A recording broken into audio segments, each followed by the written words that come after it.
let's get this party started. So, guys, I know you never thought that there would be a day where I was reacting to something that Destiny was doing, but, you know, because I never have done that before, but today's the day. I know I'm talking about Destiny a lot lately. It's kind of just happens. I go through phases of talking about particular people a lot because they're interesting. He's having interesting conversations, and I love Lex Fridman. I don't know what to tell you. I just got turned on to this guy. I think he's awesome. I love the conversation he had with Kanye West. I think he was incredibly articulate, smooth, intelligent, and there's like a certain level of emotional intelligence that really turns me on to Lex Fridman. I'm not trying to say that in like a coming on in like a inappropriate way. I'm just saying like there's something that's I really resonates with me with this guy. I really like his content. And so when I saw that he was doing a podcast with Destiny, I was like, I have to watch this. I really want to watch this. And since I get paid to watch people react to content, I figured let's do it on stream. And I also got a lot of people who were like, please watch this. But even if they didn't, I still would have watched it because I still would have wanted to react to it because I think that this is incredibly interesting. You know, and I also like Destiny. He's cool. So yeah, Lex is sexy, but in like a not sexual way. You know what I mean? Like he's a smooth guy. I like him. You guys are very inappropriate. All right, you guys are thinking that way, not me. So let's get this started. It's a whole podcast on Lex Fridman's channel. So let's get it going. If you have a democratic style of governance, you are entrusting people with one of the most awesome and radical of responsibilities. And that's saying that you're going to pick the people that are going to make some of the hardest decisions in all of human history. If you're going to trust people to vote correctly, you have to be able to trust them to have open and honest dialogue with each other. Whether that's Nazis True. or KKK people or whoever talking, you have to believe that your people are going to be able to rise above and make the correct determinations when they hear these types of speeches. And if you're so worried that somebody's going to hear a certain political figure and they're going to be completely radicalized instantly, then what that tells me is that you don't have enough faith in humans for democracy to be a viable institution, which is fine. You can be anti-democratic, but I don't think you can be pro-democracy and anti-free speech. Oh, I guess he was talking about like talking to like Nick Fuentes and stuff. Well, I'm sure we'll get there when we get there. The following is a conversation. I do think there's a difference between how do I keep getting this dungeon, whatever. I think there's a difference though between talking to somebody and becoming like they're like talking to like a far right wing person like a Nazi, and becoming like a little too friendly with them. You know, there's a little bit of a fine line there. Just saying, but with Stephen Bonnell, also known online as Destiny.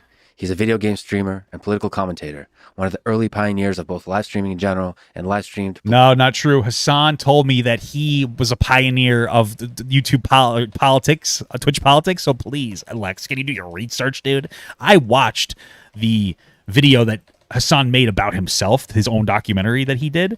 So I'm pretty sure Hassan would know more that he created the entire sphere and absolutely did not orbit Destiny until it became lucrative for him to betray Destiny and then move on. Like that would be preposterous. Who would do that? You'd have to be morally bankrupt to do something insane like that.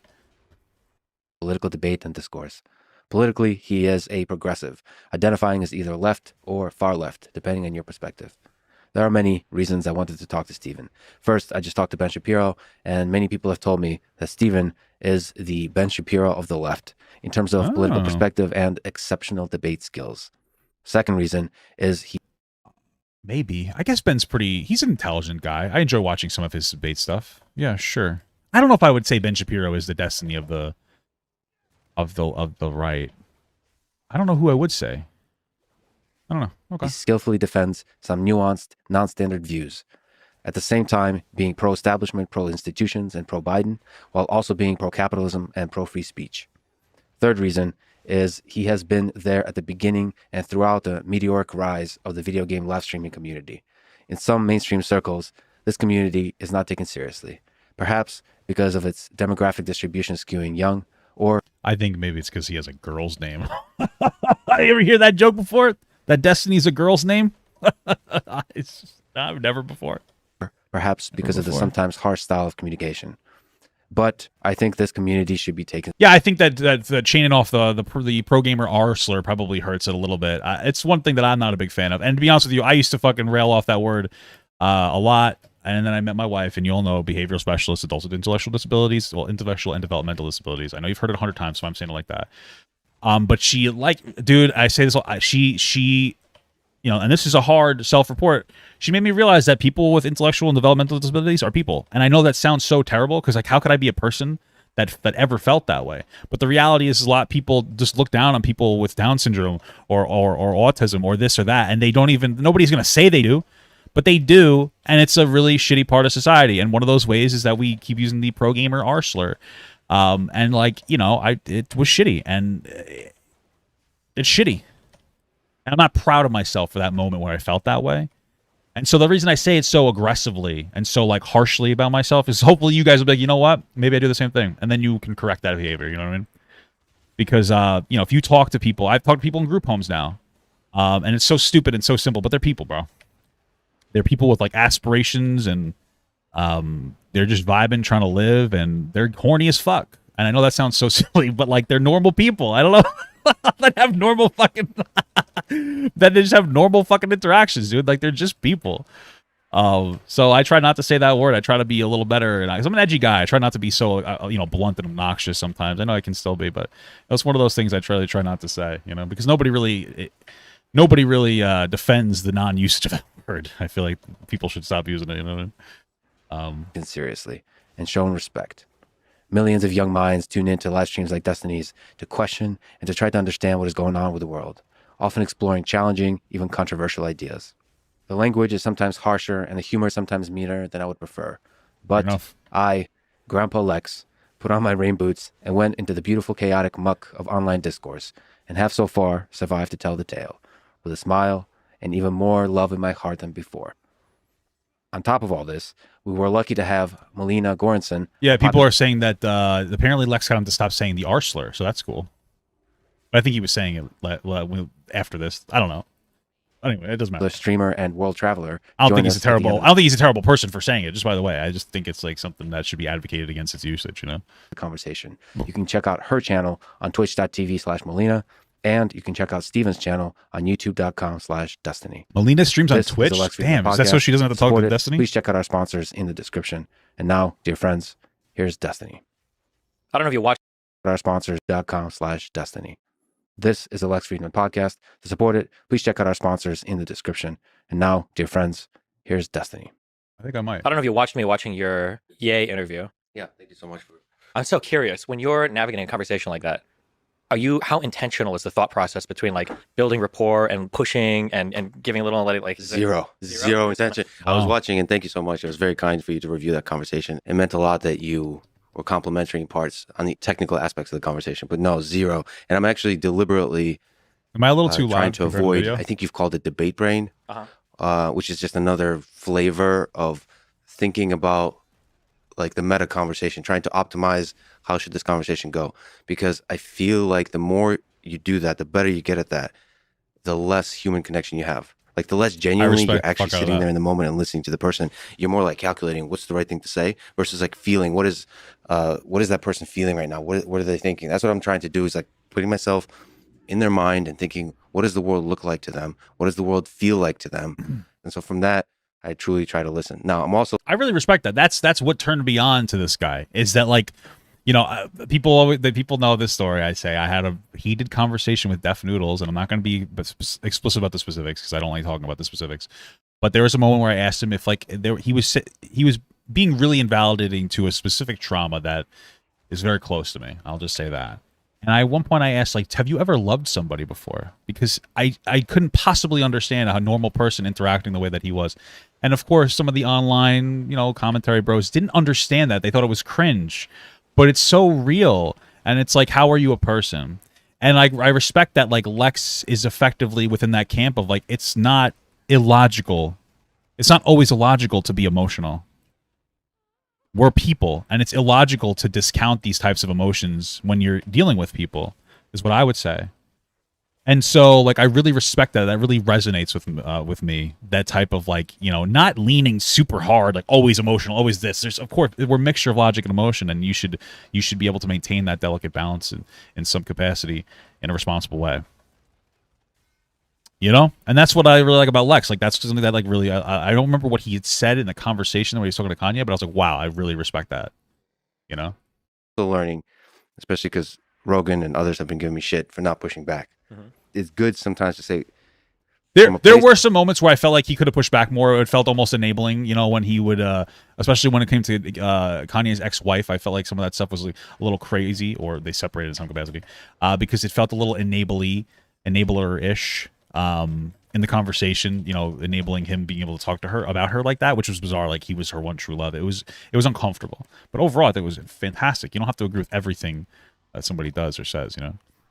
Of care for the other human being to say, stop. What did you just say? Mm-hmm. I don't think that's represents who you are and what you really mean. Or maybe if it does at that time represents who they are, I could see a better world if they grow into a different direction and try to point that direction out to them. There's a really complicated dance between letting somebody share their full story versus letting somebody like essentially like proselytize your audience. And it's like, okay, hold on, let's take a minute here. But yeah, I used to be 4 or 5 years ago, it was attack, whatever you said. And now I'm leaning way more towards the like, okay, well, tell me how you feel about everything, and then we'll go from there. So a lot of people like my new approach. Some older fans will watch and they're like, why are you letting this guy just ramble on? You know, he said like 5 or 6 wrong things and you're only going to call him out on 2 of them. And it's like, it's just different styles of conversation. But yeah. Do you do a lot of research beforehand too? Depending on the conversation, yeah. So if we're going to talk like vaccines and stuff, yeah, that's a ton of reading and stuff that I never thought I'd know going into it. If it's a more personal, like political philosophy conversation, there's not as much you can prepare for. Just it truly depends on the conversation. How much are you actually listening to the other person?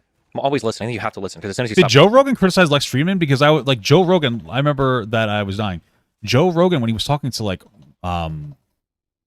Matt Walsh, like let Matt Walsh say something along the lines that like most trans people or most trans women are just fetishizing women and they're trying to dress like women. And Joe was like, yeah, and kind of just rolled over that. So for Joe Rogan to make that criticism, I think is wholly dishonest or just disingenuous or just not good, because I understand questioning like trans women in sports and having a nuanced conversation about what it means to allow trans women into to traditional women's spaces, because in some of them I could see why cis women would be a little uncomfortable, especially based on the passability of that trans person. While at the same time, I understand that trans person just wants to be seen as valid, and I respect both positions. So I understand the nuanced conversation. But like just trying to assert or not giving any pushback to somebody saying, yeah, trans women are basically just men dressing like women to fetishize women, and it's just a sex thing. It's like, that's insane that you wouldn't push back against that. That's just such a wholly transphobic take.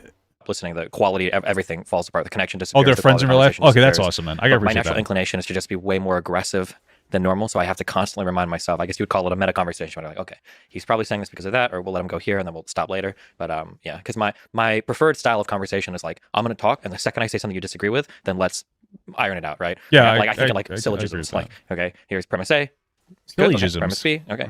And then conclusion. And then as long as we're both deductively sound, we're not crazy, no psychosis, then we're going to agree on everything.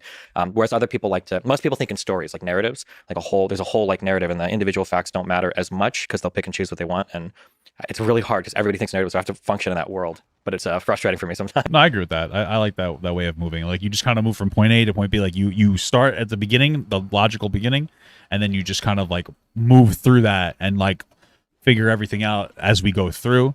And then if you can go through the entire chain and you're still consistent, then your argument's solid. But a lot of times people will just kind of like, they'll have like a poor foundation, but they have like a really strong mid part. But it's like, okay, but that mid part gets broken without that strong foundation. But since they roll past the foundation, you see where I'm going with this. It gets very muddy. Well, I've seen you've had a lot of excellent debates. One of them I just recently last night watched is on systemic racism. And it's the first time I've seen you completely lose your shit. Oh, shoot. Who was that against? I'm not sure exactly, but you were just very frustrated. Sorry, not lose your shit, but you were frustrated constantly because of the thing, let's lay out 1, 2, 3. And every time you try to lay it out, it would falter. I think it had to do with sort of, can you use data to make an argument, or do you need to use a study that does an interpretation of that data? And then there's like this tension between, I think this is a behavioral economist that you were talking to. The point is, you do this kind of nice layout that the whole point of behavioral economics, it says there's more to it than just the data. You have to give it context and like do the rich, rigorous interpretation in the context of the full human story. And then there was like a dance back and forth. Sometimes you use data, sometimes not. And you were getting really frustrated and shutting down. And so that felt like a failure mode. I've seen Sam Harris have similar sticking points. Like if we can't agree on the terminology, we can't go on.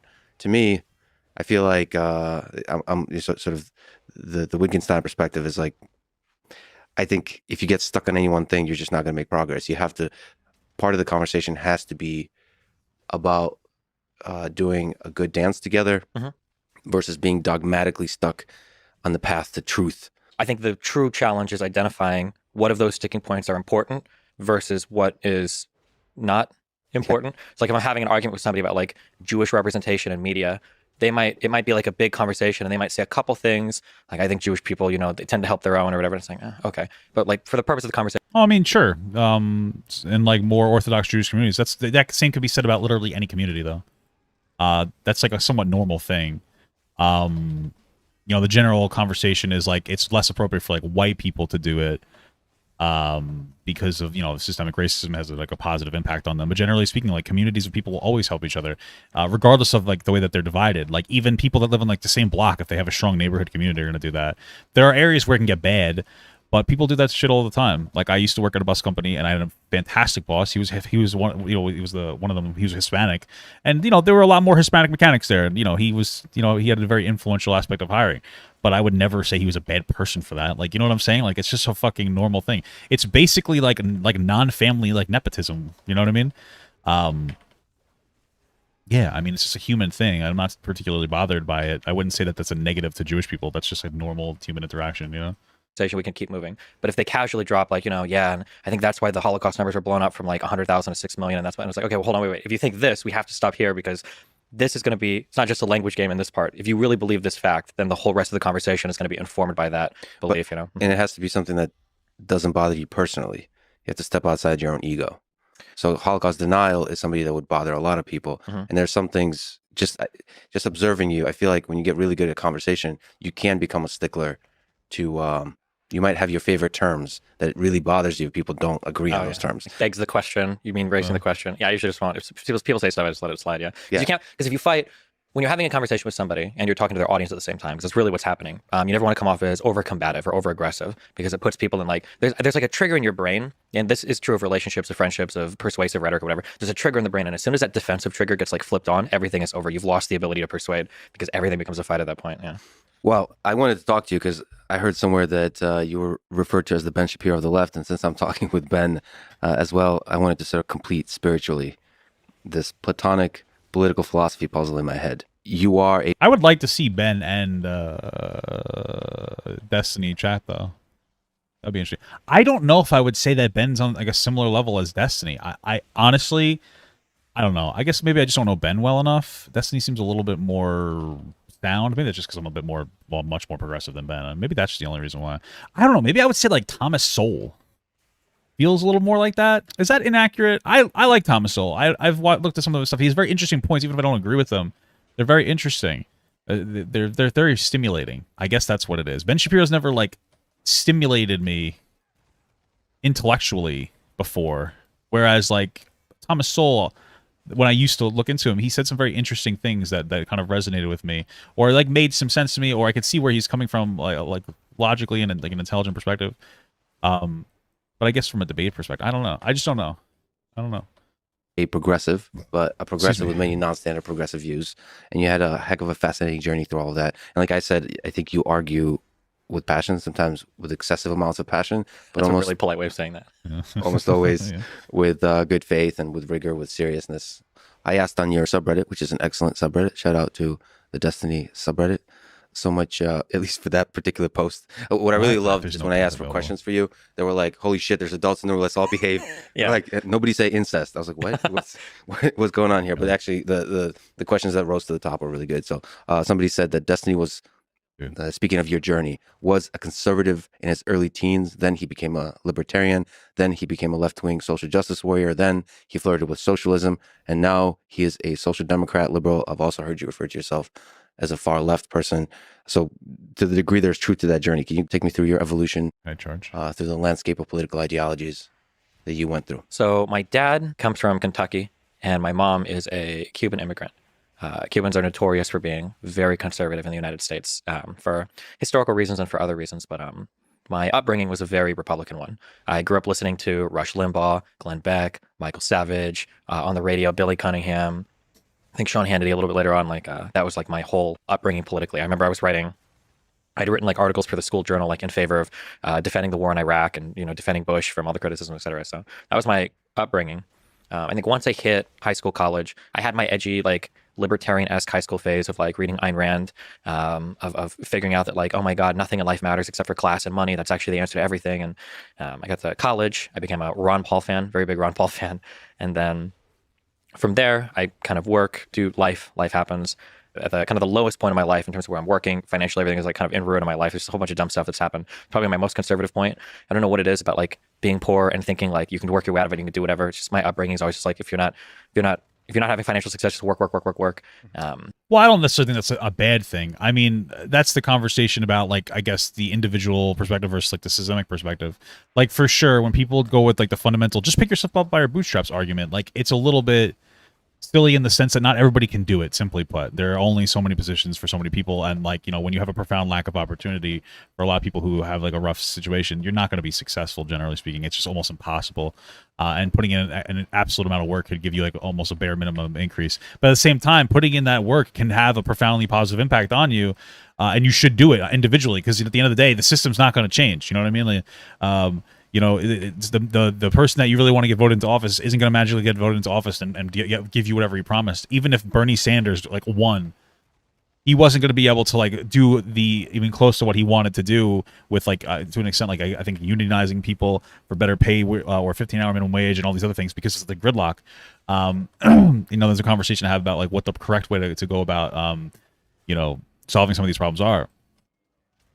So sometimes you got to just say fuck it, and then you got to work your ass off and do the best that you can. You got to work those two jobs. You got to do as much as you possibly can, because no one else is going to do it for you. And so the reality is you can either do nothing and blame the system, even though the system might be actually to blame in some capacity, or you can do something about it and you could be more successful. And sometimes you just have to do that. It's just that's it. That's all you can do. I would never tell anybody like, oh, you're a fucking loser because you're poor or anything like that. But I would say, like, you know, honestly, if you really try, you're gonna have a better outcome if you put in effort than if you don't. Because there's people who are just not gonna put in effort, and you can outpace those people, and you can create a better future for you, and more importantly for your children. You know, and like that's just the best thing you can really say to somebody is you just got to work your ass off. You got to work your ass off until you don't. You know what I mean? Until you get lucky, or you just always work your ass off. And then I got into streaming, very, very lucky break. Everything just lined up at the right time. And then as I've progressed through streaming, I would say through the years, I've gradually fallen more and more to the left, especially once my kid turned 4, 5, 6 years old. And I started to see like how much different his life was just because of the financial opportunities that I was able to provide for him through no merit of his own. And that started to radically change how I viewed the world in a lot of ways. So actually, let's like linger on that. Yeah. Low point. You worked at McDonald's, you worked at a casino, you did carpet cleaning. What was the lowest point? Definitely the carpet cleaning. Really? Absolutely. Why was it the lowest point? That's when you were just flirting with starting streaming? My whole life has been a series of lucky breaks, really, truly. I grew up playing a lot of video games, but back in my day, our day, you had to read. There's a lot of text on the screen. Back in my day, we used to play. They didn't all talk to you. Yeah, because nowadays everything's voice acted, but back then you had to read a lot. I was a really good reader, had a really good vocabulary. Yeah, I've heard you actually say that. What games are we talking about? Interesting. I never thought of it like that. Like back in the day, you had to read a lot, so it helped people's reading vocabulary. That's interesting.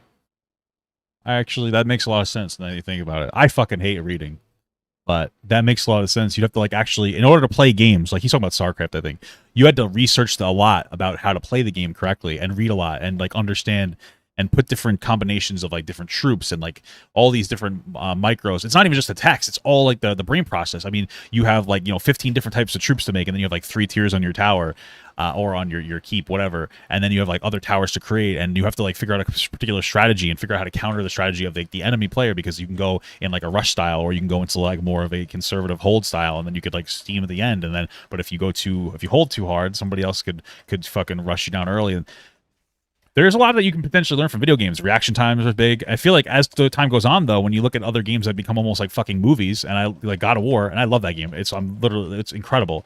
Like, but what can you really learn from that game? You know what I mean? Like, maybe your reaction time, but it's not as much about like overly learning.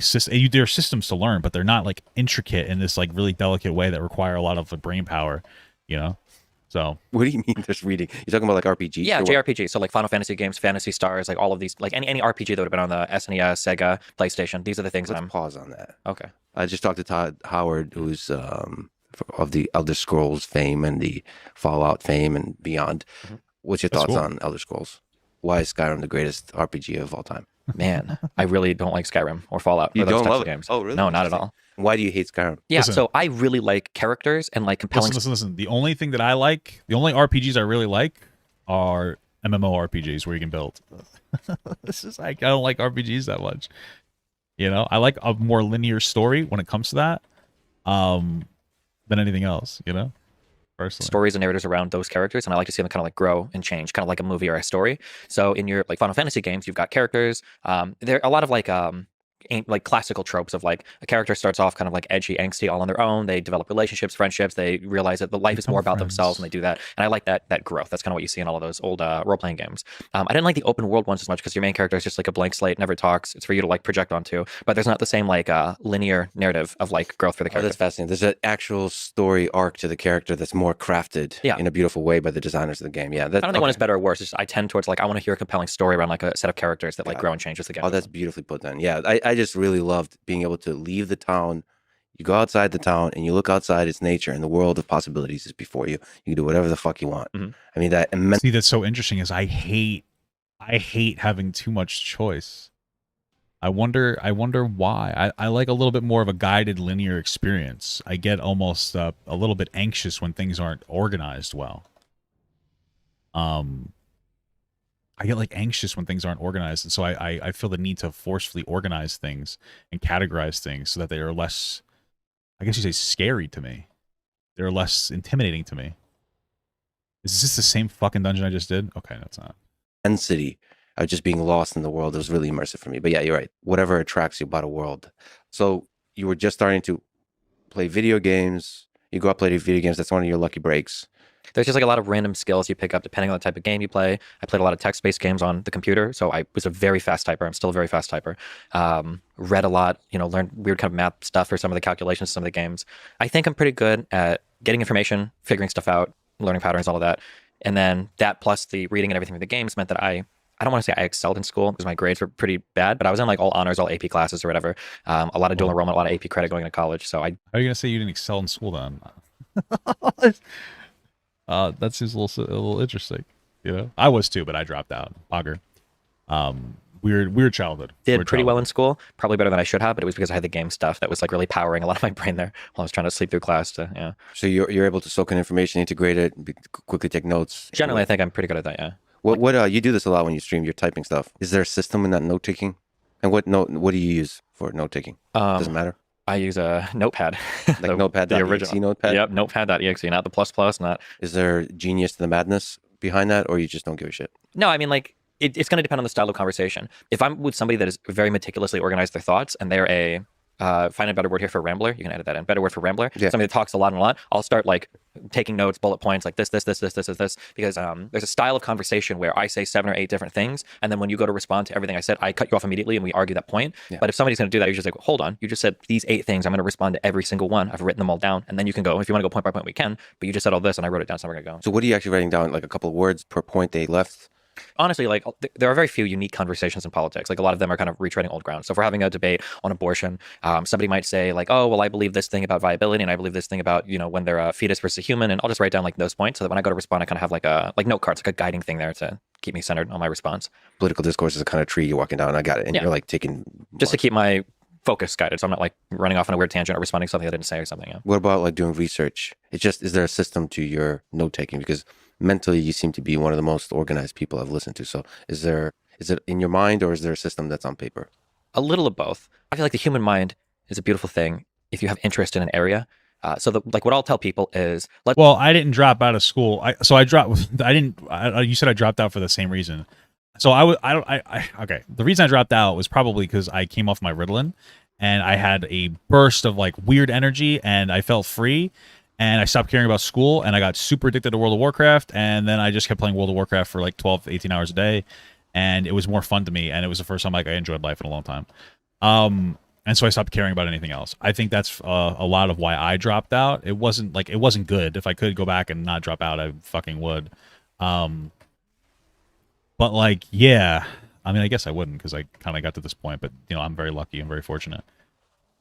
But I didn't like meticulously like drop. I dropped out because I was a fucking idiot, Let's say there's like a totally new topic that I'm researching. I don't know anything, and I'll do a couple of these on stream. I think they're boring, but people watch it. I might open a Wikipedia article and I'll read, and I hit something I don't know, and then I open the next Wikipedia article and I'll read, and then I might have like 7 tabs open, and I'll read and I'll read and I'll read.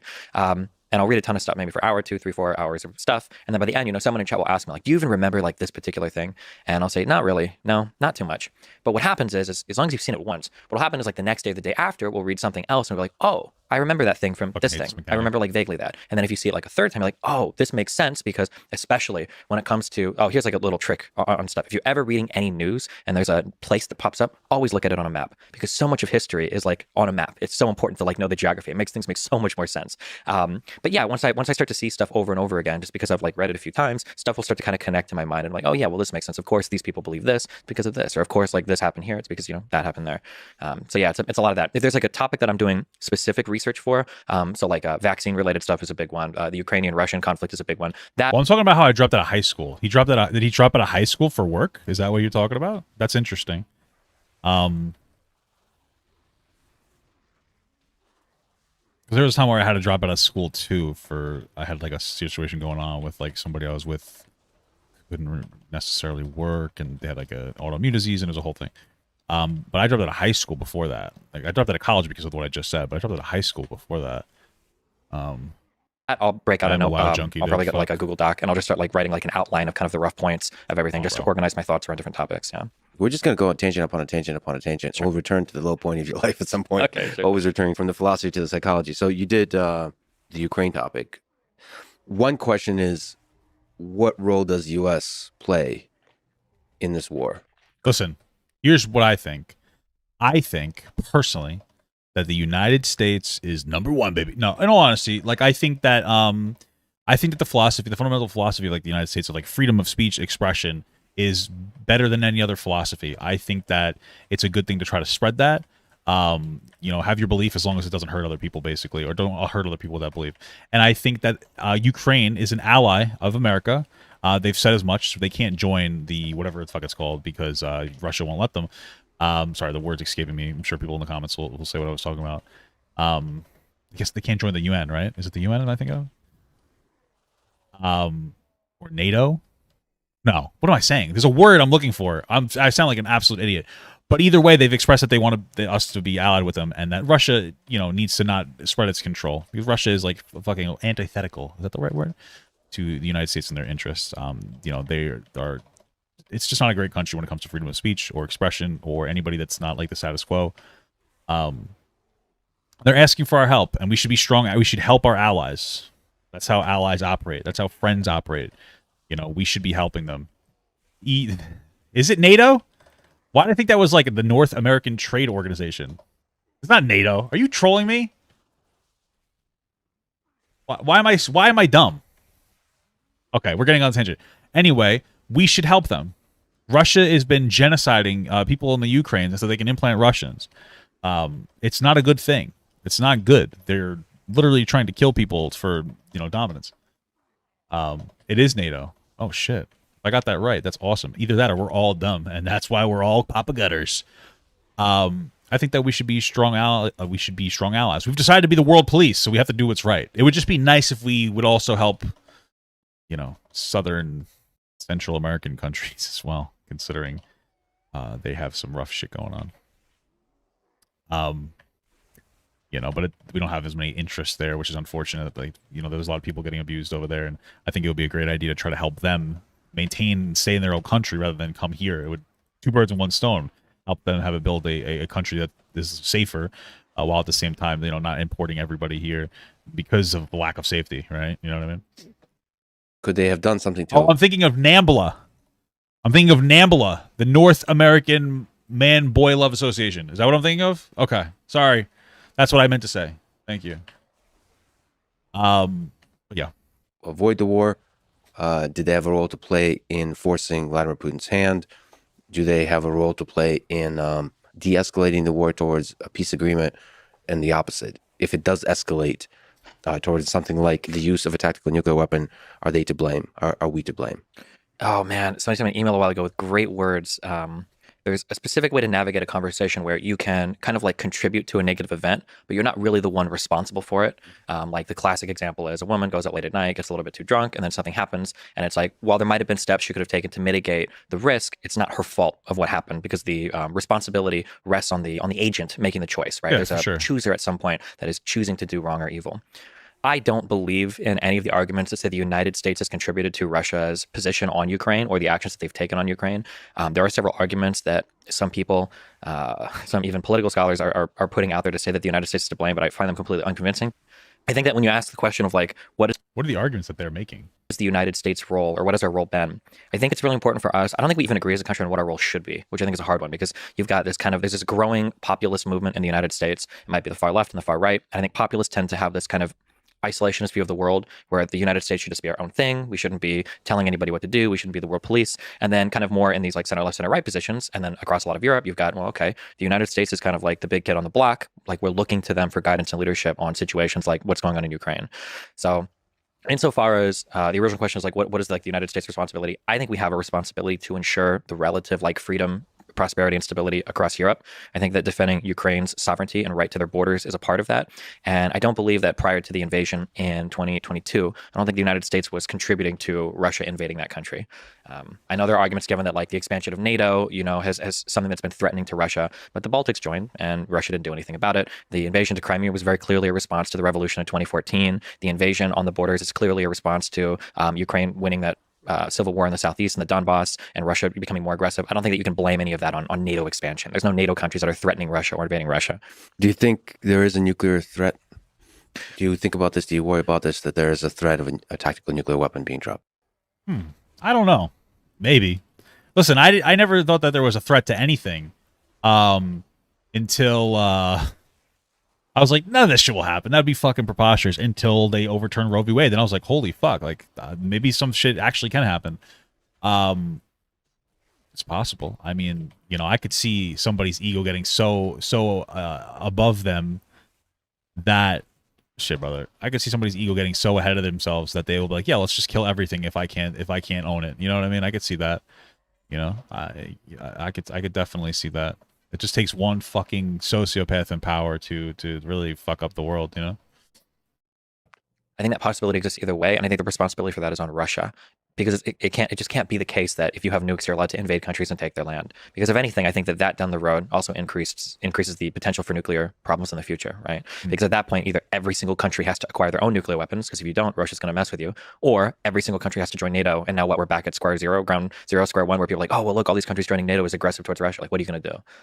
Yeah, you've mentioned that there's a complicated calculus going on with the countries that have nuclear weapons. Mm-hmm. And what's our responsibility?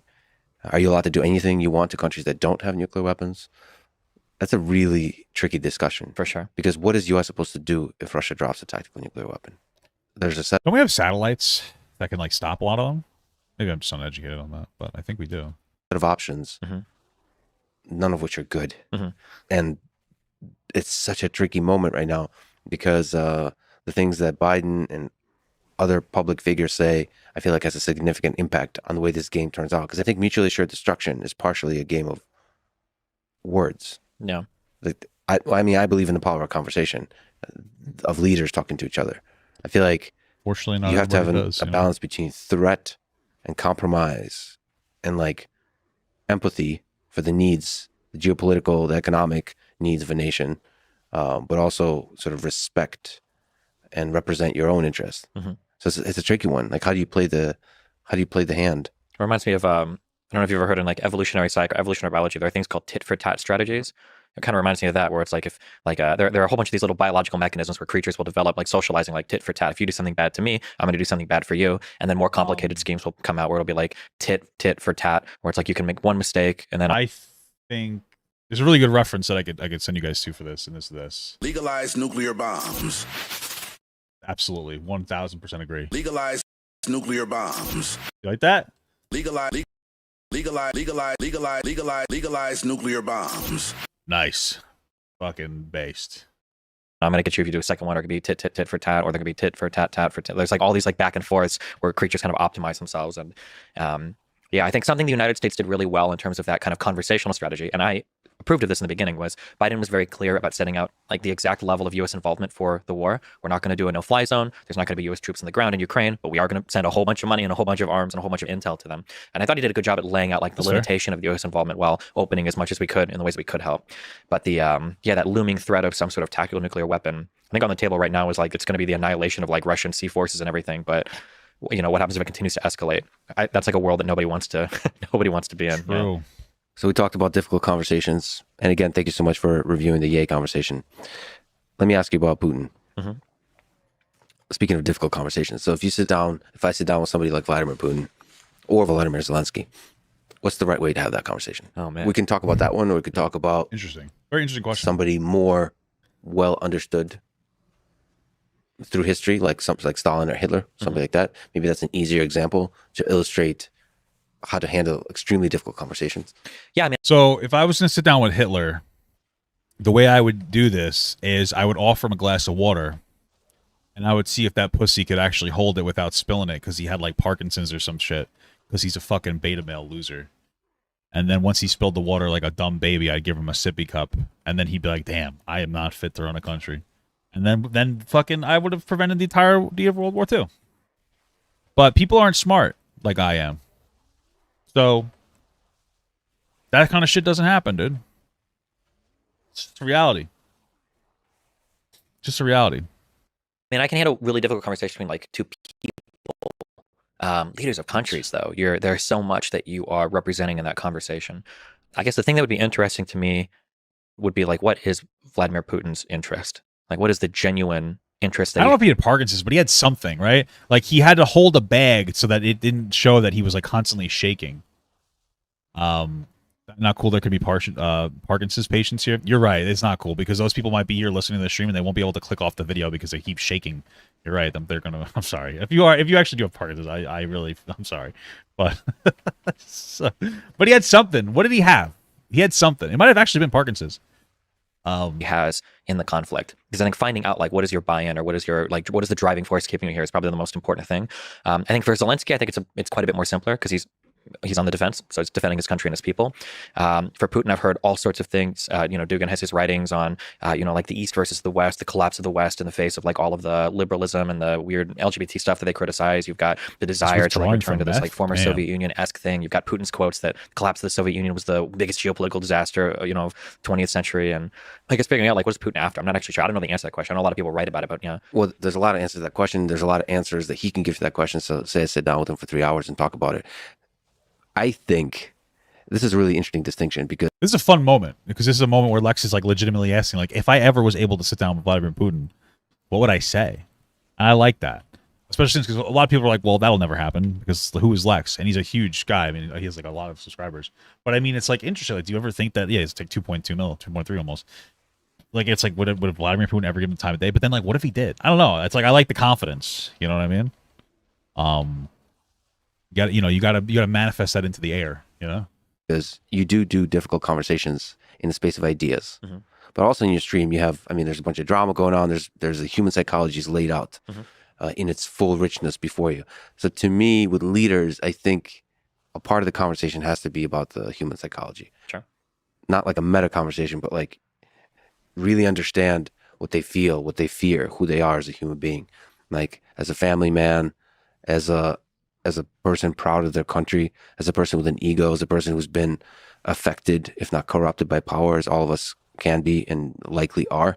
So all of that gives context to then the answers about what do you want in this war. Because the answers about what you want in this war will be political answers. It's like a game that's being played, again, with words, and politicians are incredibly good at playing that game. I think the deeper truth comes from understanding the human being from which those words come. And I think that's what you do. I don't know if you do those kinds of conversations where... I've never talked to any country leader, so... No, not a country leader, but say a controversial figure or somebody that represents a certain idea. Don't just talk... Well, he definitely has. Like, Nick Fuentes is probably a really good example of a very controversial figure that Destiny is associated with before. This is not a good ability. In the space of ideas, or challenge the ideas, but understand who is this person, how did you come to those ideas? Oh, yeah. There have been a couple of very controversial right-leaning figures. So the two, obviously, that my streamers are Lauren Southern and Nick Fuentes. And those types of conversations initially aren't very political at all. Yeah, it's more like obviously we believe in very, very, very different things, but like beliefs don't happen accidentally. So how did you get to where you are? Those are way more personal conversations. That's true. Yeah. Is there things you regret about those conversations where you failed? Is there things you're proud of where you succeeded? For things that I'm proud of, I feel like I'm really good at attempting to understand people without judgment.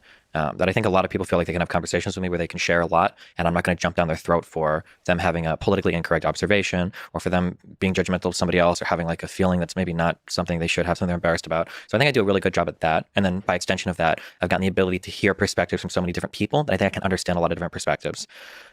For failures of mine, I mean, it's always going to be on stream, it'll be like I didn't push back hard enough, or I didn't know like a sort of fact for a conversation. These are usually they're going to be on these like very technical grounds. Generally, I'm pretty happy with like the direction my conversations have gone recently, especially over like the past 6 months. So your goal is to de-radicalize the audience of those folks. So that used to be my goal. My goal was de-radicalization. Now I'm kind of hoping that that's just a byproduct. So the goal, I think, is to talk to somebody and to show they believe this because of these reasons. And if you want to change people's beliefs, we have to talk about the underlying reasons for why they think the things they think. Makes sense. It's not enough to just say like that belief is bad, because it's like, well, they believe it for a whole bunch of things that are true and real to them at least. So you have to address all of the underlying things that they believe before you can change the overlying belief. So if I'm having a conversation with somebody, it'll be like, okay, why do you feel this about that, that, and that? Okay, I understand that. Maybe like a better way to solve that would be like this or that instead of this thing. So to what degree do you have to empathize with the person's worldview versus pushback? That's always the hard one. When I'm talking to other people, it's almost always me stepping as much inside their bubble as I can. I have to like live and breathe their worldview and be able to speak their worldview in order to like navigate their thoughts. Because my worldview is I'm not even using this as an insult. I don't know if I am a little bit autistic or something, but when I break apart things, I just want to see like study, fact. That's how my mind works for everything. That's what I like to see. Like personal stories don't do much for me. Narratives don't do much for me. Just show me like the data and the studies or whatever. But for other people, I think most brains are more human than that, and they tend to see things in more kind of like surreal pictures that are kind of painted, and the brush strokes are way broader, and they don't care about the itty bitty tiny fact. So if I'm talking to somebody else and I'm trying to get into their head and I'm trying to change their mind on things, I'm going to be stepping into their world. And I'm going to try to be working through that framework. Really good example might be, we'll say like when it comes to trans issues for minors, okay? 16 or 17-year-old needs to get on puberty blockers. The way that I want that debate to play out is... A genuine question. Would a 16-year-old go on a puberty blocker? Aren't they like already kind of pubertizing? Is that a word? Aren't they in their... When do you finish puberty? We'll look that up right now. Let's look at all the data. Let's see what are the outcomes. Let's see what are the processes for getting a medication, and then we'll evaluate all of that, and then we'll go in whatever like points more favorably. But that's wholly unconvincing to most people, right? I don't know if he misspoke, or maybe they still use them on they still put them on those hormones. But it says that most girls finish puberty by 14, most boys finish by 15 or 16. So would you give a 16-year-old puberty blockers? I don't know. So as a parent, if I'm having that conversation with another parent, the easiest way for me to have that conversation is like, It's hey, we both have kids. Imagine how horrible it would be if we felt like our kids needed help and the government was trying to get between us and their doctor in that conversation. That might be how that talk plays out, which I think that's a really good argument, because I think there probably are times when the government should get in between it. But I'll have that conversation because now I'm in a world where they understand what I'm saying. I'm resonating with the way that they feel about things. And I agree with that, man. Like, listen, I kids all the time. I pray that I never have a trans kid, not because I don't like trans people, but because that's such a struggle that I would never want to that's just such a difficult struggle, and it'd be so hard. And like, here's the thing: I don't think that kids should be on like hormone blockers or puberty blockers or anything. But my wife asked me one day, because I was like, "This is ridiculous. You should never put kids on there." Whatever they, there's a lot of pervasive narratives, and I think that there are some kids that might be forcefully identifying as trans or non-binary as either an exploration of their gender, or maybe they're looking up some stuff online, and they're self-diagnosing and almost gaslighting themselves into thinking that they might be trans. And my wife said that she said, how would you feel if our kid was so depressed that because they were actually trans and you said that they couldn't get a transition? I was like, fuck. And that's the first time, that's probably the moment for people who are regulars to my stream where I started really utilizing the personalize that argument for yourself argument. I've said that a lot. It's like, let's personalize this. Let's talk about this as if it's happening to us. And that's when I started doing that, because I was like, fuck. Like, what if I really had a kid who legitimately like was trans? Because, every trans adult, even Blair White, even the conservative ones, are like, when I was a kid, I knew I was trans. That doesn't mean we should like have 4-year-old transition. That's preposterous. But when you're, 14, 15, 16, like what? I mean, if you have a responsible medical care professional, I mean, at what point does my resistance to help to them transitioning hurt them in a way where I might almost kill my child? And it may not necessarily happen like that, but you understand, like, no parent wants to hurt their child, which is where not wanting kids to transition really comes from, truly. There's obviously transphobic aspects of it, but a lot of it's just like, I want what's best for my child. And it's like, fuck. And that's why it's just such a hard conversation to have as to like how this game's been out for 20 years and you still don't know how to like not pull things that are 700 fucking feet away from where we need to be somehow. Sorry. And that's the hardest question, man. Because I think it would break me as a person if I hurt my child like that. You know what I mean? It's just such a fucking hard call, man. I just hope I never have to make it. You know, I truly hope I never have to make that call. I really do. Progress with the way that they're kind of viewing the world because I'm talking in a language they understand. So on this particular topic of trans issues, is that the reason you were banned from Twitch? I'm not sure. I don't know. They just said hate speech, but I don't use like slurs or anything, so it's hard to know exactly. They are slurred. So I think you made the claim that trans women shouldn't compete with cis women in women's athletics. Yeah, I agree with that. Can you make this case and can you steelman the case against it? I think in your community, there's a lot of trans folks who love you and there's a lot who hate you. Yeah. And so if you can walk the tightrope of this conversation to try to steelman both sides. One of the argumentative strategies I say is that like anytime you have a conversation, you should be able to argue both sides better than anybody else, you know? So that makes sense. For the my side, the genuine belief side, it feels like overwhelmingly all of the data is showing that mostly trans women, even after I think 3 years on some sort of like HRT or, you know, estrogen stuff, they're still maintaining these advantages from their male puberty over cisgender women. And if that is the case, if we are going to draw these distinctions around our sports between women and men, it feels unfair to have a category inside the women's sports that are maintaining advantages that are coming from a male puberty, regardless of the amount of time they've spent on hormone replacement therapy. So that would be my argument on that side. So again, for anybody who's trans, at no point is Destiny saying that they're not women. It's just a conversation about biology versus gender and the significant benefits, I guess, from a sports perspective that you get by going through a male puberty. You know, unfair from a performance enhancement aspect. So the same way we ban performance enhancing drugs that involve increasing of testosterone, in that same way would be unfair. Essentially, yeah. So what's the case against? So the case in favor of them competing together is that realistically, there's not going to be a trans sports category. Realistically, trans women aren't going to be competitive with cis men because they've gone through these huge, like hormone changes by the medication they're taking. And that when we look at how sports are kind of done anyway, there's a whole bunch of biological differences between people within sports categories that are determining their placement in the professional world. So for instance, somebody like me is probably never going to go far in the NBA because I'm not tall enough. I think the average height in the NBA... Don't doubt yourself. Don't doubt myself, yeah. I want to say it's like 6'6" or something. They're huge people. Or, you know, you look at like Michael Phelps is a classic example of a guy whose torso is like so long. His body is built for swimming.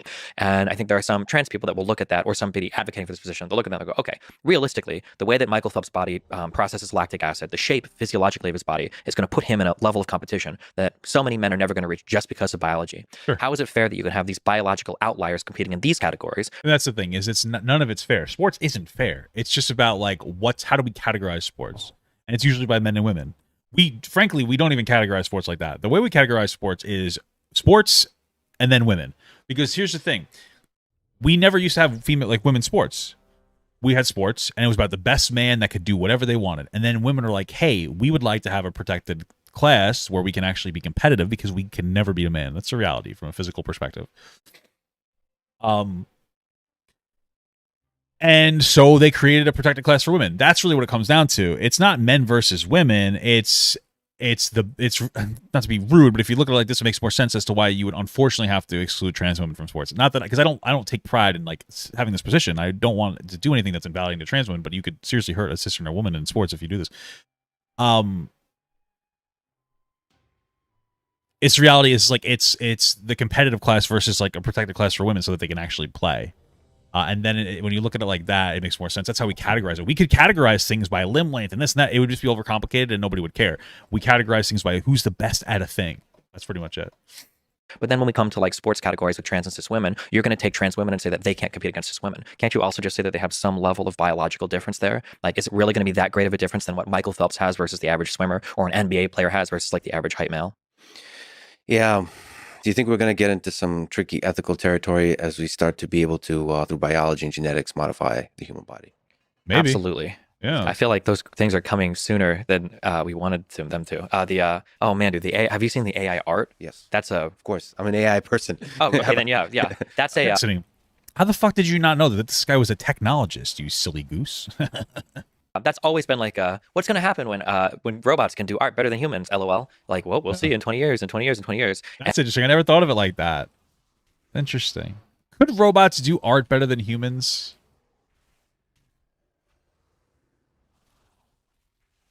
I'm trying to think about like the philosophy of art, because they can if you apply this to video games, there might be a point where like technology can do like 3D modeling better. Like, oh, let me just scan a human being and boom, it's in a game, and now you're playing a literal human being. How fucking creepy would that be? You know, we're getting so close to like actually looking like we're playing literal human beings. Look at like God of War. Look at like Heavy Rain. I know the game's a little bit older, but these games are like pushing boundaries for their time. But then when it comes down to like the philosophy of art, you know, you have people taking Pringles cans and like folding them inside out and then, you know, sticking them to glue on a wall, and that's art. That's expression. And it's like, can computers displace, or can computers replace that expression? And some fucking psychopaths. It's true, especially as you get older, you start to look at art in a way, and if you look at non-human art, I don't think you could have this manifest in you, but if you look at human art, you can feel experiences through art based on certain things. It's so hard to articulate this, but there are things that happen in your life. I compare it to, you ever have epiphany moments? You're taking a shit or you're taking a shower and you're like, wow. And something that someone said to you 3 years ago finally clicks with your exact brain process. Easier than that, it's like, do you remember when your parents used to say a thing to you? And now you get older and like, oh yeah, now I understand why they're saying that. It's like that, but a little more profound. And some people are really good at expressing that through art. Maybe not for everybody, but for some other people. I don't know if a computer could ever displace that, but I mean, maybe. But I don't think they could ever displace that type of art, like emotionally provocative art, you know? And I also think that art can happen through words as well, if we consider like poetry and writing art, which by the way I think is an underappreciated class of art. Shout out to the God of War story, because I think it is an unironic, incredible work of art, very intricate. I know I'm gushing for that game, but like it's really resonating with me as a bearded fat fuck with anger problems. No, but it's a very good story. But yeah, I don't know. And now you have AI art winning competitions, and it's funny because robots are essentially. There's a robot behind you, by the way. A robot behind me. Oh, nice. Robots are really good. Careful what you say. Yeah, I'll be careful. That's not like one of the Chinese ones with a gun on it, right? Oh, okay. Oh my god. Hopefully not. We'll see, depending on what you say. Yeah. Okay. Robots are really good at showing the limitations of the human mind in categories that we didn't believe we were limited before. I think that humans have this idea intrinsically that we have like some type of like innovative, creative drive that is just outside of the bounds of physical understanding. And with a sophisticated enough program, we see that maybe that's not actually true. And that's a really scary thing philosophically to deal with, because we feel like we're very special, right? We own the planet, we make computers, and the idea that you can start to get these robots that can do things that's like, okay, you can do math, fine. Okay, you can do calculations, fine. But you can't do art. That's the human stuff. Mm-hmm. And then when they start to do that, it's like, oh, shoot. And that terrifies you a little bit? Like the human species losing control of our dominance over this earth? I don't think it's necessarily losing control of our dominance. I mean, I guess like a Skynet thing could come in at some point, but I think it brings us to this really fundamental level of like, what does it mean to be human? What is it that we're good at? What should we be doing with technology? We never really ask that question in the Western world. It's always the technology is like normative in that technology equals good and more technology equals better. That's been like the default assumption. In fact, if you ask a lot of people, how do you know if civilization has progressed over the past 100 or 200 years? They don't say we have better relationships, we have longer marriages, we blah, blah, blah. They'll say technology's improved. We've got crazy phones, we've got crazy computers. Yeah. And the idea that more technology might be bad has never even crossed somebody's mind, unless it's used for like a really bad thing. So, well, it's interesting. We kind of think as more and more automation is happening, we're going to get... That's true, because I've been thinking about this type of technology a bit. There's this technology that they're talking about. Forget what it's called, but it's basically where they're getting to a point where you can start to feel things in VR with some kind of resistance without a controller. And what if we get to the point where you can load up in that VR and you could simulate... Sorry, give me a second. I can't always keep composed on every joke that I make. You could start to simulate true intercourse on VR.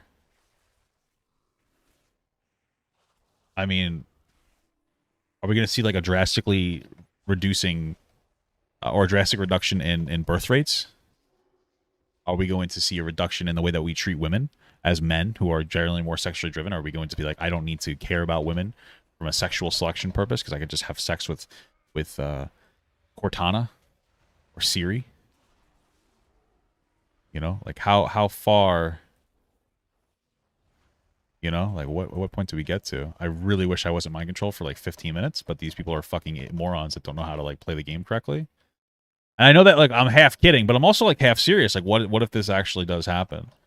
You know, there's some issues that we'll have to deal with in the future, especially when the AI becomes almost human, and it's like, well, what is a human interaction? You know, more and more meaning from things like being artists and doing creative pursuits. And here's like, oh shit, if the creative pursuits are also being automated, then what are we going to gain meaning from? What are the activities from which we'll gain meaning? You know, my whole life I've been working on artificial intelligence systems. There's been different revolutions. One of them is the machine learning revolution, and it's interesting to build up intuition and destroy that intuition about what is and isn't solvable by machines. I think for the longest time I grew up thinking Go is not the game of Go is not solvable, because my understanding of AI systems is ultimately that it's fundamentally a search mechanism that is fundamentally going to be brute force. There's no shortcuts. Sure. Like if it can't solve the traveling salesman problem, it's not even going to be able to give you an approximation. So most interesting problems are a giant travel salesman problem, and then so of course it's not going to be able to solve that. Yeah. And then the deep learning revolution made you realize, holy shit, these large neural networks with a giant number of knobs is able to actually somehow estimate functions that can do a pretty good job of understanding deep representation of a thing, whether that's a game of Go or whether it's the human natural language, or if it's images and video or audio and even actions in different video games and actions of robotics and so on. And then you realize with diffusion models and different generative models, you start to realize, holy shit, it can actually generate not just interesting representations or interesting manifestations of the representations of forms, but it's able to do something that impresses humans in its creativity.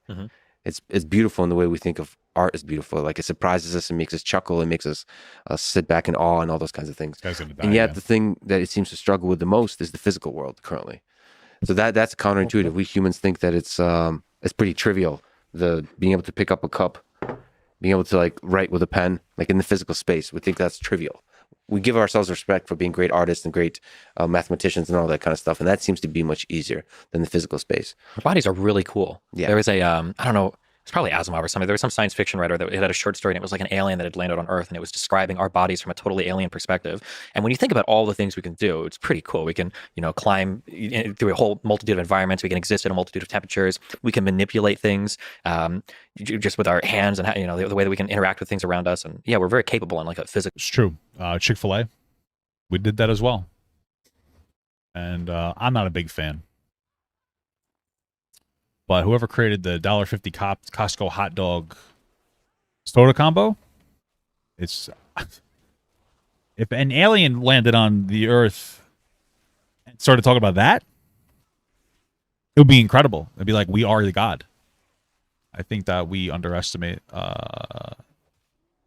the value of this. I'll say it every fucking day. This game's been out for 20 fucking years. You don't have the know-how to look to the side and go, holy fuck, let's avoid those. Oh my god, dude.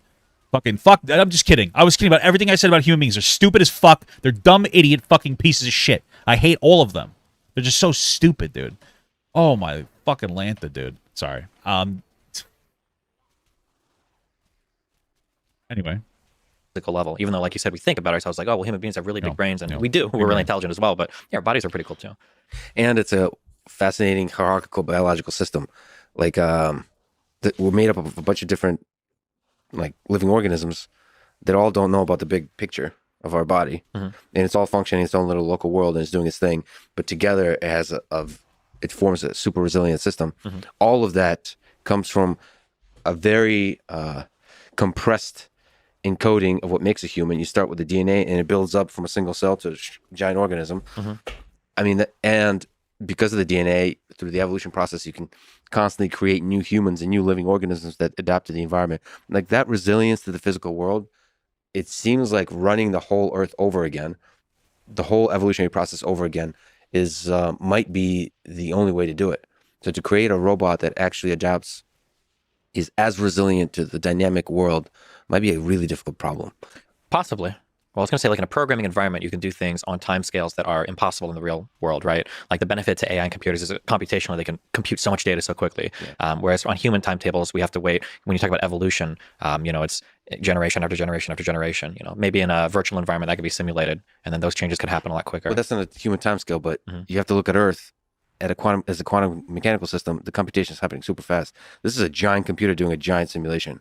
So just because for us humans it's slow, there's like trillions of organisms involved in you, Destiny being you.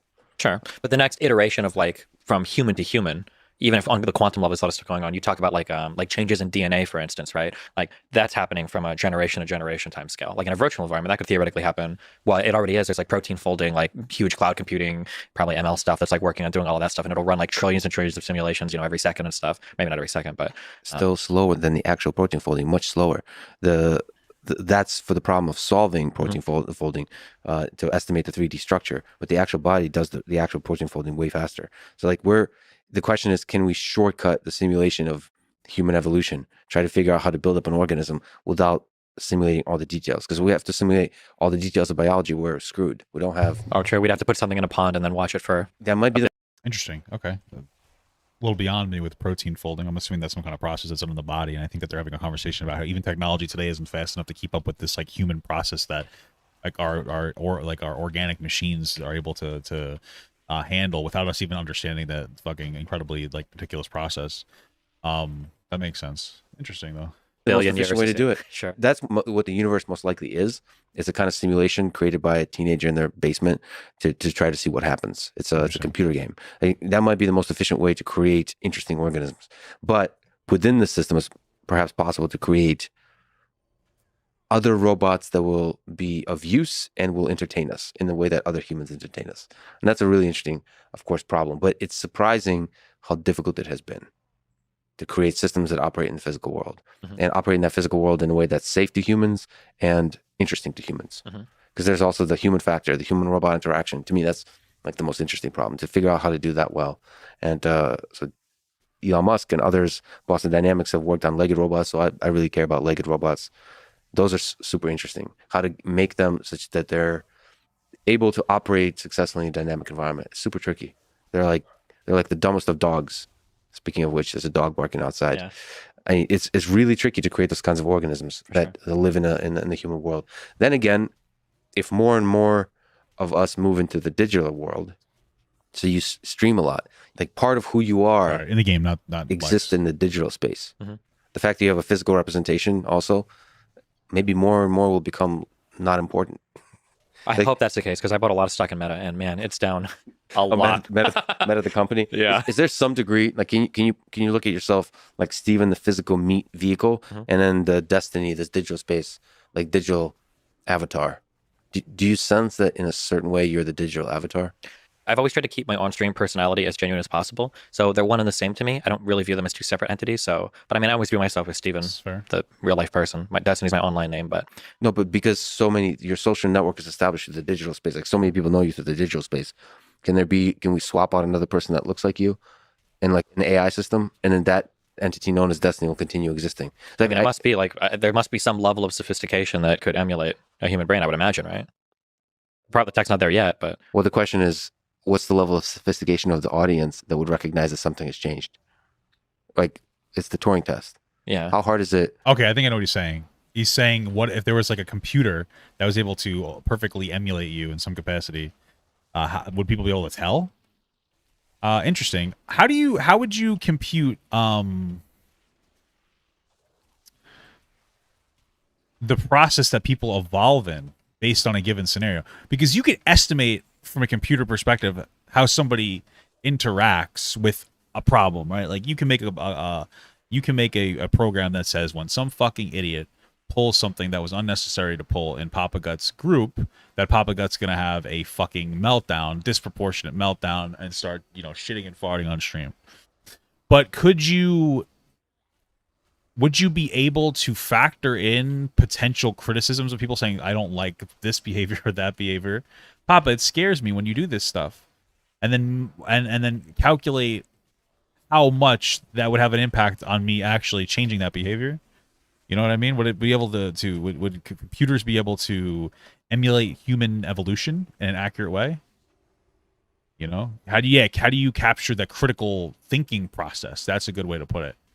How do you capture that? Like, can you capture that? Is that possible? Like, how could you make that? I don't know. To trick your audience, your large audience of fans that watch your streams, that when you swap out an AI that emulates you, that nothing has changed. And the question is, do you have to really simulate so much of the human brain for that? I don't think so. Probably not. And so, I mean, like you said, a lot of political discourse is just walking down the tree together. So you can probably emulate a lot of that discussion. Yeah, it would depend on if you're doing old data sets and you're training on that. And I'm having conversations about abortion and Ukrainian vaccines. I imagine it could do it for quite a while. The only thing that would be weird is when novel issues pop up. Then you probably need a more sophisticated resemblance of the inner brain, right? You have to keep training on the internet. So how the language models, and that's the most incredible breakthroughs, is the language models. You just have to keep retraining the system on Reddit, which is actually what a lot of it is trained on, which is hilarious. Oh my God, I do think it's really more shit, I interesting. didn't Like, realize kind of this. like funny problems, like the trolley problem that we can kind of work through our normative ethical systems on, are now like real questions. Or like if you're driving a Tesla and it's on autopilot and you're going to hit somebody, but it can swerve and hit somebody else, like what ought the system do? Like we went very quickly from fun kind of like project in philosophy class to we need to solve this for insurance purposes, like as quickly as possible. It's kind of interesting to think about. But I actually have, I'll bring up the trolley problem with you later. There's a fascinating version of it that I find hilarious. Okay, let's Looking forward to return that. to your low point. Oh yeah. You started playing video games. That was a lucky break. You did text-based ones. That was a lucky break because you gotten to be pretty good at learning. And then you started thinking about going to college and so on. What happened next? I mean, I went to like a prep school, so you kind of have to go to college after. That's like the point, right? I was also millennial. All of us had to go to college. That's always what they told us. So my life was kind of, it's hard to describe. I didn't really think much of the future. I was just kind of enjoying the day-to-day because everything in my life was pretty weird. Both my parents had moved to Florida by the time I was 16, 17. I was living with my grandma. I was working. I had a girlfriend, moved out. We got a place, did college.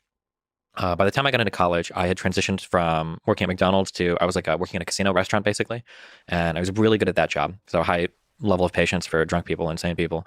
And I was doing music in school because I'd really grown to love That's music. funny. And my I can respect that. That's how I felt out of the bus company a little bit. Some of these rough bus drivers are they're pissers, bro. They're fucking pissers. You know, many of these guys would be like, I can't drive through. They'd have to come in through and drive their bus through a bus wash to help clean the outside of it. It didn't do everything, but it did a good amount. And then I can't do it. I don't know how to drive through. These motherfuckers are making precision turns on a daily, but they don't know how to drive through a water hole. You know what I mean? Some of these guys are fucking assholes that come back after like a bad run. They started like fucking yelling. It's crazy. But I was good at it. But I think that's one of the problems is like overqualification. And then that gets into a whole other conversation. I was very overqualified for my job.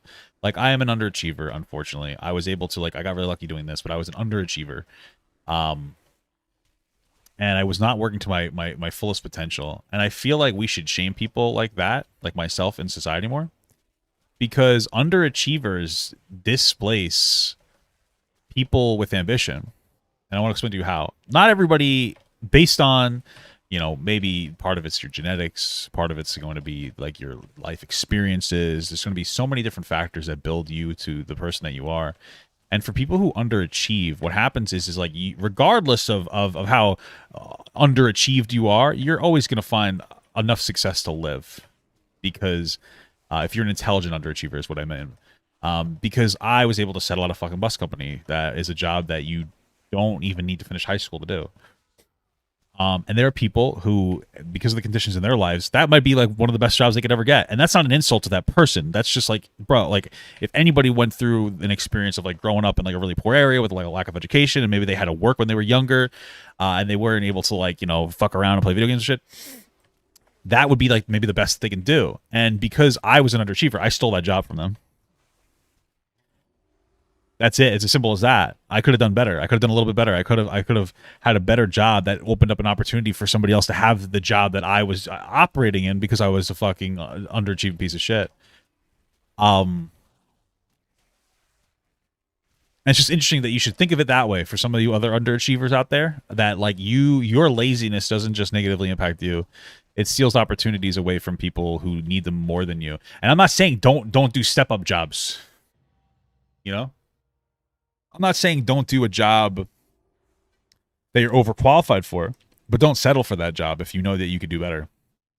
Because then someone else will be able to get that job and so on. And by the time I was like 28, 29, I started going back to school for computer science. That's when I blew up. So I was kind of coming to the terms with that idea.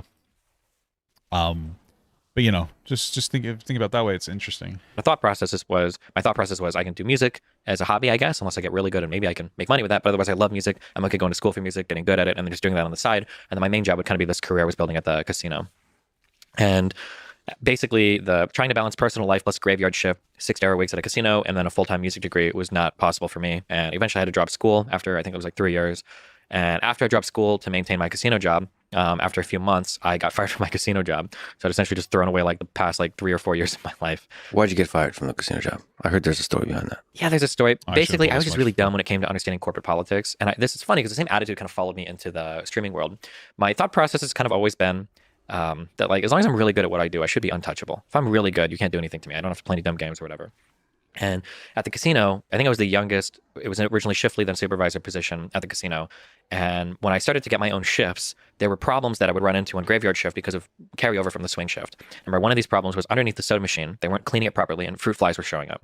And the manager came in one morning, and she was like, "Hey, what's going on with the machine?" And I told her, like, listen, I can't take everything from swing shift and do everything at grave shift. I can't do this. They need to figure out their stuff better, or I need more employees. It's not possible for me. And she's like, well, did you tell anybody else? Like, yeah, I complained to the supervisor on the swing shift all the time. And she told me, if you're not getting the answer that you like, then it's your responsibility to email the next person up. And I was like, oh, okay, that's interesting.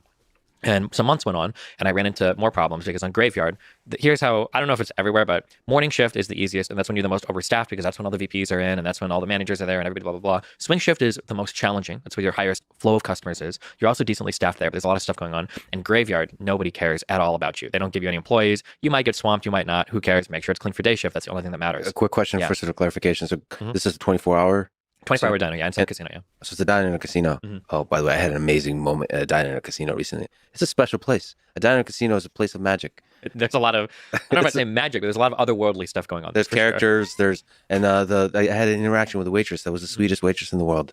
And it was just like, I don't know, made me feel less alone in this cruel world of ours. Yeah. So graveyard begins when? Interesting. I like that so much. And I had an interaction with a casino recently. 24-hour diner, yeah, inside casino, yeah. So it's a diner in a casino.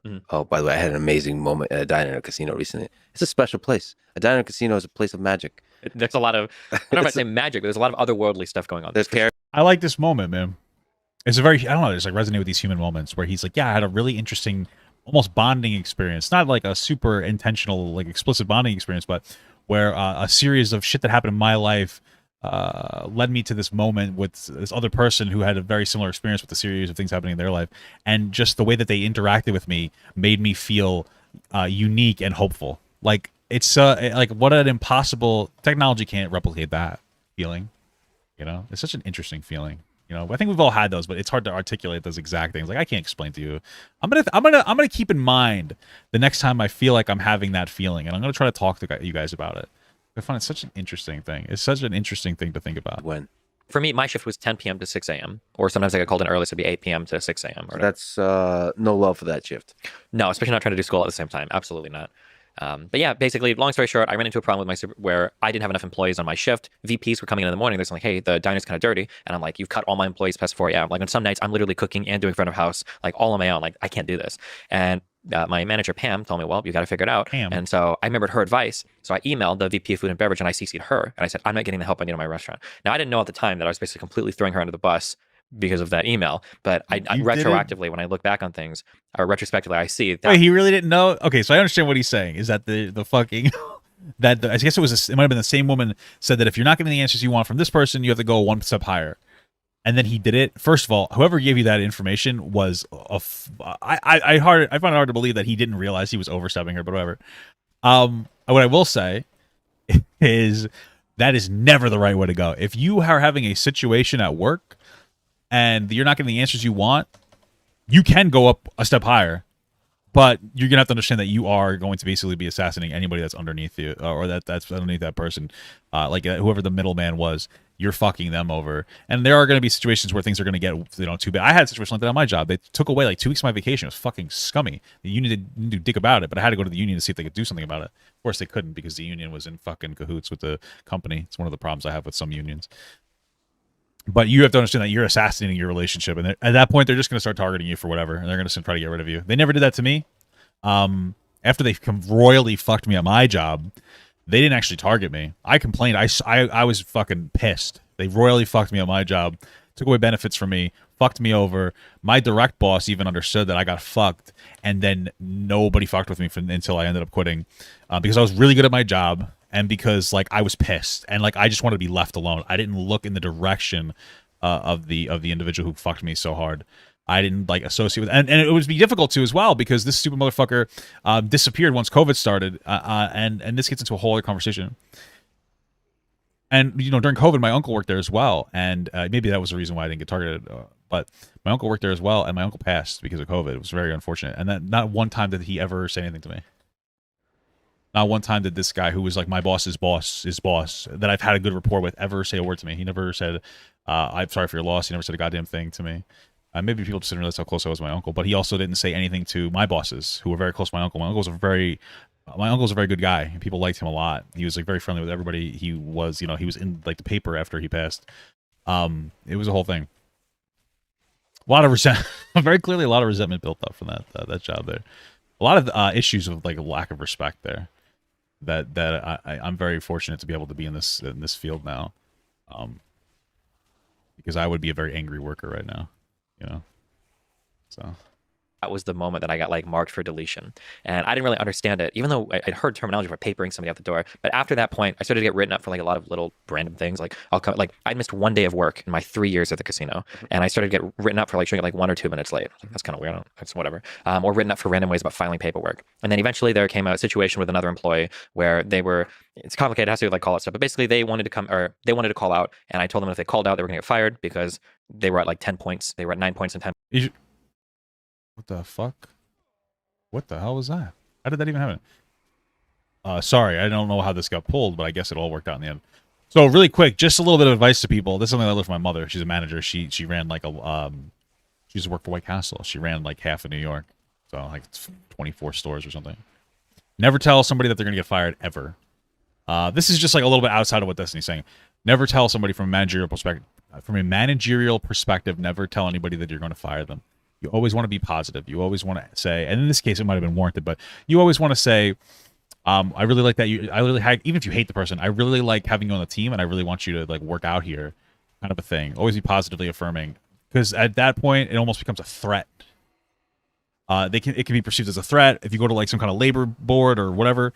You know, you could be seen as a liability for threatening firing if they decide to complain about it. And now it's because they can run the angle of they're trying to get rid of me by saying we could fire you for this. There's a lot, and you know, there's a lot of different aspects that can kind of fuck you in the long run when it comes to talking about it from that perspective. So if you're like in a managerial position, try not to use that kind of like language to protect yourself more than anything else, so that you don't get part of like a lawsuit almost that you wouldn't like have to pay or anything, but that can make the company look at you as a liability. At a certain point, because you could be the best worker in the entire world, but if you start to become a liability, if you start to become like a threat in some capacity where you make noise, they're going to dislike you.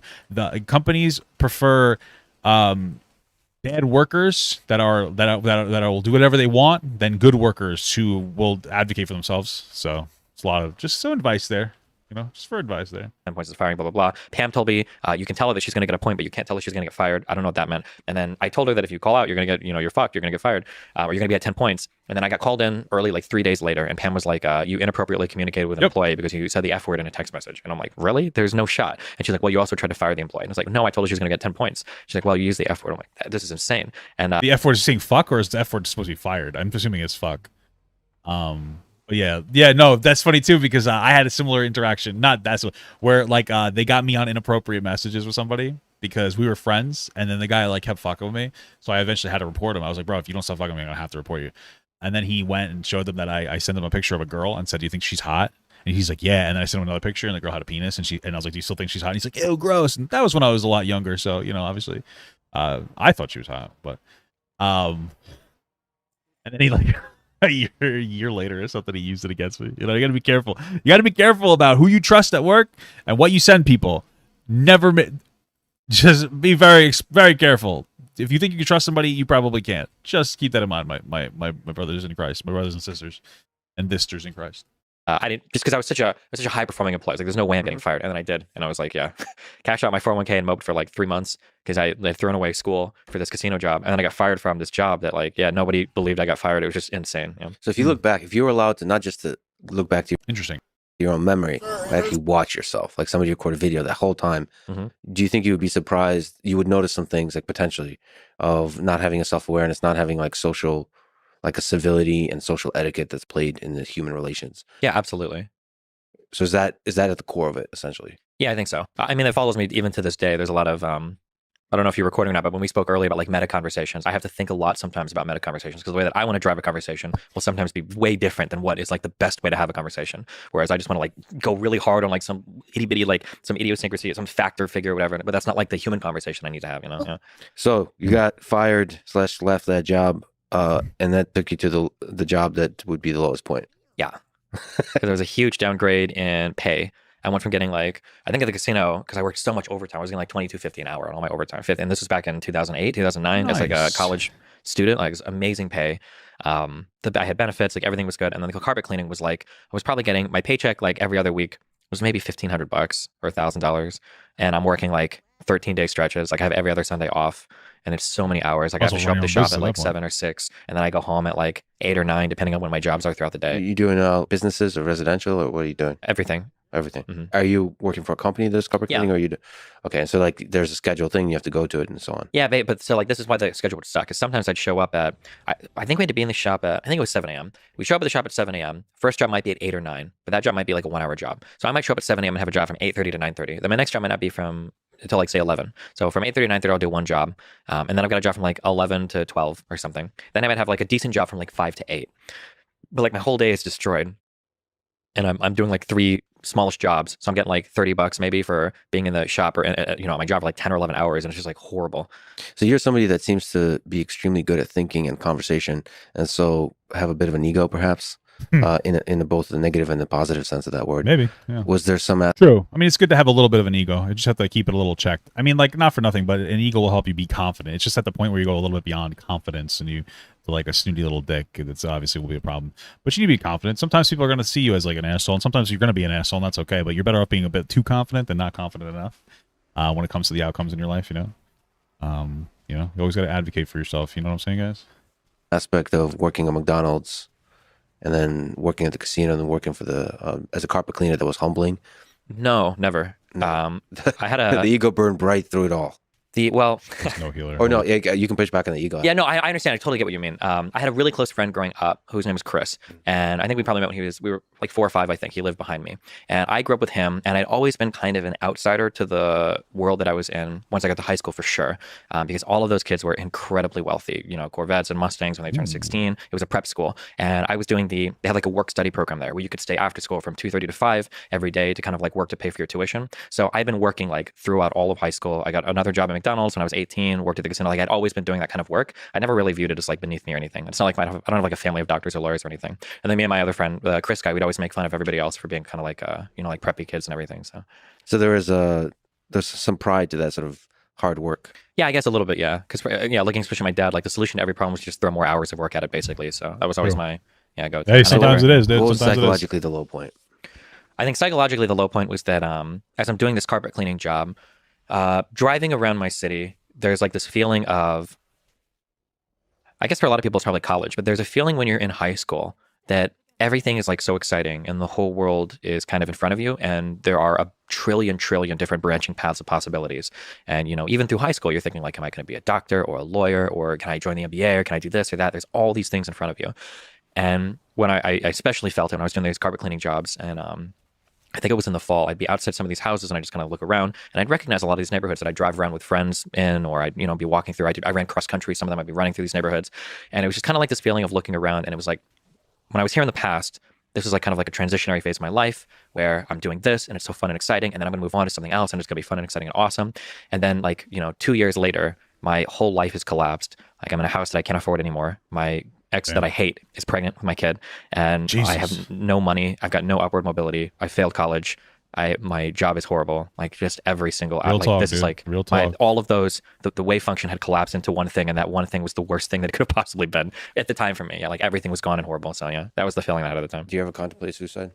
I thought about thinking about it, but I was just Damn, that's a question.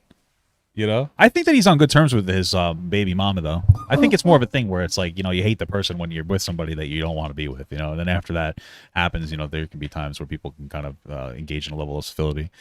But yeah, man, have you ever thought about that? Fuck, bro, that's a harsh question. I don't think I mean, like, I know they're not asking me, but I want to answer that question, I guess.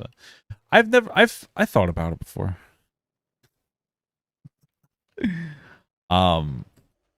I've been in some situations where it's been very overwhelming, very poor relationships, especially my last one. And there are things that happen that I would never will talk about. Of course, it's private stuff, but you know, and not ever.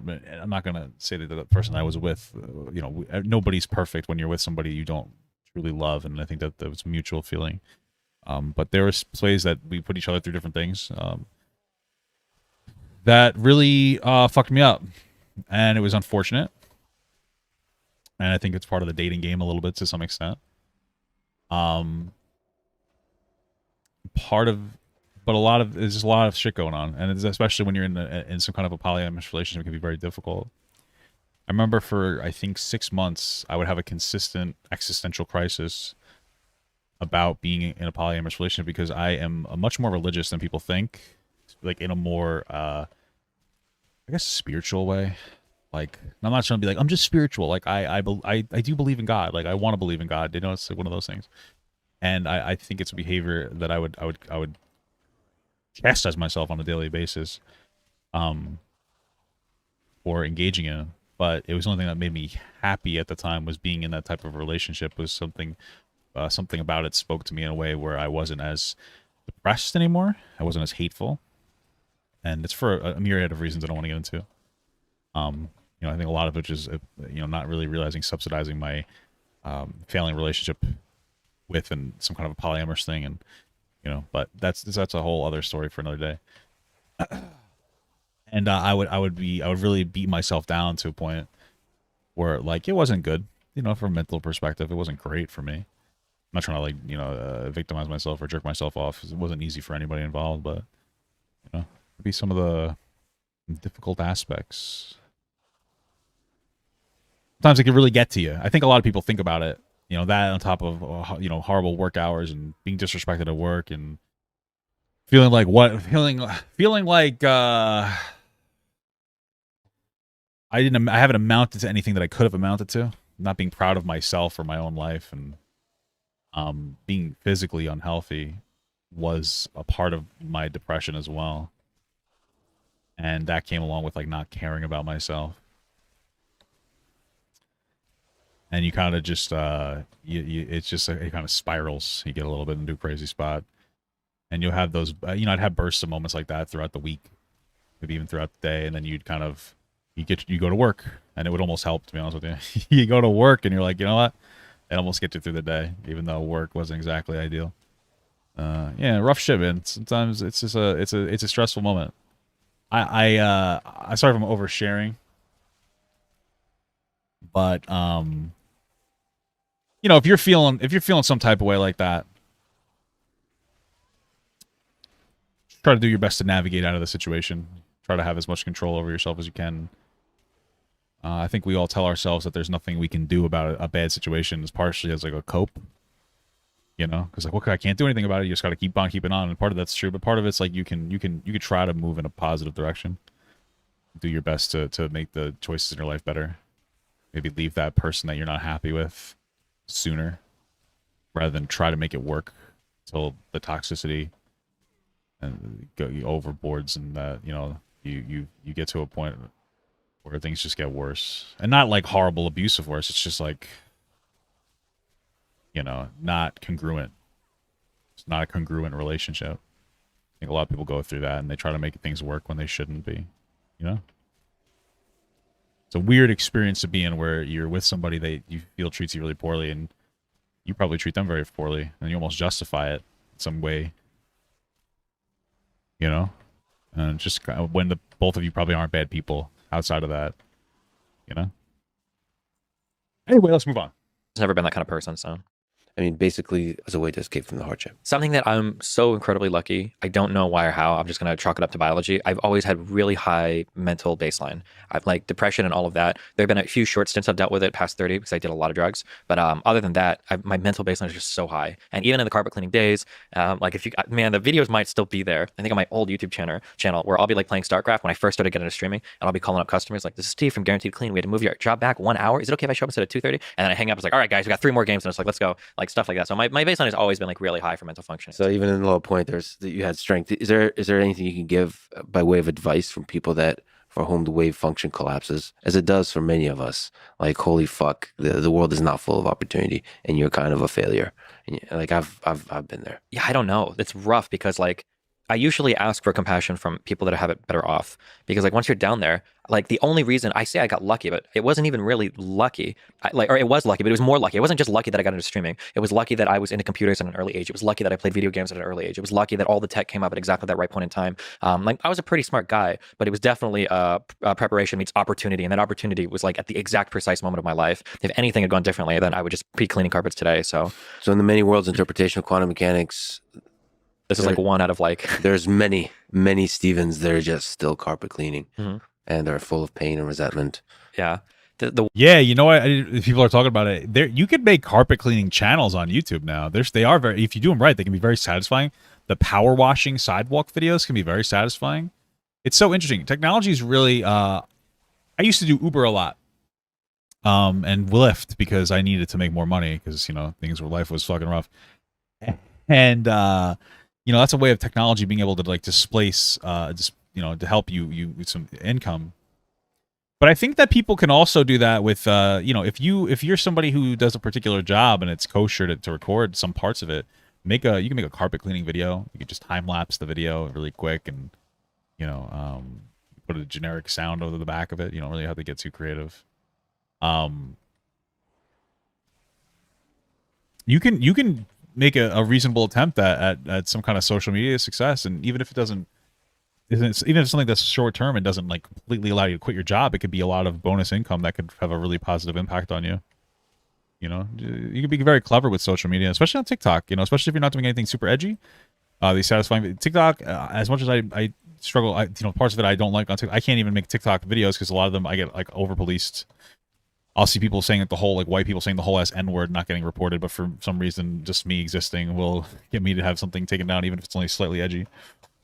But for other people, it could be a really good platform to grow. And what is happening here? Even if it doesn't take off view-wise massively, it's not about virality as something that people should understand. A lot of times it can be about, I don't know how I'd say this word, not just virality, but the intensity of your followers.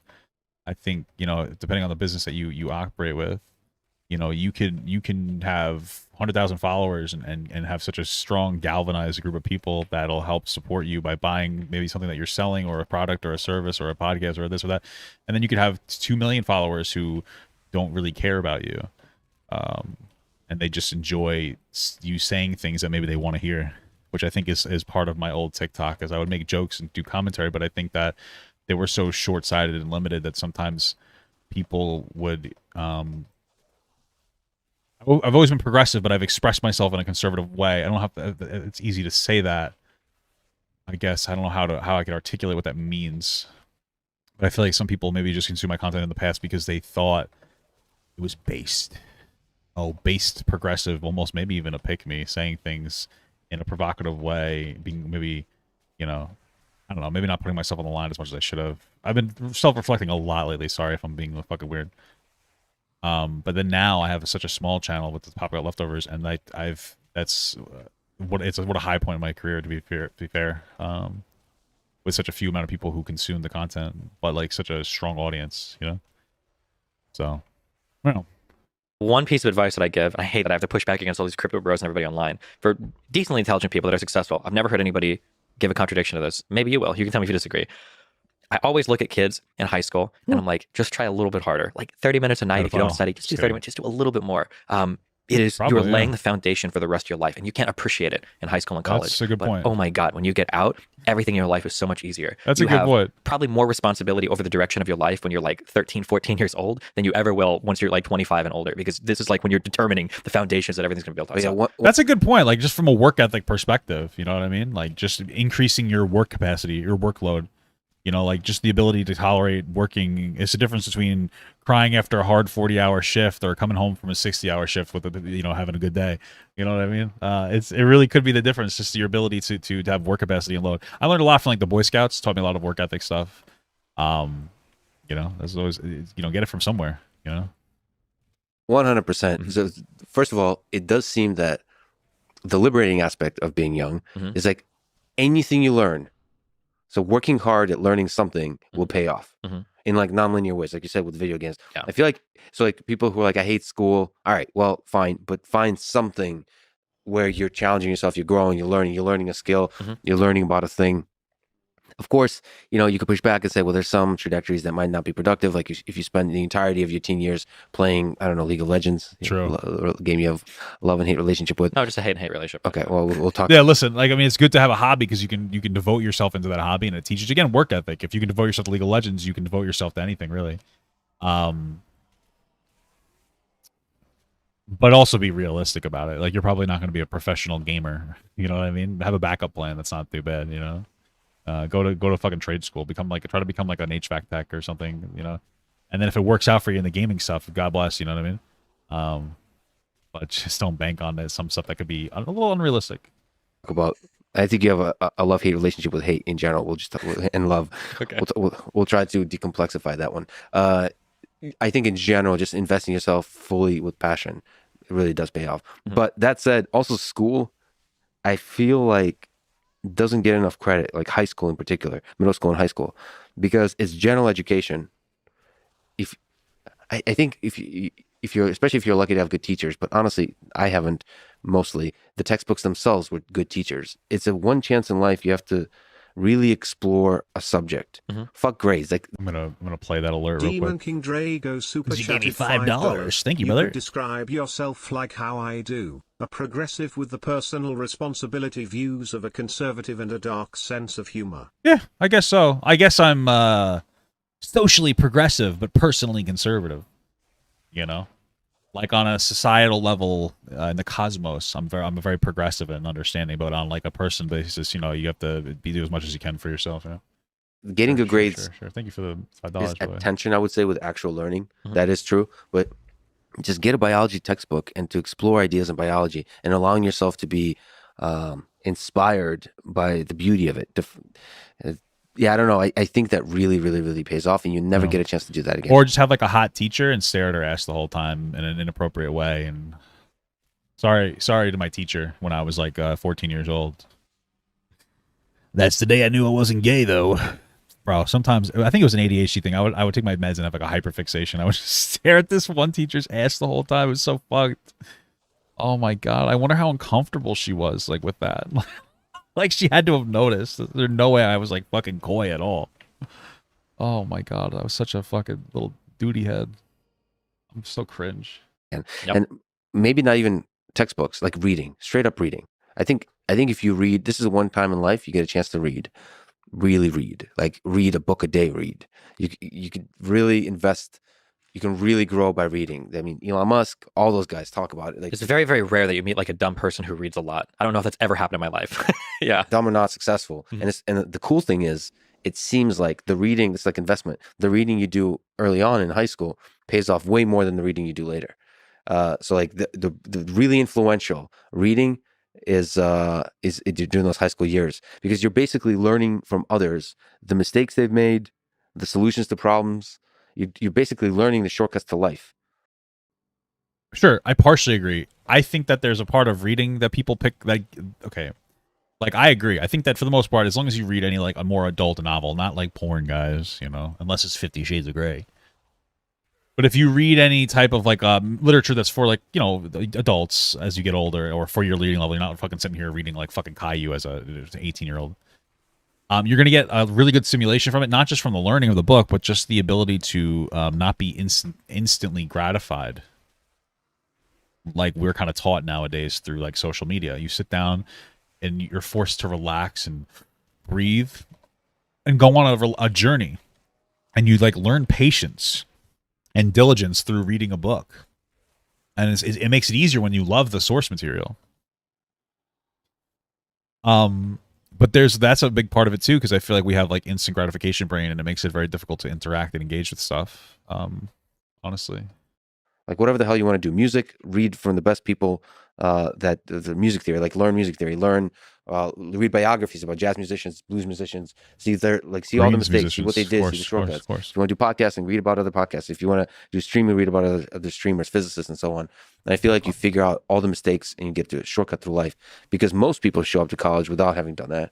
And now you get a chance to shortcut your way past them. Your books are yeah, so 100%. But nobody really teaches you that. They're like, go to school, from this time to that time. Shut up. This is just what you do. Eat your broccoli. I think it's like there's you should eat your broccoli though. Is now that I'm older, because you don't know anything as a kid. You can't really criticize adults as a kid because you're a kid. By the way, you're ageist, if I may say so. I am super ageist. So as I get older, I get even more ageist. So there are a lot of people who are arguing. It's like, man, dude, you're really 22, aren't you? I can tell every word you say. Just seems to like. It's true though. I feel the same fucking way, dude. You can tell, dude. It's so unfortunate because when you are a young person, you feel so invalidated and offended when somebody's like, "Wow, you're young." But then you get older and like, wow. First of all, the first person I realized who was a dumb 22-year-old was myself when I was like 23. And then guess what? When I was 24, I learned I was a dumb 23-year-old. And you just kind of continue on. And like I feel like from the age of probably 26, I was like, wow. I looked back at the person I was last year and I was like, wow, cringe. As I get older, I think of that a little bit less and less. I still self-reflect, but I'm more who I am now. But like, it's true. But then you look at some of the perspectives of young people and you go like, wow, like that is such it's so difficult because, you don't want to lean on that too much, but sometimes I'll sit back and go, wow, like you have such a young perspective on something and you will not have that perspective in less than 5 years and you don't even realize it. And it's just real. It's just part of life, man. It really is just a very real thing. 22-year-oldness, but that's okay. I love that for you. Yeah. No, I could just say, because you mentioned this. So your wife is a fellow streamer, Melina. You mentioned that this is a source of fights for the two of you. And I could just feel that there is truth to what you're saying, which is like, all right, you're saying that because you're 22. Just wait until you're 25, and you won't be saying that anymore. Sure. Now that is the most annoying thing for people to hear. Yeah, you can't ever say that, of course, because it's actually usually true, because. We do go through phases in life, and you can understand that most things are phases. So just in general, you can say, just wait. You won't see this. You won't feel this way again. I could say that to you. You could say that to yourself. Just wait. Whatever you're feeling like, just wait. In 5-10 years, you'll be a different person, and you will laugh at the things you take seriously now that they're causing you pain now. All that kind of stuff. But people hate hearing that. Anyway, absolutely. I think the joke that I always say is that, like, if I could literally step into a time machine and I could come back out and see myself as a 17-year-old, and I could say, hey, I'm literally you from the future. You see the time machine, and I would look at me and I would see the time machine, and I would give myself the best advice in the world to be the most successful person. I would ignore all of it, even knowing it came from myself. I'd be like, this guy sold out. This dude doesn't know what the fuck he's talking about. Like, nah, I'll figure it out better. Like, he must have made some. That's what I would think as a 17. Even if I knew it was myself in the future, I would just 100% never believe it. And knowing that is very frustrating. But I keep that in mind when I deal with younger people. That's why, like, I always say on stream when I'm talking to, like, there's been stuff with like Sneeko, another girl on my stream called Lab. Like, when I see I see the mistakes they're making, oftentimes because I've made all of these mistakes, sometimes in the most public and horrible fashion ever. But I'm never like a mentor. I'm not gonna sit there and like tell you like, oh, do this or that or that. I can't empathize with that. I've never made mistakes, so I don't understand what he's talking about. That because like I don't know if you're gonna listen to me, and I don't want to condescend to you, and you figure stuff out. And I'll be here if you want to talk about it. But yeah, there was one of those stories. There was a company that didn't work with me because I was very adamant on defending like very radical notions about language and racial slurs and everything when I was like 22 or whatever. Oh my God. And there's a company and they said, well, we don't want to work with this guy for an event. And after they'd said that, I written an article on my website called "The Company Was Gigabyte. They Make Motherboards." And I said, fuck Gigabyte in the ass. That was the title to my article. And I was like, well, if they don't want to work with me, I'm gonna blow them up and never do anything ever with them again. And it was just like looking back on it now, obviously as an older person, like, hey, you need to pump the brakes and chill. You're destroying yourself. But yeah, as a young person, it's like, yeah, you're 22. Of course, you think that you can say whatever and do whatever. And as long as but you were fighting for freedom of speech to say the N-word, of course.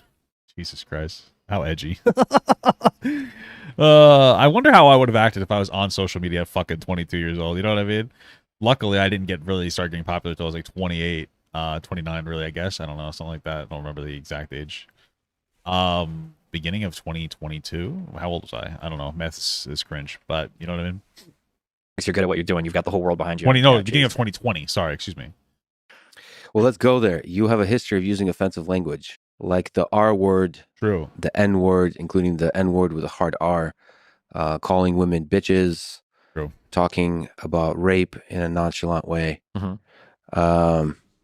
What part of that do you regret? You know what's really interesting though? I used to never say the word bitch. I felt it was so disrespectful and horrible, and now I say the word more often than I like because my wife likes to use it, but like in a non-rude way. She's like, "Oh, bitch, this bitch." Her mom and her call each other bitches. It's fucking. Women are crazy, bro. Women are fucking nuts. I don't know. Women are fucking kooky bananas. And what part of that do you not? Language is very complicated. When it comes to stuff relating to slurs, there's been like a whole trajectory of feelings on everything related to language. So For you personally and for the internet as a whole? I don't care about the internet. Almost for me personally. In my early 20s, I'll say like 22, 23, I think probably when I first started streaming, my feeling is that any word is just a word. And if it hurts you, that's your fault. Take responsibility for yourself. This probably came from my background of being like a really independent person. So that's just kind of like the mind that I had for everything. And there were like a collection of experiences that I had that as I grew, I started to realize like, okay, well, I feel differently about some of these words depending on the context, and I can see how they can affect other people depending on the context. So as I've kind of like grown, I think I've developed a more sophisticated understanding of how different words are used and how they affect people, whether they like it or not, and more importantly, whether I like it or not. And that words can, even if I don't want it to be, they can be a vehicle for emboldening certain types of ideas that I don't want to embolden. And yeah, that's kind of been the whole like growth. I've been lucky that in the time that I came up on the internet, I was able to learn these lessons, because if I was trying to learn those same lessons today, I would have been completely destroyed because I had insane views on language like 10 years ago. We could talk about the past. We could talk about the present. Let's talk about the past first. So, Sure. How do you deal with the fact that there's videos of you in the past saying the N word, including the N word with a hard R? So generally, And what's the context? Can you give me like Yeah, in your so- memory? What would be the context usually? when I lay out this defense, it's not because I wouldn't have used the N-word. Generally, whenever I said the N-word, it was usually in an example of like, this is something that like a racist person would say. I don't think I've ever, on the internet, I don't think I've ever called anybody like the N-word with a hard R. Not because I wouldn't have, but just because it wasn't in my vocabulary. I played RTS, real-time strategy, and we used the F slur for gay people. That's the one, and I use that one a ton. And I've called people that a ton in the past. I get that. So I should actually just as a small tangent. Yeah, go for it. And this is what I'd like to explore with you. Mhm. There's a ruthlessness to the language in the gaming world. Yeah, listen, because I've been there too, bro. You know, I've used some words. I said some horrible things to people, and that's kind of what you did. You did it to each other, and you know it's a problem because for one, you're keeping people out of the space that could be targeted by those words, or people who just simply find that disgusting.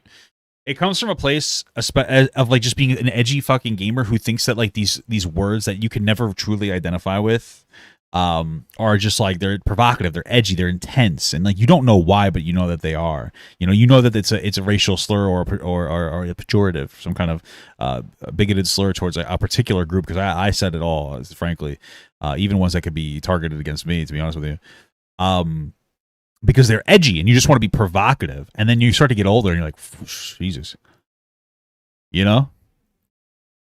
You're like, fuck, Jesus Christ. And you start to like, you get older and you realize that like, yeah, it doesn't mean anything to you, but that word, especially based on the historical context, can break somebody down so very quickly. And especially when you're somebody who can't get broken down very quickly with a word, whether it's because you don't, maybe you just don't care, or maybe, you tend to be a little more white or whatever, depending.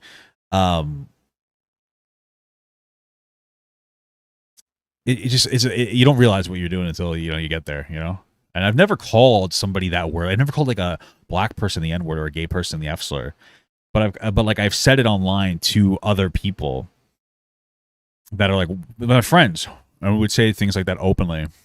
And think about it now, like I feel bad and embarrassed because there's times where I've said. I've called people in like World of Warcraft while we were raiding, other friends of mine, openly to like a whole raid of like 20 people. That I've called them like the F slur or something, and they'd laugh. And then I wonder if there was like somebody who was gay or something in there, and we just didn't know about it, and we just thought that these words were edgy and fine, and like they were part of the landscape. And it makes you feel like shit when you think about it. And I wonder how it made them feel, because they would obviously feel exponentially worse. It's just it's a lot to reflect on. And I never meant anything negative by it, but that's the thing, isn't it? That's the worst part about it. Is like I didn't think it was a problem back then, And that's the realization you come to. It's like, wow, you're more problematic than you think, and it was additionally, not that it was worse than knowing it was bad, but it's like you didn't even realize that you were being so fucking stupid, and how like your stupidity could have made somebody feel uncomfortable just because they existed around you. That's the thing that upsets me is I never want to make somebody feel like they can't be comfortable around me. And that gets into like a whole other thing because as a big guy, as a really big guy, 6'4", 350. Well, I'm 345 now, guys. I lost some weight. 344 technically, actually. But I didn't take my shoes off or my wallet out of my pants, so like basically 250. No, I'm just kidding. But as like a really big, intimidating guy, I'm very broad in the shoulders, especially with a big beard, and I wear like fucking hats. People will see me. I know people see me in a different light. I know that people look at me, and I know that people are uncomfortable with my existence because I'm a big man. I know I can make women uncomfortable just because I exist. I know I tend to lock eyes with people a lot because of like my ADHD or something, and I tend to fixate in weird ways. And I feel a little self-conscious about that kind of stuff. You know what I mean? But I never want to put somebody in that situation. And as I get older, I'm more aware of it. And Yeah. And there's different communities. They have different flavors of Of hate language, speech, yeah. of hate speech, essentially.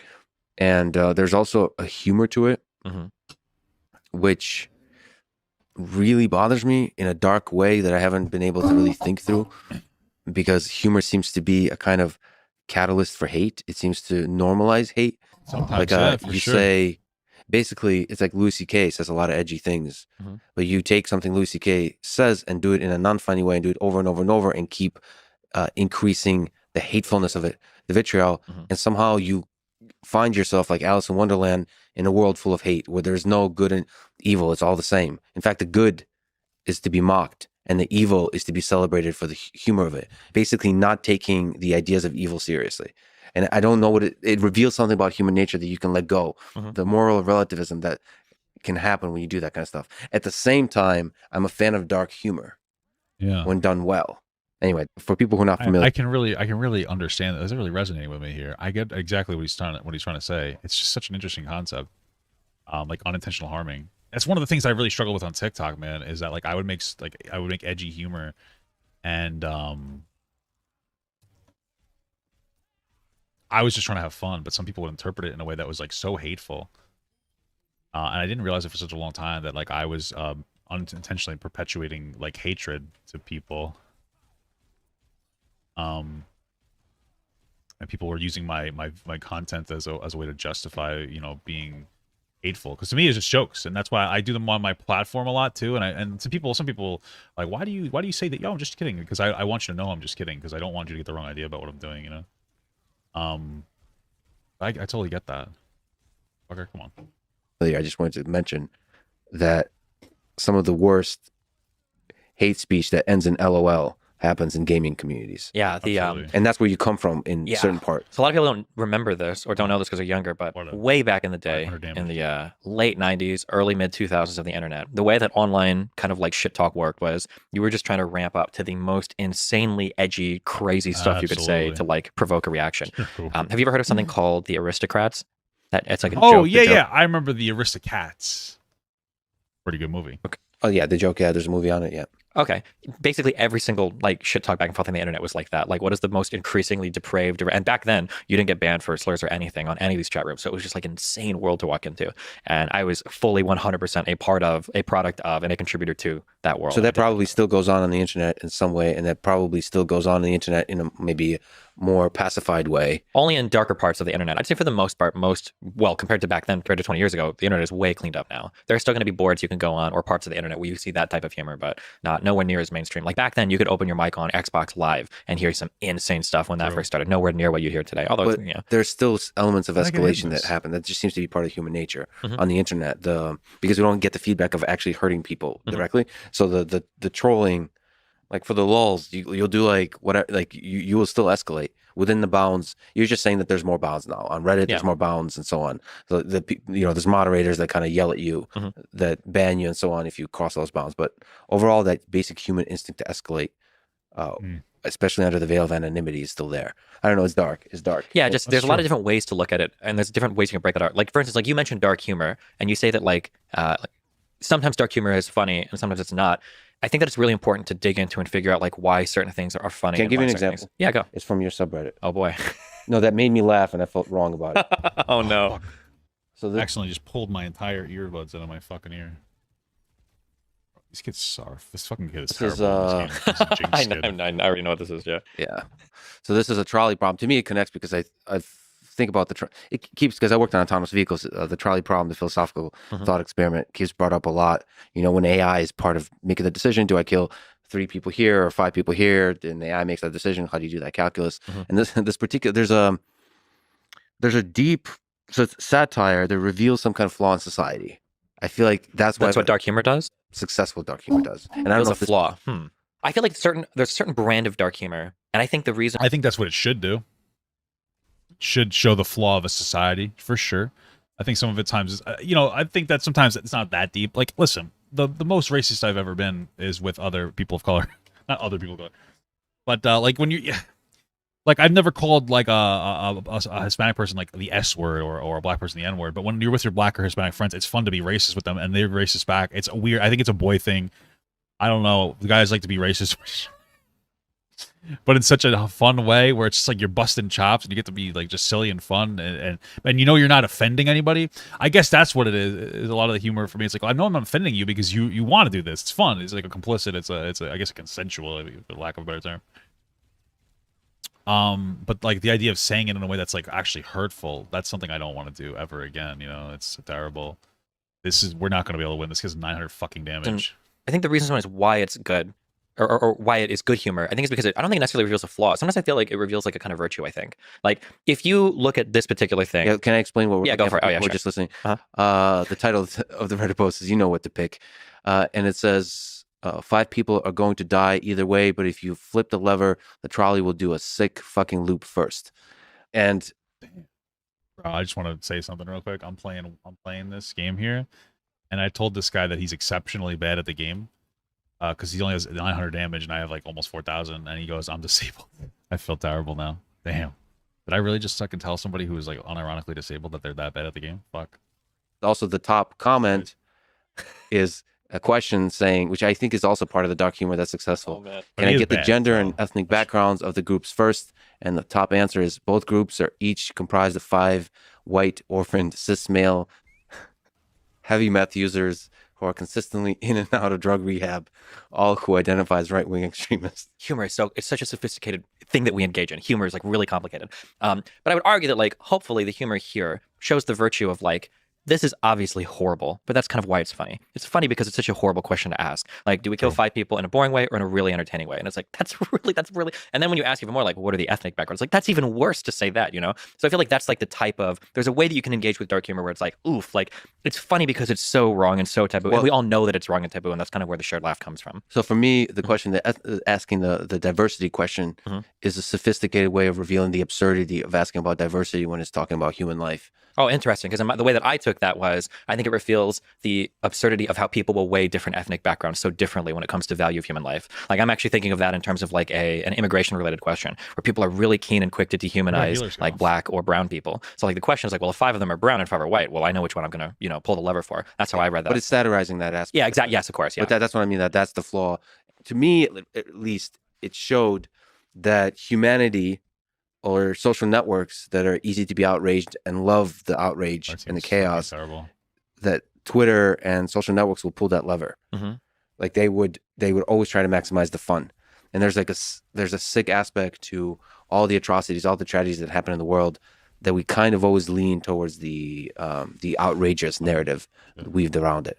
The one that leads to sort of the most clicks, to the most attention, to the most outrage, to all that all that kind of stuff. So that's almost like a satire of society. When they are faced with tragedy, they will maximize. I'm trying to think of a word that's not fun, but entertainment. Maximize the entertainment. Yeah. This is a big criticism I give, especially to conservative crowds. Left-leaning people, everybody doesn't. I don't like when people blame the media for the state of the media today. I very much believe that everything in society is a feedback loop, and that if you're really unhappy with the state of the media, I think that the media is a good reflection for what people want to see. Because there is a room right now in the United States where somebody could start a company where all they do is completely factual reporting. They don't have a political slant, and they're not giving you these like sensationalist narratives or stories, and that media company would fail in 2 weeks because people want to see that. Generally, people really want to see the like, show me the guy that really believes in what I say, that calls the other guy an idiot, the guys that are screaming on TV or on the radio, like, this is what I really want. It's like our new age blood sports, dude. That's what it comes down to. It's the non-blood sport. Where cancel culture comes from as well. People want to see somebody's like fucking their life ruined and shit. It makes them feel good about it, especially when they don't know the person. That's the best part about it, right? And people will engage in that, Or really and that the worst feedback part, I loop will guess. continue for generations. And then all of a sudden, people are like, "Why is the media so biased? Why is the media driving so many narratives?" And it's like, "Well, what do you mean? This is exactly what you want to see." And that's frustrating for me. That's one of my big kind of when I defend establishments or when I talk about like the interplay between citizen and all these institutions we have, that the institutions are very much a reflection of the population, at least in democratic societies. And I think that people very much try to elude the personal responsibility or the country's responsibility to why some of them look the way that they do. But that takes us back to the N word with a hard R. Sure. Why? Yeah. For the particular examples that I was giving, for the particular conversations that I was having, if you're going to have challenging conversations around certain words, I think you should probably be able to say them. Otherwise, it feels really ridiculous to me. That's like Do you still believe? I know what he's talking about. Like in context, you should be able to say the N word if you're quoting somebody else saying it in a more educational sense. I understand what he's saying because you're not saying it in a hateful way. I just disagree. I think that like you don't need to say the N word with a hard R when you could literally say N word with a hard R. It might be a little more syllables, but at the end of the day, it's just a question of being sensitive to somebody, and reducing the opportunity of people actually using the word in a way that's provocative, like race baiting. What comes to mind is like this content creator named the teacher Luke from TikTok, where all he would do is he would make content about words that sounded like racial slurs and about their alternative meanings, as if he didn't know that they were racial slurs. So like the country, we'll say Niger, he would say that in a way that, he would say that the word, and like there's a word for like a break in your armor that is a slur for Asian people. He would constantly make videos like that because he's trying to be race baity, and it's like, well, technically these are just words, but he's just trying to do his best to get away with being racist. It's very clearly meant to just be provocative, especially towards people of color, by using like these words. And it's like that's part of the thing that you're trying to avoid as well, is giving people the opportunity to. And there's a specific word for it, but I don't know what that word is. But like that's why, even within context, I'd say like it's unnecessary. You don't need to. There are alternative ways to express this word. And these are words that should be eradicated from vocabulary. And the more that we say them, the more power we give to them. Honestly, Do that. Yes, and not like calling people those words, but in having conversations about those words, I would say that I still believe that. Yeah. But don't you think, as you said, that using those words actually gives motivation and strength to people who have hate in their hearts? I think depending on the context of what's going on, I think that that's going to be a big driver in terms of how people are going to perceive or take it. So in a conversation about the N-word, I don't think I would normally say the N-word. We would just talk about the word, much the same way that like in a movie, like in Django, people use the N-word. Should that be censored in that movie? Or in the context of that movie, is it being employed in a way where these aren't good people? You're not supposed to like them, and that's what the audience walks away with.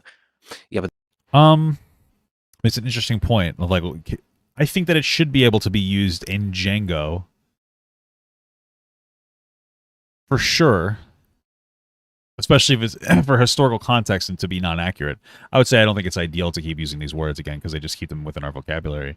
But I think that there's a substantial difference between a piece of media, like a movie that's supposed to be, to an extent, like an artistic telling of a situation, versus a stream where you might be having a conversation, but I wouldn't consider that like an art. I think that like having racist characters in a movie or a game or whatever can enhance the game in some capacity, depending on how you use it. If you have a racist character that you're just like, killing or something, or defeating, and obviously there's a level of like righteousness you feel. Or if you have a character that is racist and you reinforce that with the inappropriate usage of words, and then they go through like a redemption arc to not be racist and things like that, they can definitely be enhancers. They could be holding up a mirror to the reflection of society. I've watched this one show. I forget what it's called. I think it's a show from a Spanish country, so like a South America or Central America. I can't remember what it is, but they show like the racism it's between different like groups of Hispanic people and stuff, and call each other like the S word and stuff. And there's like a whole hierarchy, and it can enhance, and it's like holding a mirror up to society. When it comes to a stream, I don't think that there's any level of enhancement or showing to society because it doesn't hurt the media. If a racist character in a show says, you're such a dirty N-word with a hard R, but he says that and he doesn't just say the N-word, you're obviously going to be removed from the movie, and it's going to reduce its effect, especially since, again, usually these movies will not glorify racists, but they will speak out against them. What the fuck is this cat girl? Get out of here, dude. When it's on a stream, it doesn't hurt the conversation in any capacity or the interpretation of it at all. So it's not necessary. There's nothing that you're actually going to be portraying in that conversation. But that context is different than conversation. It feels like in conversation, you using that word normalizes it. And that normalizing that word is going to make it easier for people who use that word in a hateful way to use it. Same with the F word, the F slur. If you use that casually and normalize it in a way that's not hateful, you use it in a way that's not hateful, but the side effect is that it normalizes it, then people who do use it in a hateful way will be more likely to use it. Therefore, mathematically looking at the equation of the number of times the N word or the F word is used throughout the world, it increases the number of times it's used in a hateful way. Yeah, I think that human beings, you're part of that problem, Stephen. I don't agree. I understand the thought process, but I don't know if using. I don't understand how I wiped 3 and we still lost this team fight. What these teams are getting today are fucking incredible. Certain words within different contexts is going to necessarily normalize like the hateful use of that word.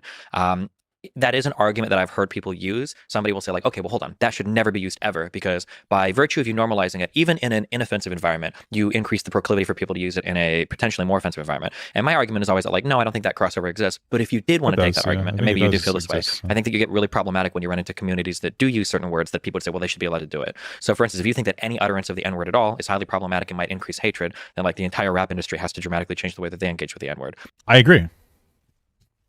It's just not my place to police that. I agree with that. Like, that doesn't become problematic at all. I don't think that black people should use the N-word even with an A. I'm not going to go out there and be like, oh my goodness, a black person using it. I guess I'm not offended by it. I just don't think it's ideal. And the reason is because I had a teacher, and I didn't have this teacher, but he was a teacher in high school that I knew of. And people hated this guy. He was, damn, I just got fucking nay-nayed. He was a black teacher.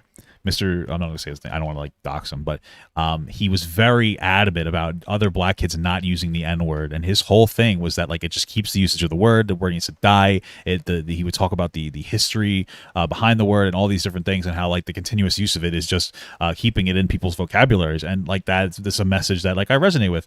I would never police a black person and be like, you shouldn't be saying this. That would be fucking preposterous. But like, yeah, I can hold the value that like I don't think anybody should be saying that word at all. Eradicate it from the history book so nobody knows of it. Just like this entire team should be eradicated from being able to play this fucking game, because look at the damage meters. 3,000 from me, 1,300 from the fucking tank, and another 684 from our fucking DP, from the other DPS. I don't understand how people could be this fucking bad at the game. Holy fuck, what are the teams I'm getting today? So yeah. And obviously a lot of people that criticize people's use of the N-word aren't going to turn to rappers and say, well, you guys can't say it either. No, it's who uses the N-word. That's what it's not. So it's not just the word. It's it is context dependent. But I would say that you, as a white person, having conversations, the context there is the kind that would lead to an increase in hate. Do you think the N-word should be censored in the dictionary? No. And I believe there's a Wikipedia page on it, and it's not censored. I think it should be in the dictionary. I think the context of casual conversation. Yeah, because it needs, like in the dictionary, I understand why they would have that word defined. It doesn't need to be removed from that, but in our casual everyday conversation, absolutely should be removed. Like I said, I just believe that on the internet, having humor, having fun conversations as you have not the right way we should on your go. streams, I'm just gonna go with them though. That leads to the normalization of the word without any educational value. Yeah, I would agree with that. I think I would agree with that. No, sorry. So there's a difference between F slur and N word, and both I think should not be used in a fun way. But the F word was used in a fun way for a long time. For sure. And I'll tell you something that bothers me about your streams. Not your streams, and basically every other stream is the casual use of the R word. Oh, the ableism, yeah. I don't know if it's about the able. I don't even know. Listen, it's complicated. I'm not. So listen, people use the R slur a lot. We're just getting fucking destroyed, and our DPS is a fucking idiot. He's an R slur. Just kidding. Sorry, it's a little too edgy. I'm fucking pissed off. Even I struggle sometimes. I don't think that people who use the R slur, or even I don't think the people who use the R slur are ableist. Holy fuck, this guy's like actually good. Maybe that's why we're getting shit on. What is this guy, like a Smurf, or maybe I'm just like really bad. Anyway, I don't think that people use it in a way to be hateful towards people with intellectual disabilities or developmental disabilities or any type of disability. For the most part, there's some people who do. I think that it's a word for you're dumb, and people don't understand the historical context and how if you talk to a person with like a disability, ones that are like truly negatively impacted by society, how like how offensive it is to them to a point where it's keeping them from wanting to play video games or keeping them from wanting to be in like an online spaces. Again, like it comes to, like I said earlier, the humanization of people with these disabilities. When I started to see them as more as people, where like things really changed for me. You gotta be kidding me with this fucking shit. And it really comes down to people just don't care. Wow. Not like virtue signaling here. No, ableism isn't virtue signaling. I mean, like, it's a legitimate, yeah. Like, I get emails from fans that say, like, hey, like, I deal with this particular issue. Every time you use this word, it kind of feels like you're attacking me. Like, just like, so it's not, So why, I'm just genuinely curious, why hasn't he changed that behavior then? Like, why not be like, I'm going to try to use it less? Sometimes maybe it slips, I get it, but why not try to, like, reduce that behavior? I don't understand that. Valid concept, yeah. It's just something cuts wrong for me. Like, for example, I am bothered by the excessive use of the word fuck. Okay. But not in the same way that moderate use of the word fuck. What is it? I'm curious. And when somebody calls somebody an R word, what is the feeling that you get that makes you feel bad about it? Not even a heel either. It Holy signals shit. to me that you don't give a damn about people who are struggling in ways that you are not struggling. Like that signals to me, like about the experience of others. Do you think that are there other words also that could convey like a similar feeling to you, or why? Because it feels like you've drawn a pretty special circle around. Because like I imagine, I go, oh, this guy's you're an uneducated dumb fuck, or you're a nitwick, or like. Listen, I don't like this argument because it's just there are other words for being racist to black people too, but we wouldn't like generally say it's okay. Like yes, saying stupid, sure, but like that word comes from like it used to be like a diagnosis that was meant to and then ended up like oppressing people effectively. It's a word that's used to put people with intellectual disabilities down historically. You can make this argument with like any word. It's just you shouldn't be using it. It keeps people out of the space. If you talk to anybody with Down syndrome or like autism or somebody, especially somebody who's truly impacted by their disability. Let's be real. I'm not super impacted by my disability in this profoundly negative way. I have ADHD. I have fucking OCD. But if you call me that, it's not going to offend me because like I'm not like it's usually reserved for people like truly struggling to fit into society in some capacity for no fault of their own. Like somebody who doesn't know how to point and click and fucking heal me. I'm even right in front of your fucking face, you idiot.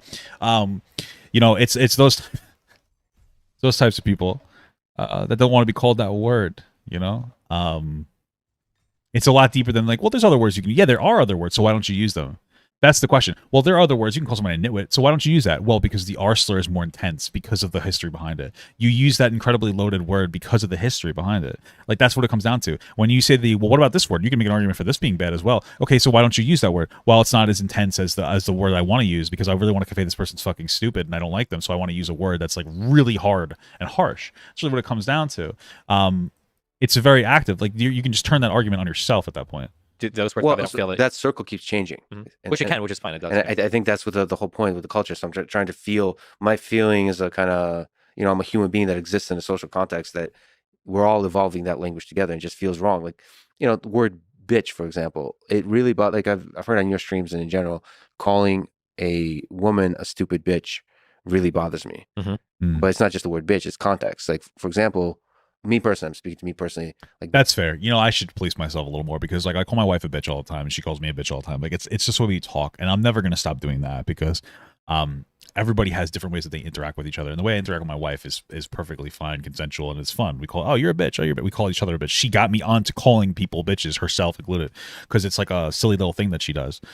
Maybe it's because she hangs out with a lot of gay people. I guess gay people like to call each other bitches. Gay men, I don't know. It's fun though. But that word comes off as very disrespectful to a lot of women, and I think I can't remember isolated instances, but occasionally I'll catch myself calling a woman a bitch on like stream, not to her face, but I'll be like, oh, this woman's being like what a bitch. Like she'll be doing something that's like shitty. She'll be being kind of a bitch, and I don't know. I like maybe I should fuck out a little bit. I should just call her dumb. She's like, oh, you're being fucking stupid. You know what I mean? We could all do better. We can all do better. Badass. Depends on the context, though. Bitch. Yeah, it's different than stupid bitch. Sure, like a bad bitch or something is different than, yeah, of course. Yeah. Way different. Sure. I think it speaks to a bigger sense of civility and respect for human beings that are not like you. That's the feeling that I'm bothered. And so I guess what I'm trying to say here is just because people speak in this kind of way in the gaming world and in streams doesn't mean that you, like, a lot of people look up to you. It doesn't mean, young people especially, doesn't mean that you don't have the responsibility to sort of stand alone from the crowd, because you're somebody that values the power of effective discourse. Mhm. And Wow, this is a really good to argument. be effective discourse, there's some level of This is civility. beautiful. So you can be the sort of the beacon of civility in that world versus giving in to the derogatory words. Because, like, you have to lift people out of that world, out of the muck of what I would say is like drama and ineffective discourse. It's like, I think that's one of your missions, right? Is like to inspire the world through conversation, through debate, through effective discourse. Yeah. So I guess I'm just calling you out that I think using our word, for me personally, as a fan that believes in your mission, it just makes you look ineffective and bad and uninspiring to young people that look up to you, because those young people Wow. are going to use those words that you're using, and they'll do it much less effectively. Sure. That's the problem. Yeah, I guess the challenge is always just like finding What a real moment. That's why I like Lex, dude. That's such a real thing to say. the line. Like, Yeah. my vocabulary shifted dramatically from even from like 2 or 3 years ago. I think my vocabulary shifted quite a bit as we've kind of gotten rid of some words and some things are kind of coming out. The R word is one that has kind of gone out and come back and gone out and come back. That one we've definitely gone back and forth on. I know there are different thoughts about it in different communities on the internet. I'll say from a personal perspective, it's and again, I know that I'm saying this a lot in the stream, and it's because I don't know how to articulate everything that I say, especially when there's somewhat new concepts. But being on the online sphere, there are certain like influences that you're hit with that you don't even realize that'll have an impact on what you do and what you say, and it will normalize some behavior that it will normalize some bizarre behavior. And people online will be like, you're being stupid for doing this particular thing. But it's like, in the real world, this is a completely normal and acceptable way to interact with somebody. Like potentially distancing yourself from somebody who, you know, maybe you thought was a friend, and then they pushed a situation a little too far to a point where you had to disconnect for just because that's what you do in the real world, and people criticizing you for doing something like that and saying that's bizarre, why would you do that? And you get so wrapped up in this online perspective, and you're like, wow, that's not the way to interact, you know? So like that, and it's like you have to come to the realization that like people in the online sphere, especially since there are 100 different spheres online, they have different interactions and feelings, but ultimately, like, you know, try not to lose yourself when you're interacting online, whether you're a creator or whether you're a consumer that engages in like, you know, the social sphere, whether it's like Reddit or whatever, however you do. Try not to lose that humanity that you have, because the online world will cause you to lose your humanity in not a full way, but in a partial way, where you start to almost code switch between being a human being and being an online personality. And for some of you people in the audience, one thing that you should try to do is try not to talk to people on the internet the way that you wouldn't talk to them in the real life, because a lot of people do that. Try not to do that. Oh, we have a Farah, you know. This is interesting. I mean, I'm just telling you. Yeah. For me, it cuts, and I'm not a social justice warrior type. It cuts pretty hard. Like, what you're saying is I'm going to lose a subscriber if I'm. No, it's not No, a I'm just kidding. subscriber. I know what you mean. I actually have to empathize harder, because Yeah, it's not about losing a subscriber. It's about like setting a good example. I really like this because I like Destiny. He's a great guy. But everybody's flawed. You could point out 100 different things that are flawed with me. People do that all the time. Like I'm you know, and like this is such a moment that like as a person, it's not even gonna click for a while. Like you hear that, especially from somebody who's like so level-headed and intelligent as Lex. And like I could imagine that if like Lex said something to me like that, it would be a little bit of a personal consideration for a period of time, you know. Okay, you're just gonna have to die, bro. I'm gonna have to die, actually. I'm a fucking sussy baka. You know? I'm like, maybe this is not a very good person. That's what I feel.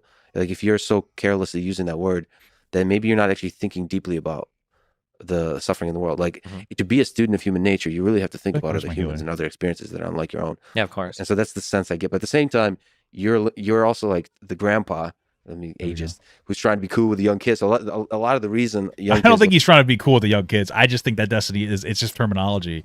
It's like your grandpa who's like a really nice guy, but maybe says some Russ and Stellar things about like fucking a particular group of people. look up you know? to you. It's like you also know the language of the internet. Yeah, but I mean, that's not an excuse to use words that we Right. think shouldn't be used. I guess the question that I would have, because it's always a struggle, and to some extent it's kind of happened, is let's say that like 3 years ago, I would have said I'm no longer saying the R word. I'm just going to get rid of that in my vocabulary. Like, is there a chance that today we would be having a conversation about like why do you call people dumb fucks?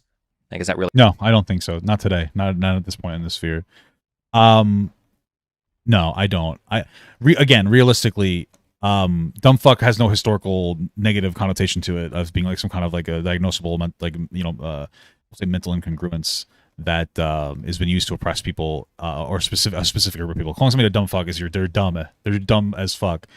Calling somebody the R slur is very linked to people with intellectual disabilities. This is for real.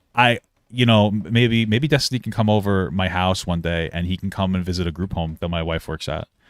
I know that's just a silly thing that'll never happen, but what an experience. What an experience. I hate these streams because like I get like a little I like these streams because somebody popped in and said a very introspective version of Pop of the Day. Yeah, when I get into this, I start getting into like my unlocking my feelings and emotions like a fucking nerd.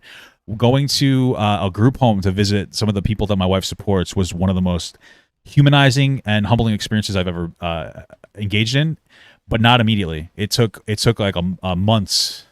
It was an epiphany moment where I'm like, wow, like these are fucking people, and I've said these things that somebody could have heard on the internet, and it could have pushed them away from wanting to be on the internet. I think a really great resource for people that is there's this great Jubilee video about me getting fucking killed about people with Down syndrome, and they answer this question that's how does the word make you feel? And all of them like, I hate that word. And like hearing somebody say that is like is fucking intense, you know. Really appropriate? Like, does this attack at the core of like somebody's like level of intelligence, education? Dumb was originally a derogatory term for deaf people. If people want to stop using the word dumb, that's fine. I don't think that it has anywhere near the same impact as the R slur. I don't think it has even close to the same impact. You know, nobody calls somebody dumb in a way. I think part of it is because nobody calls somebody dumb in a way where it's like you can't hear anything I'm saying. It's more like you're just a stupid person. So yeah, maybe there was, if the deaf community was advocating against that and like I really, I don't like this, that, and the other, I would absolutely regulate that out of my vocabulary. But it's simply not the same intensity of the word.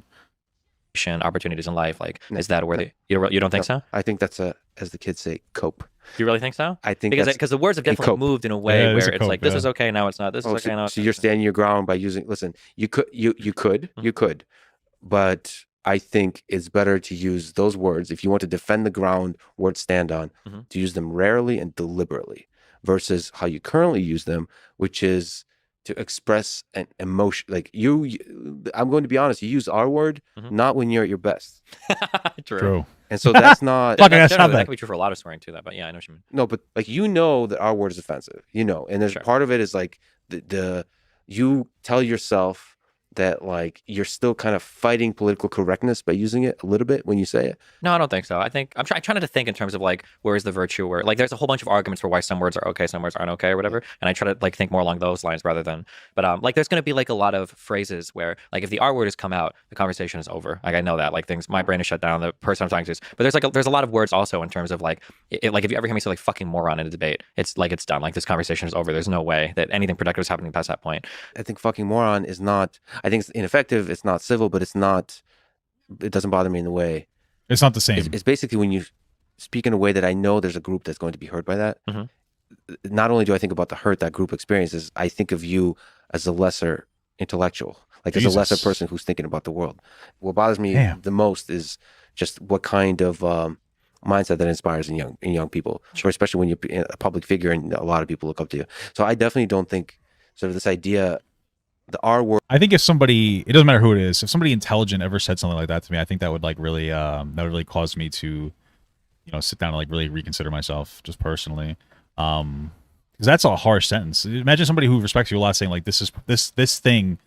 I mean, my wife has said things like that to me before when she'll say like a thing I'm doing makes her, and not in these exact words, but makes her think less of me.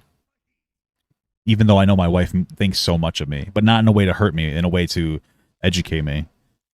It's a very humbling experience. It's a very humbling experience.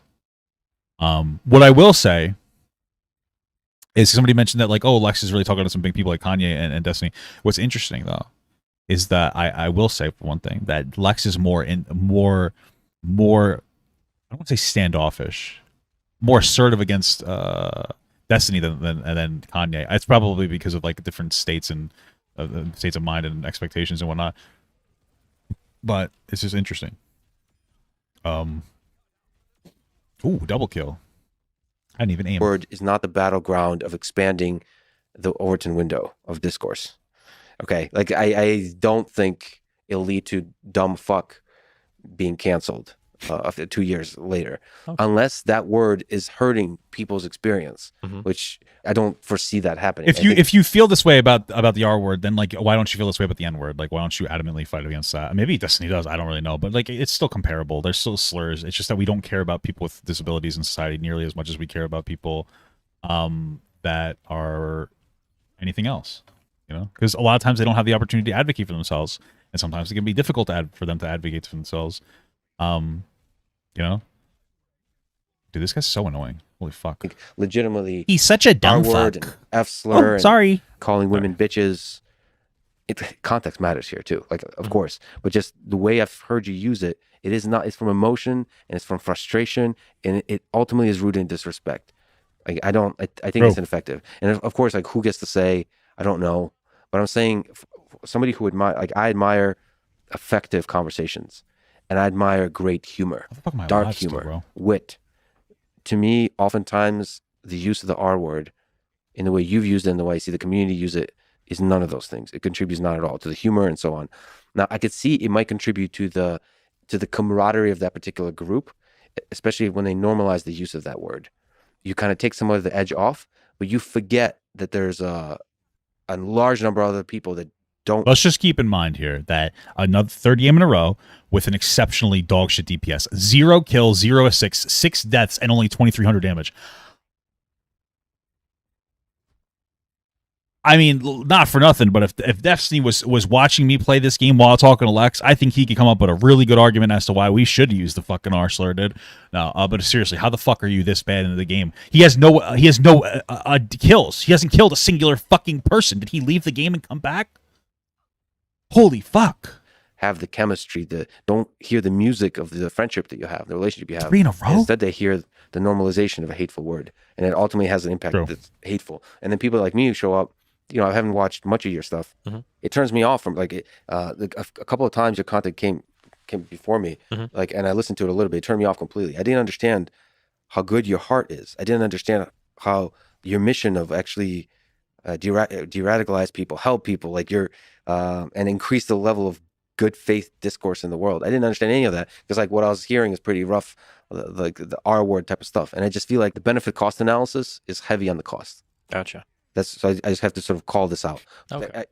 I think and I straight up think it's wrong. But that's my own. That's why do you think it's wrong?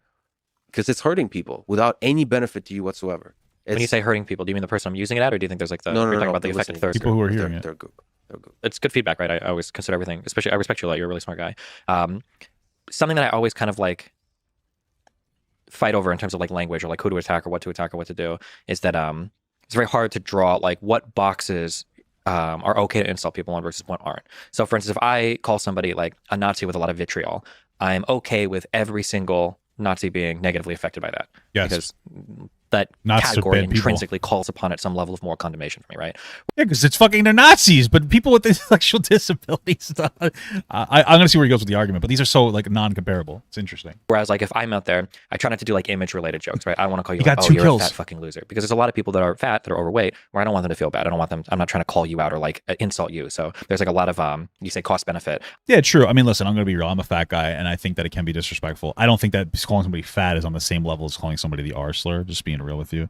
I can understand the fundamental argument of like trying not to be disrespectful to remove people from spaces. Absolutely. And you know what? Maybe there's a whole conversation to have about why I'm like more normalized for different levels of disrespect. But like, I don't think that those are necessarily, those aren't really comparable. You know what I mean? It's just disrespectful. I look at like a lot of collateral damage from a word like that, where there's no purpose in doing that. So certain words are easy to get rid of. They're off the table, right? F-slur, N-word, like these are not words you call people because there's so much collateral. It's not worth it. Yeah, same thing We've with the got R slur. Some words where it's like if you It's just that the collateral doesn't really matter to people because they're not seeing how it negatively impacts people. Some of the people who it have targets. some form of like mental thing, it is a bad thing. You're not a bad person, but just using that word could feel like a collateral damage to those people. And then there's other categories of words. So like if I say that like this person is like it's a stupid fucking Republican, right? There's probably some Republicans that aren't dumb that I don't want to feel called out by that. Like, are those types of phrases that you think should be completely removed as well, or? No, it's calling somebody dumb, a stupid fucking Republican, a stupid fucking Democrat, stupid fucking whatever. Do whatever. It might be a little disrespectful. It's not anywhere near on the same level. Fundamentally, calling somebody a Republican isn't like bad. Like I don't. Well, I guess in today's landscape, I understand it's a stupid fuck, but it's not the same because if it was you to use that over using the R slur, there's a certain power. Listen, let's just be fucking real here. Let's just be the real Papa Gut, which is what I like to try to do. There's a power that you get from using bigoted words and slurs. That's just the reality. I don't know how many white people are going to tell you that, especially white people. There's a strength that people feel when they say horrible, hurtful things to other people. I don't know if it's a human condition or maybe just IG stupid assholes like to do that. And that's the reality. You feel good calling somebody the R slur. It's why it comes to your head when you get angry at somebody. They're not just fucking like, oh, you're just a dumb fuck. You want to hurt them as much as possible, so you search for the most harmful word that you can think of. They don't even have to be black or anything to use the N word. A lot of times it's just to use that horrible, harmful word, and that's where it comes from. It's a horrible truth that people don't talk about. And you want to search for the most provocative, intense word to hurt that person in the way that maybe their actions are hurting you, even if it's not justifiable. You know? Papa God, he's talking about the logic of the argument. You're thinking about the emotional. No, see, like what you're doing right now is you're being a silly goose. We are not logical creatures. We are logical and emotional creatures. And every time people try to fall back onto what about the logic argument at the expense of any level of the emotional argument, I think you failed as a human being. And I don't mean to be that provocative about that. You think calling someone cripple is way worse? Well, don't call people crippled. I mean, that's pretty fucked too. I don't know why you'd call somebody a cripple other than to say like that. That's a whole. I don't think people use that because that's absolutely explicitly bad. I don't know. I've never heard somebody call somebody cripple. Jesus Christ. Yeah. Sorry, I got a little derailed. I'm kind of curious. So this completely removed, and we're not missing each other, by the way. It's that I think that you align with more logical arguments or arguments you feel are more logical. And I don't think that's a human way to engage in arguments is to try to be purely logical, because we are people, and pure logic is it's just a silly thing. You know, we don't engage in pure logical anything in everyday life. So, just so we're clear. Yeah. I'm not referring to censorship.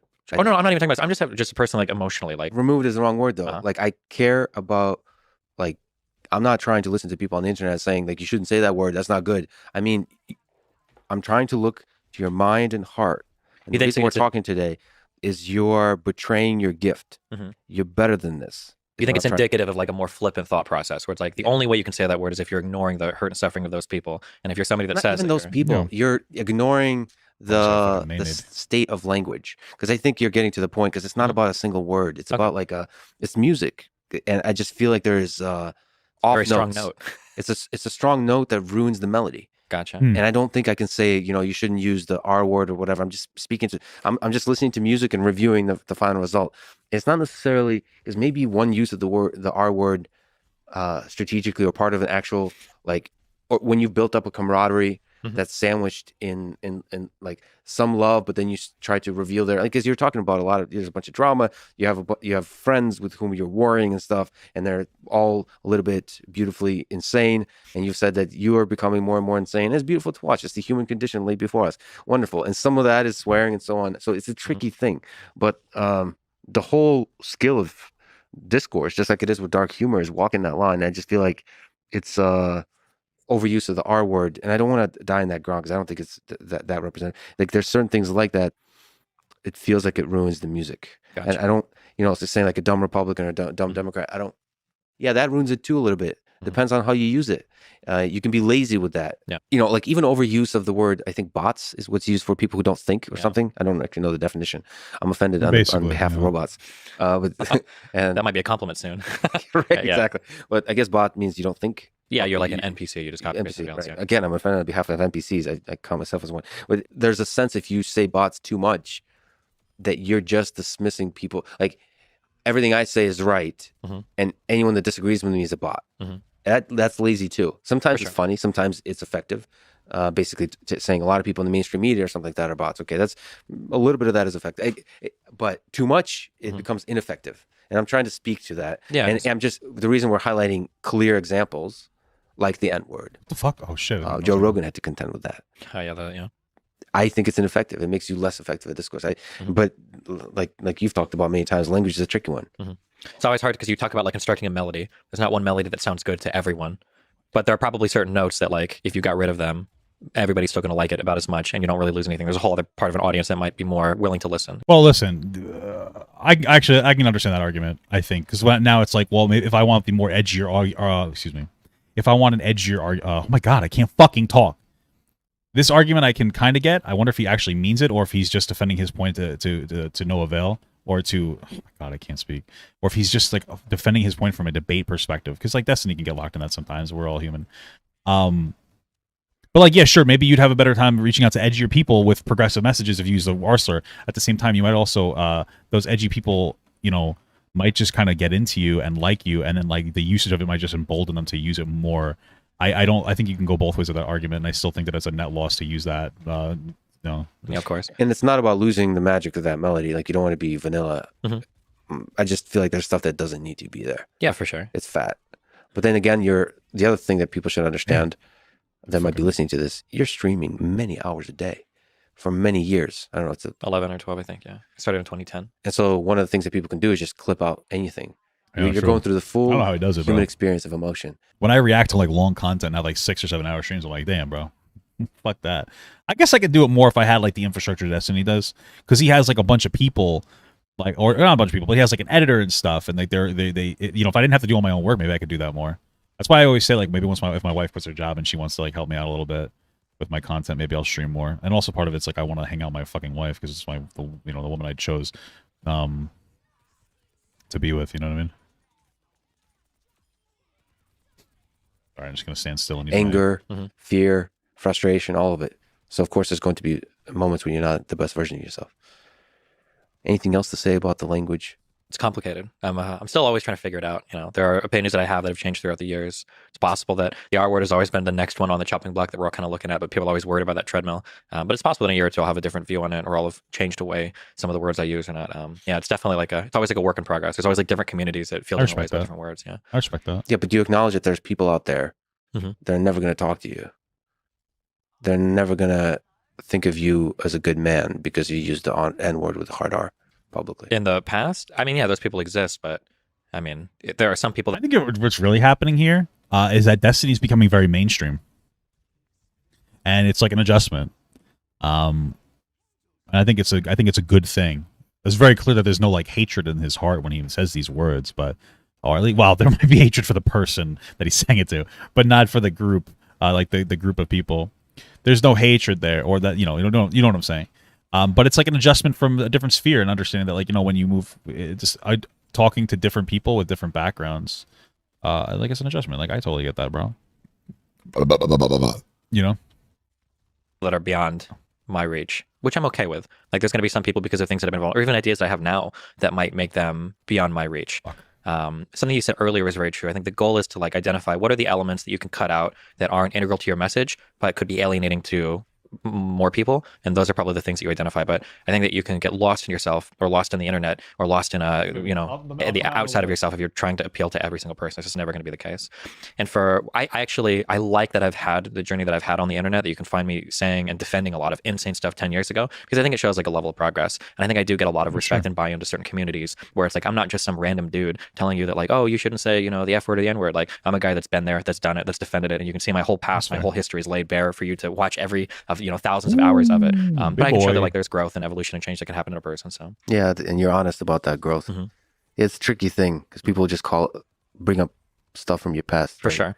I hope we figure out as a civilization a mechanism to clearly say this was me 2 years ago. This was me 5 years ago. I'm a different person. And like, Easy. because Twitter doesn't care about that. These social mechanisms that bring stuff up doesn't care about that.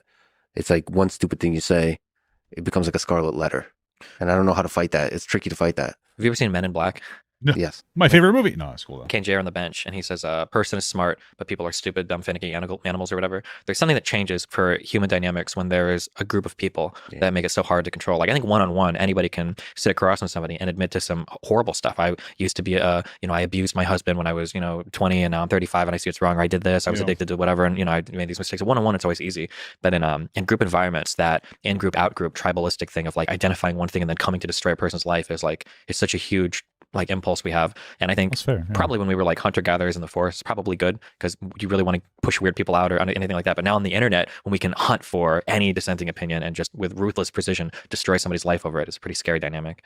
Well, it's also different in the hunter gatherer dynamic. There's usually like one group that you're just sticking with, and you'd follow those rules. There's hundreds of different groups and hundreds of different like perspectives and so many different things going on, and there's a lot of shit going on. I think one of the mechanisms that could fix it is make it super easy for each individual person to analyze all the stupid shit they themselves have said in the past, like a full I'm recording. the shitty DPS this time. I like that.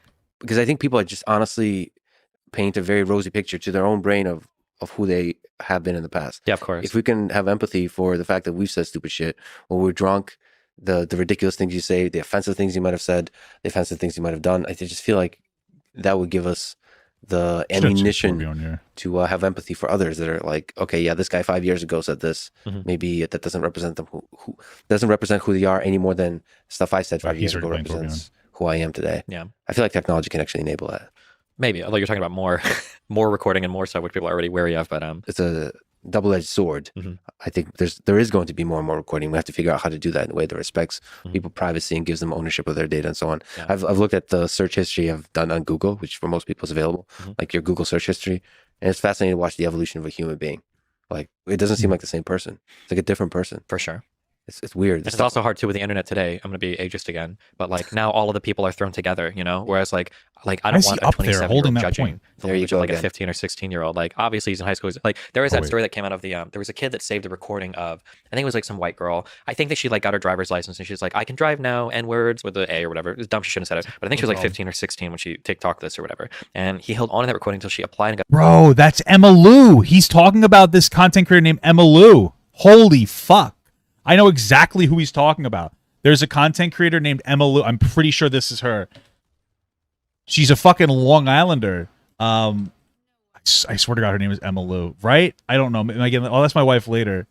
But there's this content creator. She was like she was a Long Islander, and like she was really growing in popularity. She's kind of a meanie head sometimes. But then like somebody came out that she had said like that, and they like destroyed her. I think that's her. Holy fuck! What a crossover. It's crazy. People will be they're fucking vindictive. And you want to know what the part people don't talk about is that if like you don't and at the time I didn't give a shit, but there are other people, because in other comparable situations you feel pressured to like be part of like the group hive mind fucking cancel culture, and like we've all been there and done like shit like that for some people. I feel like I've done a decent job staying away from it, but like it's something to like people like, oh my God, they did say that, and it's like, bro, let me just tell you, dude. Dude, there's some shit that anybody, bro, you've all done shitty things in your life. You know what I mean? It's fucked.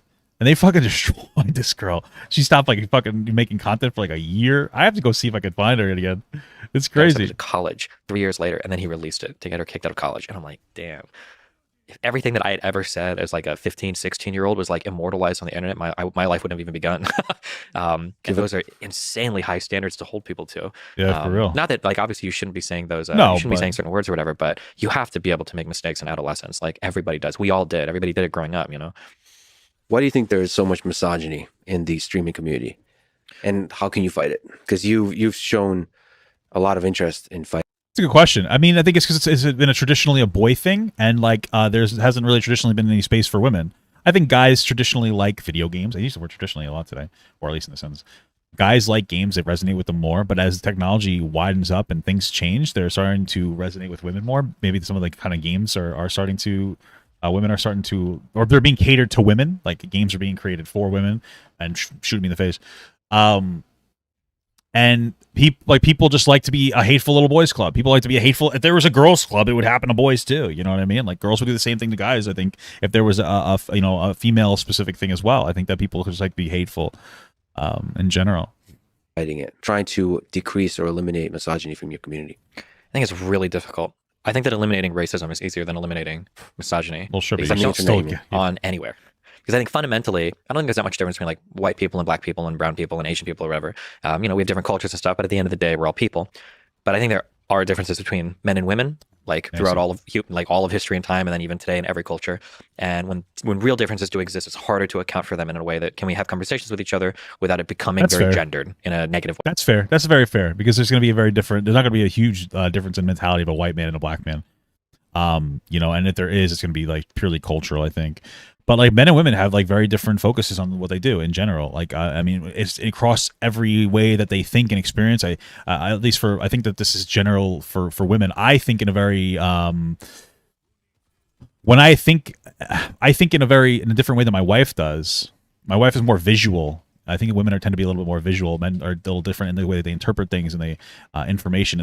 I'll have a conversation with my wife on stream one day. I think about the different ways that we think, how we think, whether it's more picturesque versus more like text based, whether it's vivid pictures or it's just specific moments. Where I think that we joke a lot about how like women won't let shit go in the past. I think that women might just have better or weirdly different, either better memories or emotional connections to events in a way that's different from men, to a point where it just creates such a different, unique experience in the way that we interpret the same situation. And it makes it so difficult for both men and women to understand. Like, for instance, my wife, I'll let things go that people do to me that are bad much more easily than my wife would. And there are positive sides, but there's also negatives to that, where, you put yourself in a situation where you're constantly kind of being taken advantage of sometimes. Whereas my wife, and like, because I just remember things differently. Maybe I don't associate the emotion as much. Maybe I don't know. But negative way of generating something, be like a misogynistic way of doing it. Of course.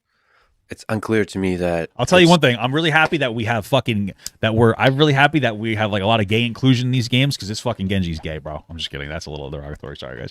I'm fucking frustrated. I'm goblin mode. So difficult to to avoid the I should be better about the way that I talk about some stuff, because I feel like I might turn off like an audience a little too, but I'm not as intelligent as Destiny. I'm more of a goofy goober, more of a goofy goober. Ooh, guts.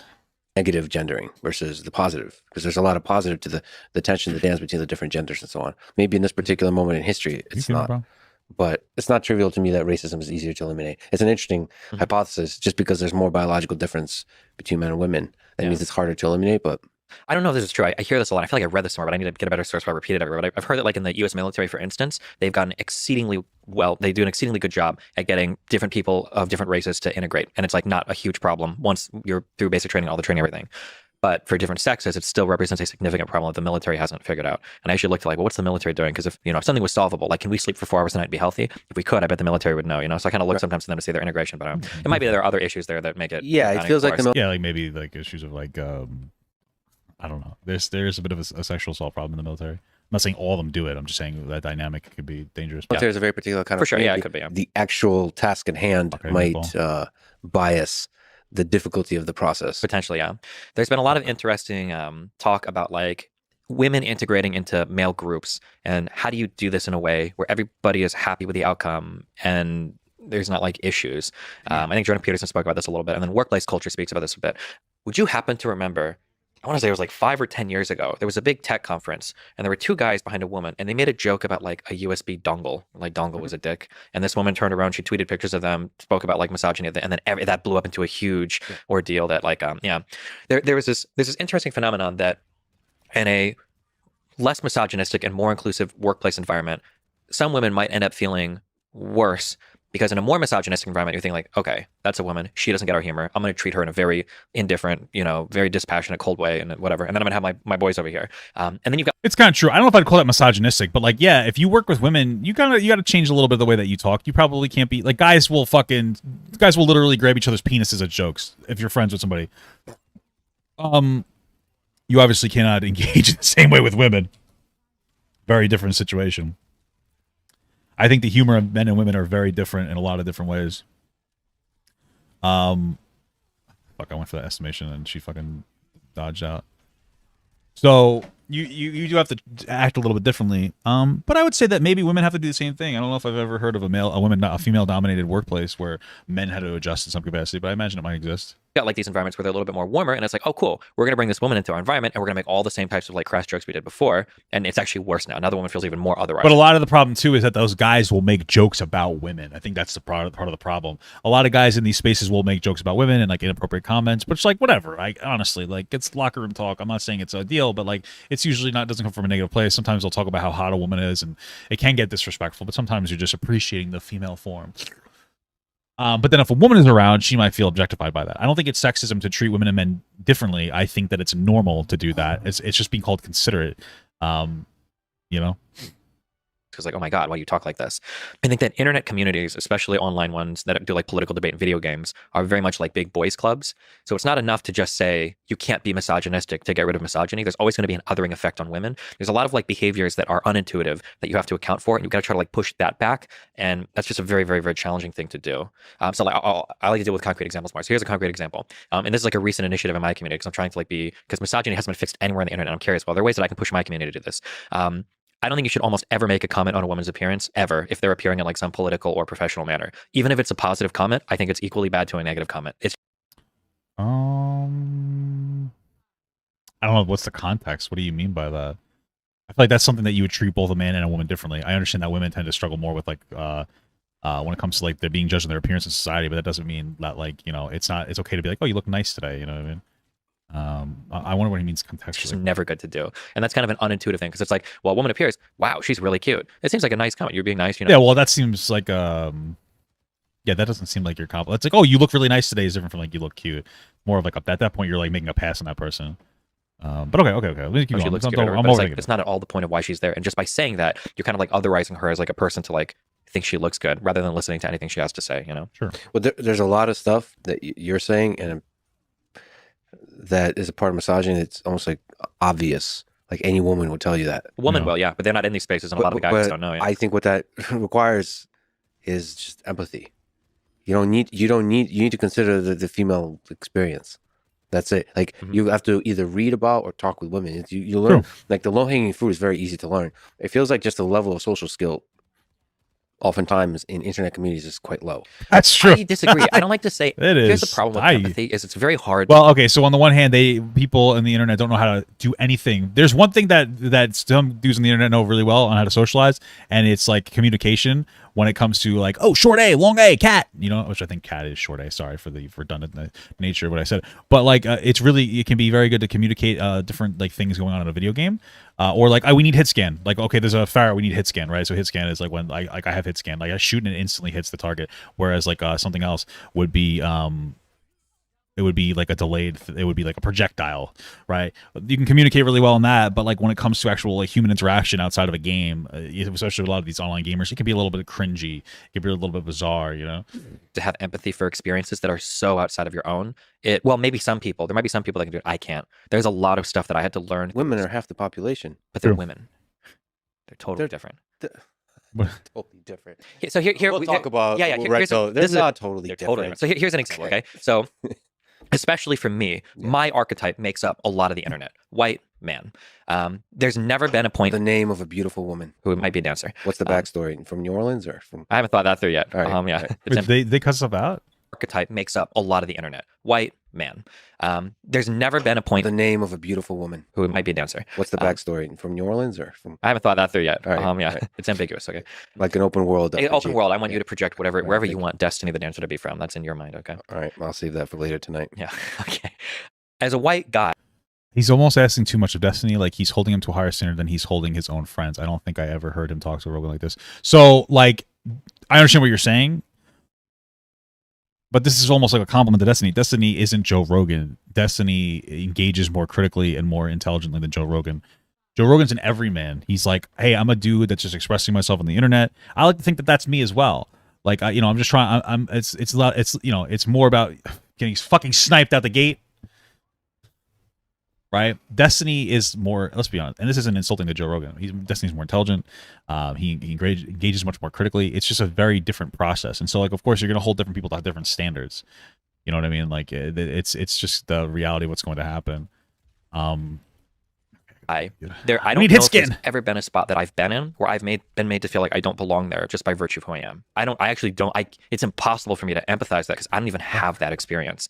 If you go back 8-9 years, one of the big issues that came up was harassment in gaming against women, and I was one of the big debaters against that, saying that like, sure, women might get harassment, but everybody gets harassment. If you're a woman and Yeah, you're but in women get. He already knows this, but women get like specific gaming harassment and you for get harassed, existing. congratulations, you're being Like if you suck at games, people will harass you. If you're a guy, if you're a woman and you say hello, all of a sudden, there people will shit down your throat. It's crazy. We really treated barely like a even man. push What you're this. actually asking for is for us to actually treat you differently. You don't want to be insulted. You don't want to be treated like a man, and that's actually misogyny. Is women making that argument? You still stand by that? Is that a problem if I do? No, I'm just kidding. Well, okay, almost. Hold on. A little while after. I disagree with it. Sure. Okay, that's good. You should. A little while later, I had a friend, Jessica, super cool girl. We go to play games. She's between jobs, and she's like, "I've got like 2 months, and we're gonna grind CS:GO." And I'm like, "Okay, this is Why, we awesome. push Let's do hard it." as fuck now. CS:GO, Counter Strike, Global Offensive, shooter game, FPS, microphones. First day we start playing. Okay, hop into our first game. Obviously, she talks. Everybody's making. Is that a 12-year-old boy? Why aren't you making sandwiches? Blah blah blah. Yeah, okay, whatever. Play our first game. Play our second game. Same jokes. Third game, fourth game. By like the fourth or fifth game, I was actually starting to feel triggered. Like every time the game started, I was like, can you just like talk so we can get over like the stupid fucking jokes? It's so fucking stupid. And you hear the same fucking joke every single time. And it took one day of that experience for me to realize it's not about being insulted. It's like this othering feeling that you don't. Are you kidding? belong. I didn't kill I've him? never felt that because I'm a white guy. Like it just not to be like virtue signaling, but like there's no places where it's like you're white, you don't belong here. You're a guy, you don't belong here. Like I've never felt that non-inclusion. And playing with her, there's a We're gonna different actually lose feeling this. This is incredible. when it's the same types of jokes coming from a group of people to make you feel like you don't belong there. Where I was like, damn, this actually feels really bad. And it feels bad in a different way where it's like if you call me like an F slur or any other type of swear word or insult, like, yeah, you can call me that. I But at just the end of the cannot day, like confirm. we're all kind of the same. We're all white dudes and we call each other names. Okay. But like this is a woman and this is not her place and she doesn't belong here. Kind of the analogy Yeah. that I would make, because I after getting these experiences, I would learn this afterwards. If I tell you that there's another guy in a room and you need to think of the worst insults ever for that person without ever knowing anything about them or meeting them, if I tell you that it's like a white straight guy and you have to write insults, you're fucked. I got it. School shooter, rapist, groomer, sunburn. You can come up with insults for white people. It's not that difficult. I say rapist because he's a man, not because he's white, of course. And I say school shooter because he's white, of course. So I'm going to eat a little bit. I try not to chew too loud. Maybe you can do like school shooter, but there's not really much you can say True. at the end of the day. But if I tell you it's a woman, whew, there are so many different jokes you can write. If it's a black person, so many different racist things we can say. Are you sure? I can come up with a lot of stuff for a white guy. In terms of stuff that is just intrinsic to him being a white guy. Yeah, like there's. Really? Wait a minute. Colonizer. It doesn't have to be intrinsic. It just has to be like a stereotype of colonizer, shit like that. What are you talking about? Racist privilege. I'm not like I'm just saying like there's no word you could use against me. I'm sorry for the chewing. There's no word you can use against me that will break me down and instantaneously the way that like the N word can be used for a black person. But you could still go after white something. But I agree with Destiny saying fundamentally like. But it's not even okay. It's not even about that though. It's not about right, whether there is or isn't a lack of availability for words to use to hurt white people. It's about the fact that that is just not something that happens in the online culture. Nobody gives a fuck for or excuse me, video game culture. Nobody gives a fuck if you're black or whatever or white, or maybe they do to an extent. There's a little bit of racist in there as well. But it's like when you think of oh, is there another guy playing the game? Okay, whatever. I don't care. There's a girl playing the game though. All of a sudden, it's like, oh fuck women. You know, it's one of those things where it's not about the availability of the slur or the availability of the disrespect.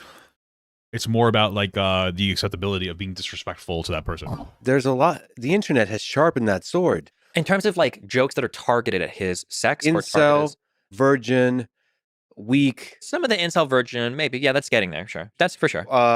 That's recent though. Sorry, I'm older on the internet. We didn't have those words way back then. That was When I was making these analogies, that incel and virgin. Back in my day, we didn't have general there relativity. were no incels back then. None of us had sex. We just accepted. We were all computer gamers. Nobody had sex to play video games back then. Okay, people don't remember that. There wasn't the Big Bang Theory. You were just a loser that was stuck. You guys didn't even know sex existed. So you can Exactly. use it Yeah. as an insult. We had to download sexual pictures and it took 2 minutes, and you didn't even know if you were gonna get the right thing by the time it finished loading.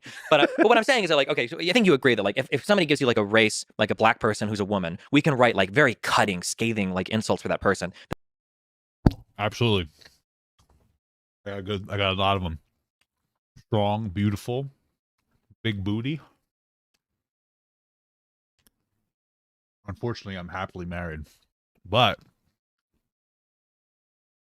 you know, that are very otherizing. Words that would really hurt. if Yeah, they're that are spoken very to me. cutting to the person. But like for a white guy, it's kind of hard because it's like that's like the default. There's not as much otherizing of those people. Yeah, So that's kind of so the insults you have from white guy to white guy, the insults are much harsher. So when you start to apply the same kind of harshness to other groups, you can make them feel like they really don't belong. And that otherizing effect is something that's very hard for me. I can't really empathize with it because I've never felt it. So I have to intellectualize it and then sympathize with it. It's like a whole process I have to go through. And then I try to walk other people through that because if you're a white guy on the internet, which is a lot of the internet, you really don't know what that feels like, some and radical of responsibilities. And that's saying that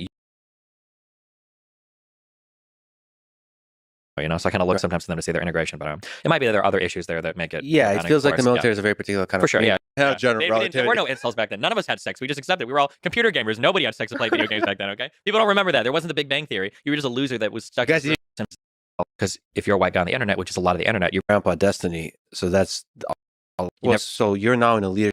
If you're a white guy on the internet, which is a lot of the internet, you really don't know what that feels like. You've never felt like that before. So you're not.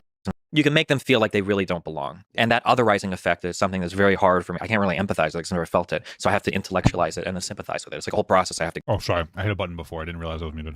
go through. And then I try to walk other people through that because if you're a white guy on the internet, which is a lot of the internet, you really don't know what that feels like. You've never felt like that before. So you're now in a leadership position, grandpa destiny. So that's a lot of people look up to you for that, for that sort of pathway to empathy. Yeah. How not to otherize. I mean, you have felt otherizing. You mentioned in high school people like not being.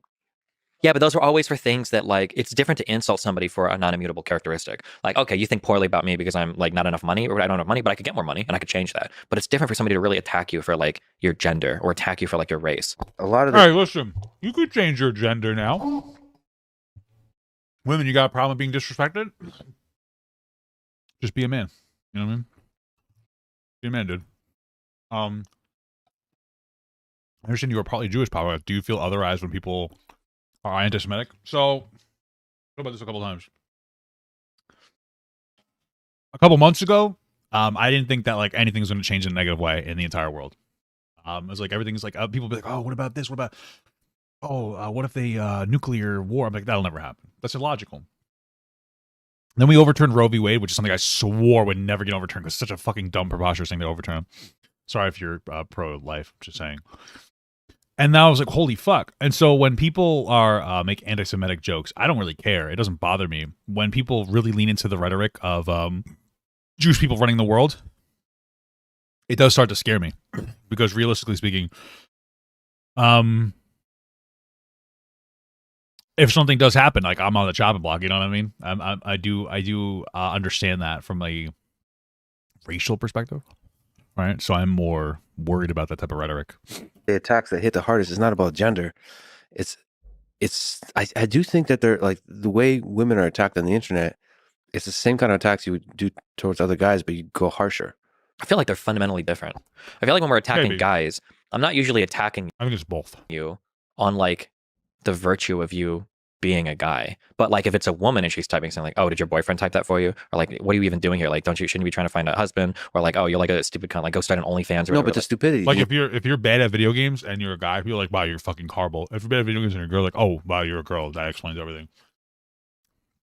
It's a different interaction. I think that Lex just doesn't understand it fundamentally because he just doesn't play video games or something. I don't really know.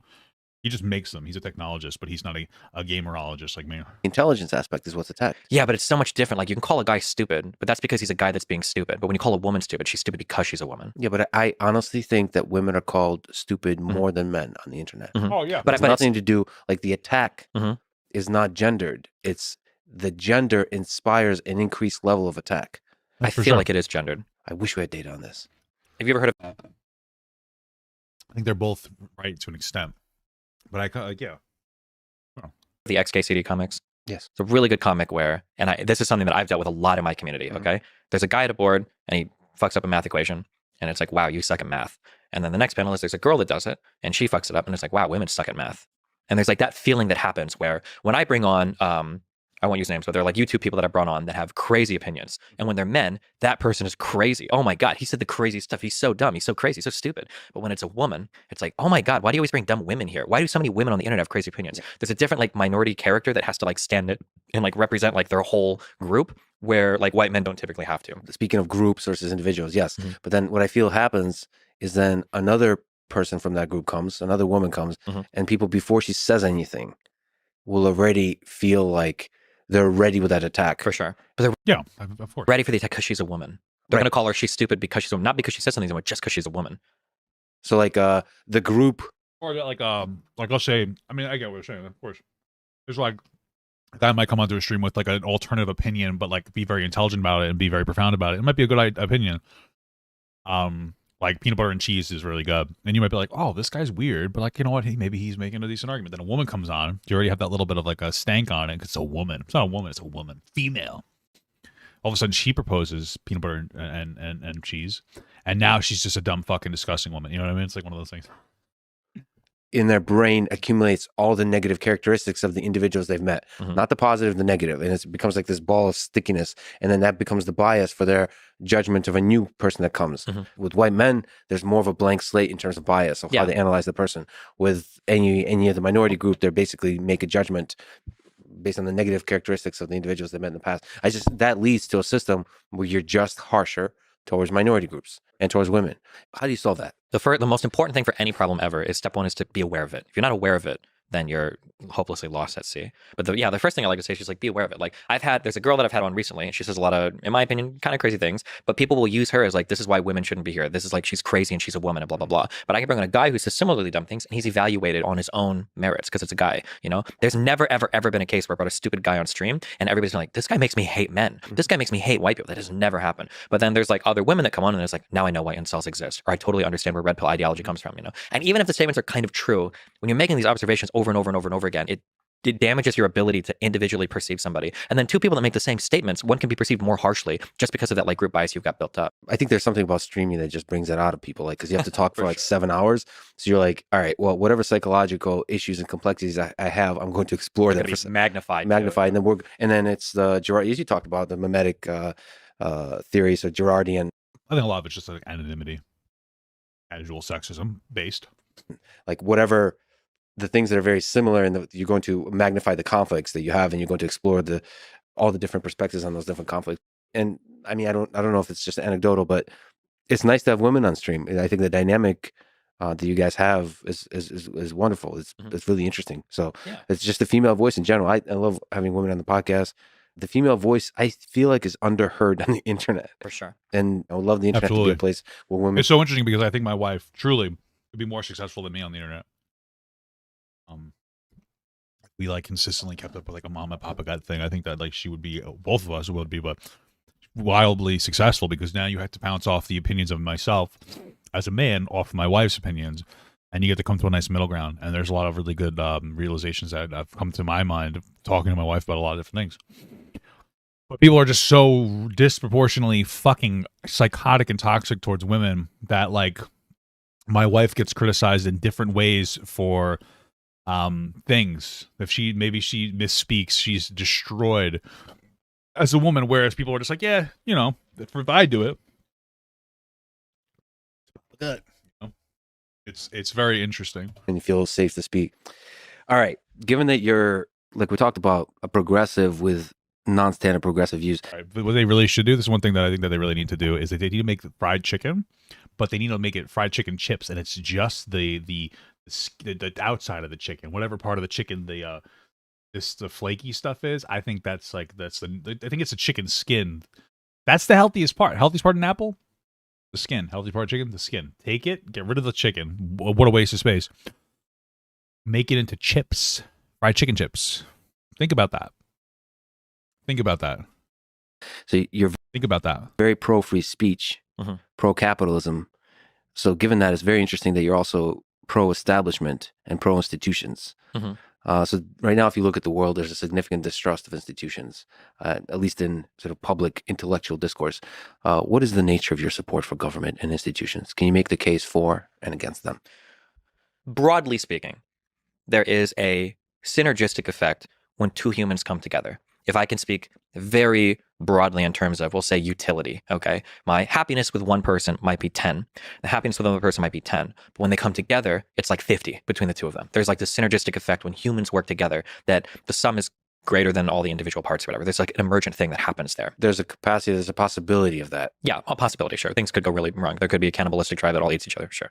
But for the purpose of this... There's other failure modes, but yes. Okay, sure, yeah. But I think broadly speaking, Are you going to be the well actually guy? Okay, if you want to okay. Well, actually, well, actually, sometimes cannibalism is there actually is good war for and both. holocausting. True. Yeah, sometimes things do go wrong. But I think broadly speaking, the fact that you're sitting here in clothing that you didn't make, and I'm sitting here on an airplane that I don't know how to fly or build, like, right? There's a lot of cool stuff that happens when people come together and they make civilizations. And part of that civilization building is the fact that we can specialize, and it's the fact that we can offload a bunch of trust onto third parties, that we delegate the power to make important decisions about our lives, right? I don't know anything about how to like build like a combustion engine, but I know that when I push the button on my car, it's going to drive around and the fumes aren't going to kill me, and I can park it in garages and the building's not going to collapse. And the only reason all of this works is because I've offloaded a lot of trust onto these third party things. And I would say that the pillars of these third party things that society is built on are, roughly speaking, institutions. So that might be the institution of peer review for scientific articles. It might be the institution of voting for government, right? Or the ability for us to vote in that whole process. It might be, all the FDA, like all of these institutions are things that they need to exist because we don't have the time or the capability to individually sort through all of these things individually. We have to rely on some third party to do it. Okay, so you believe at scale, when we're together, we're greater than the sum of our parts. That's the case for institutions. Well, yeah, for sure. I think the problem with institutions isn't that. That's not the issue. The problem is when people are act as people do, corrupt. When you give people power, whether it's like money or like, like positions, very few people can police themselves in a proper way. Probably all your favorite Twitch streamers, excluding a select few, are dickheads that used to be really cool. Ethan Klein comes to mind because of that power. And again, I got through it on TikTok, blah blah blah. So tired of talking about it, but for context, that's your head. And then all of a sudden you get put in these positions. You got lobbyists saying, "Hey, we'll give you stuff for stuff," and it goes out of control. It takes a lot to maintain your moral values, especially when you're in a broken system. Absolutely. What about the inefficiencies of bureaucracy? Is there some aspect when at scale, different dynamics come into play than they do when there's two people together? So when it comes to the inefficiency of bureaucracy, absolutely. There are things that should be working really well that just don't because of shit people. But then there's also positive inefficiencies in bureaucracy. I guess, I don't know if you say it like that. And what I mean by that is, like, let's say it's about a balance. Some inefficiencies are expected and almost good. Like, I know that it makes for slow progress, but sometimes you need slow progress because part of the inefficiency just comes from a difference in opinion and people utilizing their political power in like a very robust system that's been tried and tested over hundreds of years. It's working correctly. So it might be like, oh, well, we have a very Democratic president, but we have like a very Republican Congress, and we want different interests. But maybe like the Democrats, can only get through some of the things that they want. But is that a bad thing? It's like slow progress. You know what I mean? Two people that love each other, the birds and the bees. Mm-hmm. Is there some aspect that leads more to cannibalism at scale? Yeah, so like corruption, inefficiencies that due to bureaucracy and so on. Mm-hmm.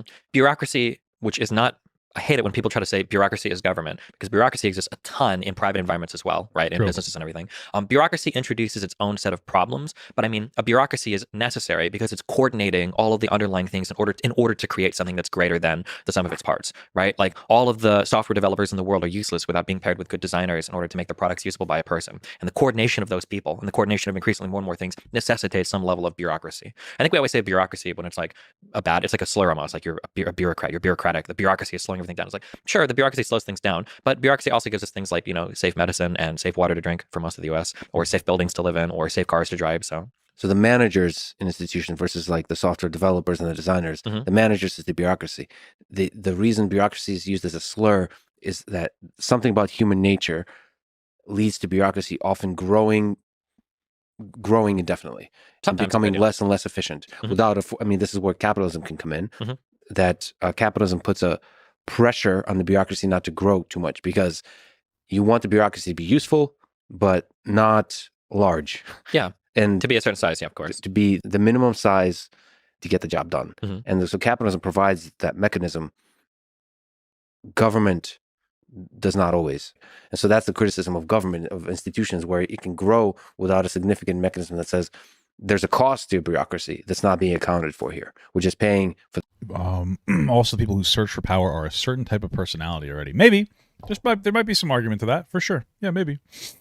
The increasing size of government without the benefit. Yeah, government is a special institution because it doesn't have to show itself to be financially viable. And we kind of live in a capitalist economy where that's generally the case. So government gets its powers from votes from the people, which introduces a whole new set of possible positives and possible negatives, right? Having something, for instance, that gives I think at the very least we should be breaking even on our spending, but unfortunately we keep not getting there. food. It's not Democrats who are doing it. I don't really know what Joe Biden's numbers are, but I know that when Obama left office, Obama inherited a $1.4 trillion annual federal deficit, which is the amount of money that you're spending over the amount of money that you're taking in. Trump inherited a $650 billion annual federal deficit because Obama was able to cut that deficit in half. Trump, but before COVID, was back up to $1 billion. Republicans tend to be really good at being really bad with money. I don't know what it is. It's a little ironic that it's conservatives that are talking about fiscal responsibility when they tend to be the least fiscally responsible people in the entire world. And it's so funny that you'll see like conservatives be like, in their everyday life, they're like, we need to save money, which is true. Conservatives, I think, tend to be more better with their money. And it's like, we don't have that much money. We have to spend less. We have to spend less money on stuff. And at the same time, try to buy less. But what ends up happening is like they end up spending that when a Republican gets put in, it's like, oh, let's reduce taxes, which reduces the amount of money and flow going in. And then they'll be like, oh, this will work out fine, but it doesn't. It doesn't work out fine. It's just or shelter to homeless people. Maybe you don't want that to have to run at a profit. But giving, an organization that can self-justify its budgets perpetually and indefinitely growing, maybe that's not the best thing. Yeah, we always have to figure out how to do the constraints there. But what about the corrupting nature of power? That comes with institutions as well. Absolutely. So then you better pick your style of institution very carefully. I think that the democratic institution we have in the United States today, I think works very well. But I mean, there are other styles of government that have been tried in the past that I think lend themselves more to corruption. Not to say that, by the way, there's not corruption in the United States. Of course, there's going to be varying levels of corruption at all levels. But you run into this interesting problem where authoritarian regimes can act with ruthless precision and swiftness because they don't have to ask any questions. They just do, and that's it.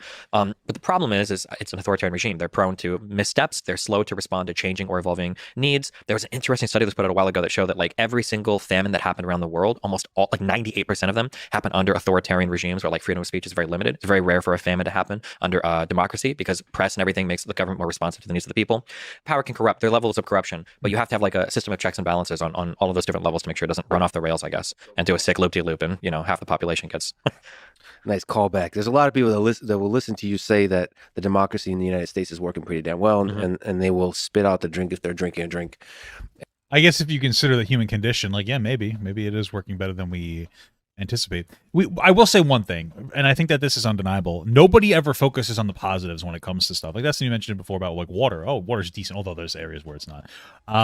It may not be the most consumable in some spaces. But we don't talk about the areas where things are doing pretty well, where we have decent infrastructure. I think that COVID was horrible, but overall it went kind of decently. All things considered, we were really able to effectively kind of mitigate this issue. To some degree, it could have been better, but it could have been significantly worse. I don't think that we tend to focus on where did we do well? We focus on the negatives a lot. And be very upset. Can you make the case that they're right and you're wrong? Can I make the case that steel man? They're right. Yeah. Well, the steel man for them is that people have a lot of problems on the day-to-day. And when they look and they see what government is doing, they might see potholes outside their house, homeless people all over their downtown, and the United States just approved another X billion amount of dollars for Ukraine. Or they might be living in a city where half the factories are shut down, a lot of their people are out of work, but the president is on the TV talking about how to find jobs for immigrants coming in from Mexico. And for these people, they have problems that exist in their lives. Some of them are paying taxes to alleviate these problems. And then when they listen to the government talk, it feels like the government is not responding to the needs that they have. And then that's one problem. Then on top of that, you've got all of these people working in alternative media that can show you, well, look at this politician wasting this much money. Or look at him double speaking here or there. Look at Hillary Clinton saying she's got a private position and a public position. Look at how all of these politicians have family members that are getting rich because of their relationships with people in Congress. Look at the revolving door between capitalist companies and the government. How can you look at all of that, take into account that the government's not responding to your needs, and then really feel like it's a government by the people and for the people? Yeah, this was a very good steel man and good question. How can you tell that they're not just politicians that care more about continuously winning the elections versus being running government effectively? They should care about winning the elections. That's the first misconception. A lot of people say this guy only cares about getting voted in. This guy, he doesn't even believe in fracking or abortion. He just changed his opinion to get voted in. Anytime somebody says that, you should say that's really good. You want them to change their opinion so they get voted in. That's the whole point. I understand what he's gonna. I know that because I've heard the argument before. What he's saying is they're supposed to represent the people, so it's good if they change their perspective. I think it's more of a question of like morality of like, well, if you're so easy to switch on this perspective, then who's to say that like you're not for the highest bidder? If you're exclusively trying to get elected and changing your perspective on getting elected, like how do I know that you genuinely care about this issue? And that is a big deal. You should genuinely care, you know, and there's a balance between like, oh, you know what? I see that like people want this thing, so I'm going to support it, versus like, there's a difference between that and like changing on a fundamentally like large issue. You know what I mean? It's a hard balance to take. Point of a democracy. You don't want them to remain obstinate. You don't want them to say, I'm not changing my opinion no matter what the people want. You want them to evolve and adopt new opinions based on what the population, their constituents are voting for. Yeah, but the cynical take is that they're on the surface they're changing their opinion, but that there's a boys club where boys means the elite, that in the smoke-filled rooms, in secret, they actually have their own agenda and they're following that agenda, and they're just saying anything publicly to placate the public based on whatever the new trends are. So It's here's cynical take up a lot. Yeah, I understand. Somebody asked me this question and it flipped. I 180'd completely. I was a Bernie Sanders supporter in 2016, and my single issue voting thing was lobbying. I thought that lobbying, the government was corrupt. They weren't responding to these people. It was completely destroyed my faith in government and everything.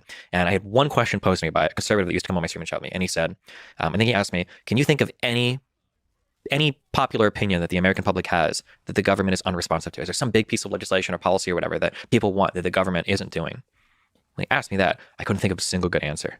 I'm like, oh, geez. There's a good answer. There's drugs. There's not. Legalization. Legalization of drugs. Hold on a second. Yeah, go for it. All right, oh, shoot. You're doing the Joe Rogan thing. You're pushing back because I brought up weed. Go ahead. I'm sorry. I have become meme. I don't want to interrupt your flow because there's memes upon memes upon memes I can go with here. But no, because people bring up, okay, so there's no issues that the government is not representing of the public. So here's the issue. So somebody will bring up like, well, what about the legalization of drugs? Okay. The first issue people have is one, they look at national polling. Yeah. Very few things are decided on a national level. So that's the first huge mistake. Arguably, a lot of BLM made mistakes in this arena where they're saying like, why isn't the government doing anything about policing? Federal government can't do anything about policing. That's going to be sometimes not even your state government, sometimes your local city government. The people that elect like your chief of police, your police commissioner, that's coming from your mayor, right? So you've got people looking, one, at the wrong parts of the government to even figure out the solution to the problem. Two, oftentimes for polling, the questions are vague enough that you can poll very high. But when you get into the weeds on things, no pun intended, you start to realize like, oh shoot, this is more complicated than I thought. I don't know the numbers in particular for legalization of marijuana, but this is what I'm going to guess is the case. If you poll and you say, should we legalize marijuana? That number might poll at like 65, 70%. But that's including people that are in favor of medical marijuana. If you were to poll like, should we decriminalize recreational use of marijuana? That number might drop to like 52%. And then if you poll like, should we completely legalize, not just decriminalize, but completely legalize recreational use of marijuana? That number might drop to like 40%. There's like all these different ways you can poll around issues where people are like, oh no, we broadly agree on this topic. But when you really figure out, well, do we really agree? Or is it just like broad consensus around a thing that's never going to show up like in a piece of legislation?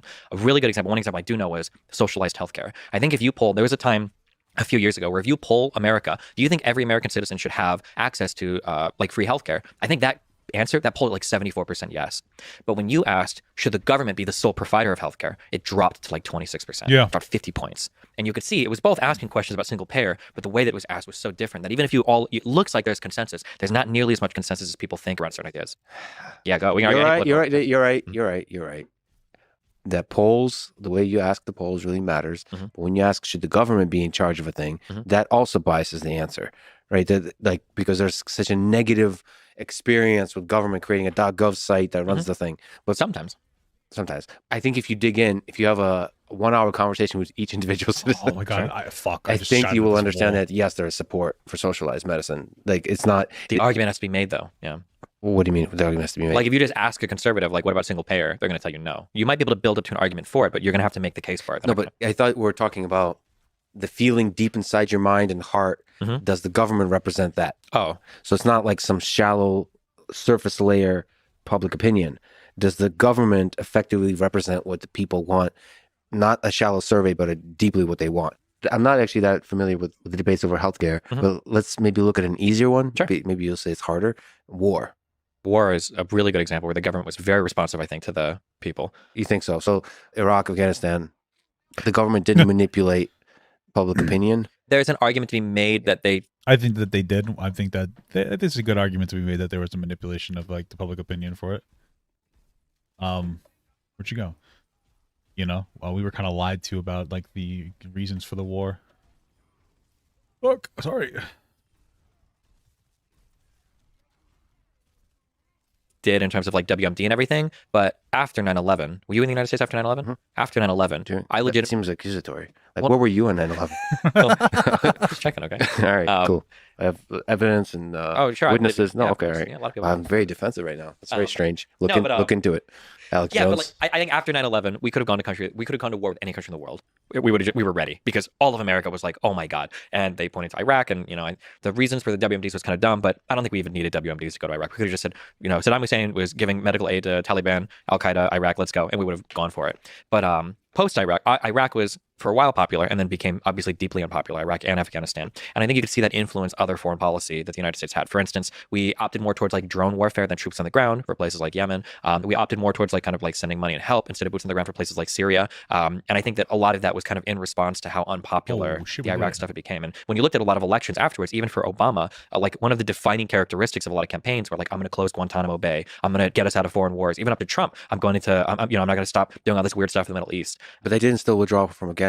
They didn't withdraw, but they definitely like tapered off and weren't like as aggressively pushing those types of conflicts because they knew it was unpopular. But I think if you also consider perfect information or good information, Mhm. if you ask a lot of people, are you okay spending this amount of money for this purpose? I guess I get what he's saying. Is that people that maybe there's an element to it that nobody really explores, where it's like the people wanted to go to the war, and then so the government responded to that rather than the government like manipulating them to go to war. I'm not super educated on like the war in Iraq and everything. The way that people make it seem like is that like mostly Dick Cheney was very like adamant about going to war with Iraq, or maybe just in general.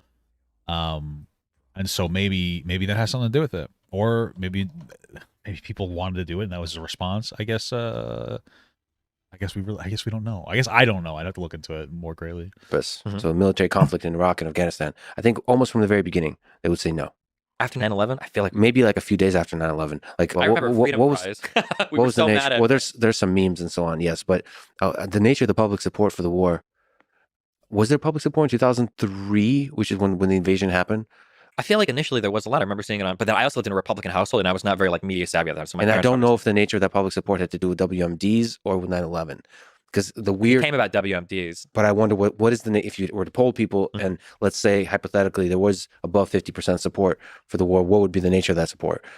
And to what degree is the government actually representing the will of the people versus some complex mechanism like the military industrial complex is manipulating? Yeah, and then like how much are politicians lying to us for particular other interests? Like that would maybe like an oil interest or something, or some kind of an interest, and like they're telling us that this is where we have to go. This is our threat, and people are trusting politicians, and it just turns out that they were being dishonest to them.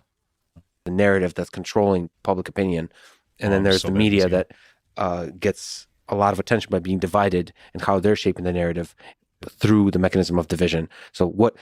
There's a lot of Right behind complicated us, things bro. at play. Yes. It's not just like the people and then the government, and that's yeah, for sure. I agree that there are going to be different elements at play. But And how much of those elements that lead us astray Mhm. can be attributed to the largeness of the different systems. So and the different institutions, like the media institutions and government, the institutions that have a monopoly on violence. Let's put it this way, Mhm. which is one way to define government. Sure, it's complicated. There's definitely going to be different institutions at play, but I think that like all I would say is like in reference to my original point, when there becomes like broad consensus around a thing, I think the government will usually follow. It's not going to fight. It's going to follow more often than not. But I think that a lot of times I think Americans think that there's more consensus around certain issues than there actually are. So like a really good example, we're on that war point too.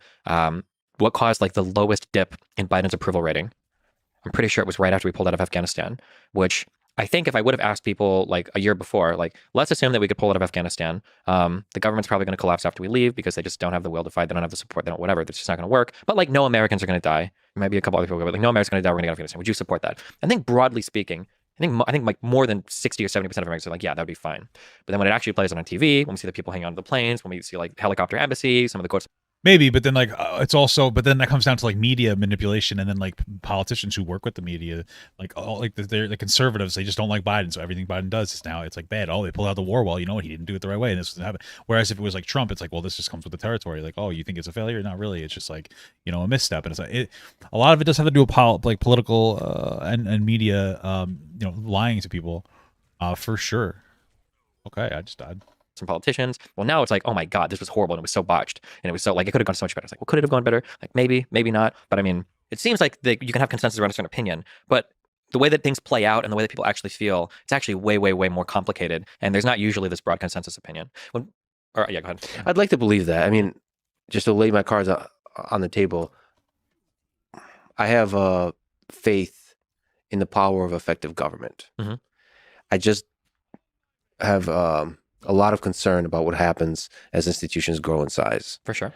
And I just have a lot of worry about the natural corrupting influence on the individuals and on the system as a whole. Like the boys club nature of it. I don't know, there must be a better term. But basically they agree to the game and they play the game, and there's a generational aspect, momentum to the game, and they more and more stop being responsive to the people that they represent. I just feel like there is that mechanism. And I think the nice thing, democracy, elections are resistance to that natural human mechanism. Also, the balances of power is a resistance to that mechanism. In some ways, the media that reveals the bullshit of politicians is also a resistance to that mechanism. It's hard to be full of shit as a politician because people will try to catch you on it. So there's a honesty method there that keeps you honest. It's to some degree, but it still feels like politicians are going to politician. Yeah, they definitely play their games. That is true. But there's probably always going to be that meta narrative over like governance that just develops as like you have to form relationships and play games to like get legislation passed. Everything. The only reason why I don't like it. Well, that's what happened. That's what ends up happening though. It ends up like encouraging the bad behavior because you're like, well, if I want to win, I got to engage in bad behavior. And that partially might be true. So some people might engage in this bad behavior with like, being a little bit dishonest or maybe making some backroom deals. And they might be doing it in a way where it's like, okay, I have to do this to get elected or to get shot in the back.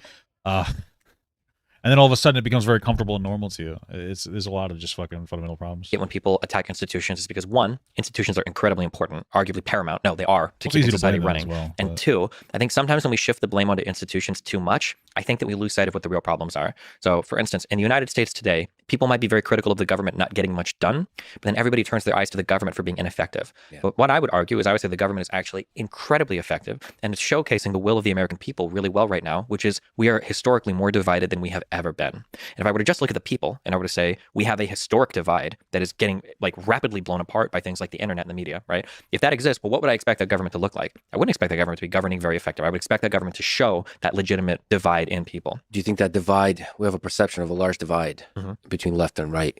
Do you think that's a real divide that's in this country? Narrow the language. What do you mean by real divide?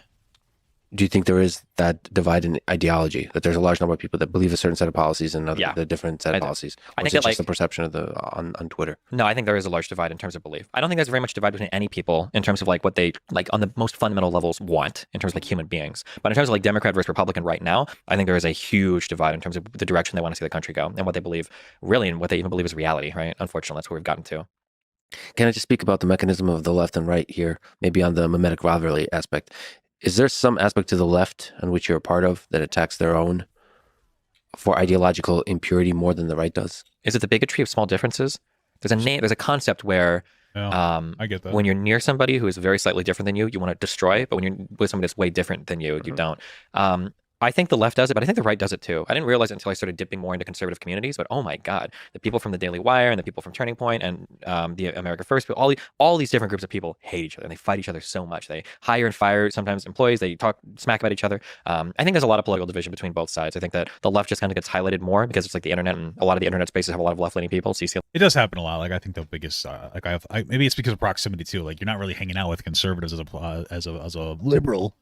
So you have less to be like okay. So I've had more negative interactions with more progressive people before, generally speaking, especially like back in the political days, where I was like an advocate for like single payer healthcare, like some kind of universal healthcare, but with like a private and public option. This way we can do a transitional system, and people would just like shit, piss, and cum all over them. They're like, that's a terrible idea. That's not going to work. And they'd be so aggressive about it. But I was also in more proximity of like progressives. But I mean, I guess the conservative, well, not really, because the conservatives I talked to were like always so nice to me. I don't know. I'm not super into like the cultural conservative culture. I don't know, dude. Maybe they just saw me as a pick me or something. Oh, I shouldn't have reloaded. I have a fucking compulsive reloading problem, by the way. Like the crazy communists and the crazy progressives and the crazy center left liberals and the crazy blah blah blah. Whereas like a lot of the right leaning people have kind of been pushed off of the main areas of the internet now. Interesting. My sense was that it's hard to exist on the center left, but maybe because I just don't have the full spectrum view. That I think is true. Usually, like the center. I think the center. Anything. I don't know. I guess my experience has just been like progressives are so much more fucking meanie heads, bigger meanie heads. But I don't know. I feel like it's difficult to like kind of like lean into this. They always call you like a dirty centrist or be like a meme or something just because you're not like a radical fucking moron that thinks that we should abolish the police. You know. Oh, hello. This fucking Symmetra is really annoying, but also kind of good.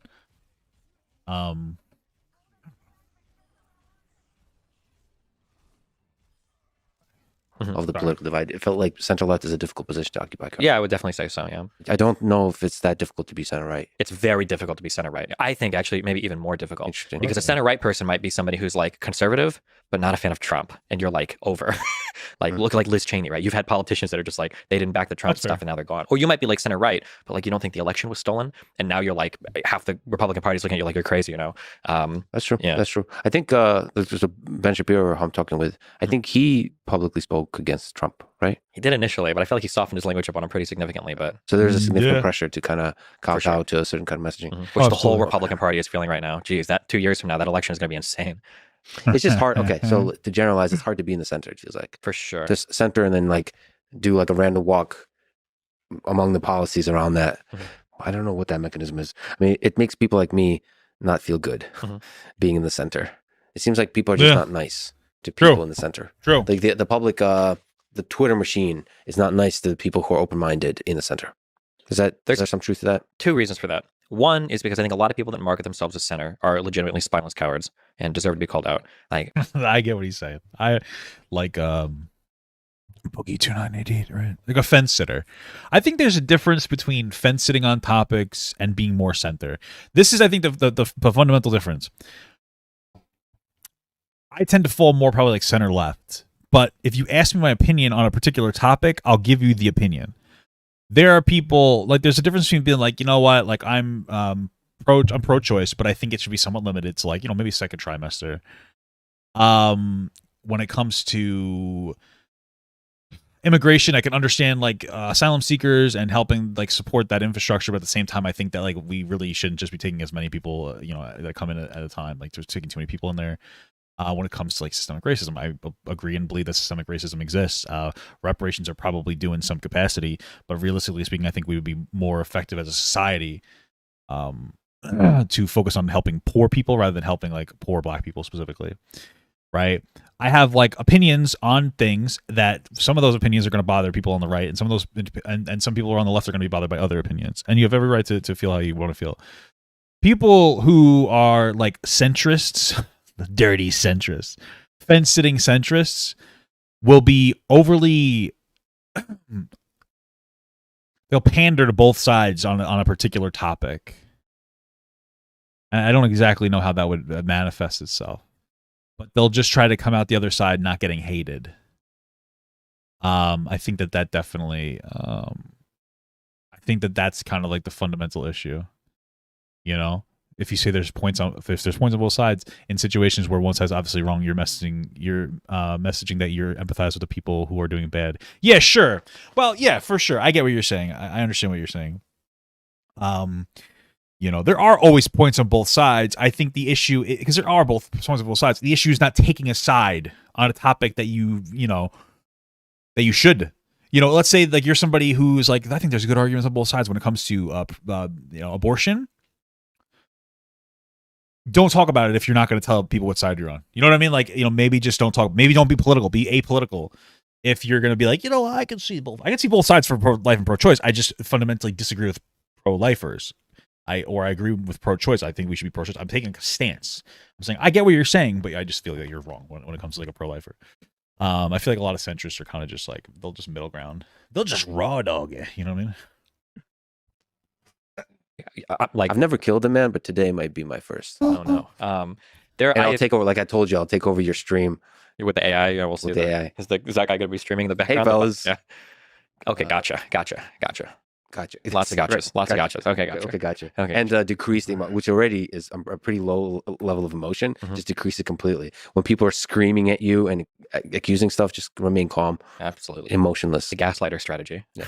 Okay, so what we're talking about. So I don't. I don't ever identify as center anything because it's got such a bad reputation. Because Fuck that. I stand center with a spine. It's called being open-minded, and it's not center, left, and I right. Those are respect just that. labels. Here's a really good quote my mom said to me when I was respect really that. young. She said, "Stevie, don't ever let your mind be so open that your brain falls out." And that's what I find that a lot of center people do. That's not what you told me last night. Why are you like this? Sorry, man. Okay, I'm glad I can bring that. I'm glad you feel like this is a safe space. Like I said, people are non-judgmental. If you want to talk about fucking my mom, you know what? You're totally within your rights. I didn't to say that. that. Okay? You said that. That's I totally didn't say fair. that. I support that. She's a beautiful woman. Her husband probably wouldn't be too happy about it, but you know. I didn't say there was any sexual relations. It was just that having a conversation with her. You projected that. That says more about you. Fucking the Lex Fridman is like a bizarrely wholesome, I'll say, jokester. You know what I mean? He's just like he's a silly goose. He's just being a little bit of a little silly goose. You know what I mean? Than me. Anyway, go ahead about spineless center. Spineless center. There is some aspect to that which is like amorphous. To me, center means you think freely about each individual policy without being stuck to a camp. Some ideal, yeah, but a lot of people don't do that. They call themselves centrist, but then they're anti-establishment essentially on everything. I don't know your position on like the vaccines or anything, but like I met a lot of like free and open thinkers who are like, you know what, I'm open to everything, and it's an experimental vaccine, and I'm going to eat hydroxychloroquine and ivermectin because that's what the institutions are telling me not to take, and I think Fauci got too much money from that company, and but I'm an open thinker, and what open thinker becomes. I'm at MIT. What do you think my position on vaccines is exactly? I hear a lot of crazy things from a lot of people. Okay, you might be from MIT, but I know you from the internet. Okay, people from the internet are weird and crazy. So Yeah. Well, who knows? I don't like arrogance, and I have criticized scientists during COVID. A lot of people, but scientists included, having arrogance, Which is fair. But And I think there's a lot of good criticism to be made of different scientific and medical establishments over a lot of stuff. But nobody can make those good criticisms because they're too like obsessed over like just trying to have the anti-establishment answer. And that is what is upsetting me the most. Like I think there are good conversations to be had about a lot of stuff related to how we handled the coronavirus. You know, were lockdowns effective? Was there enough data to support the huge measures we took? You know, why didn't we have the option to show I was infected a month ago? Why do I need to be vaccinated? Why wasn't that option ever a thing in the United States? I don't think it was. There are really good questions to be asked there. But all the people asking the questions are also trying to tell you that ivermectin and monoclonal antibodies are the way to go for everything, and the vaccine is evil, and they're just going to turn you gay like the frogs. Yeah, and it's true. like, Jesus, That is like, true. there's like no place to reasonably criticize. People don't talk about this enough about the vaccine. They really don't. Is that like one of the side effects of the vaccine nobody talks about is how fucking annoying people who are vaccinated are about how they're vaccinated. They're like, oh my God, I'm vaccinated. Are you vaccinated? Okay, relax, dude. Relax, buddy. Relax, buddy. You know what I'm saying, dude?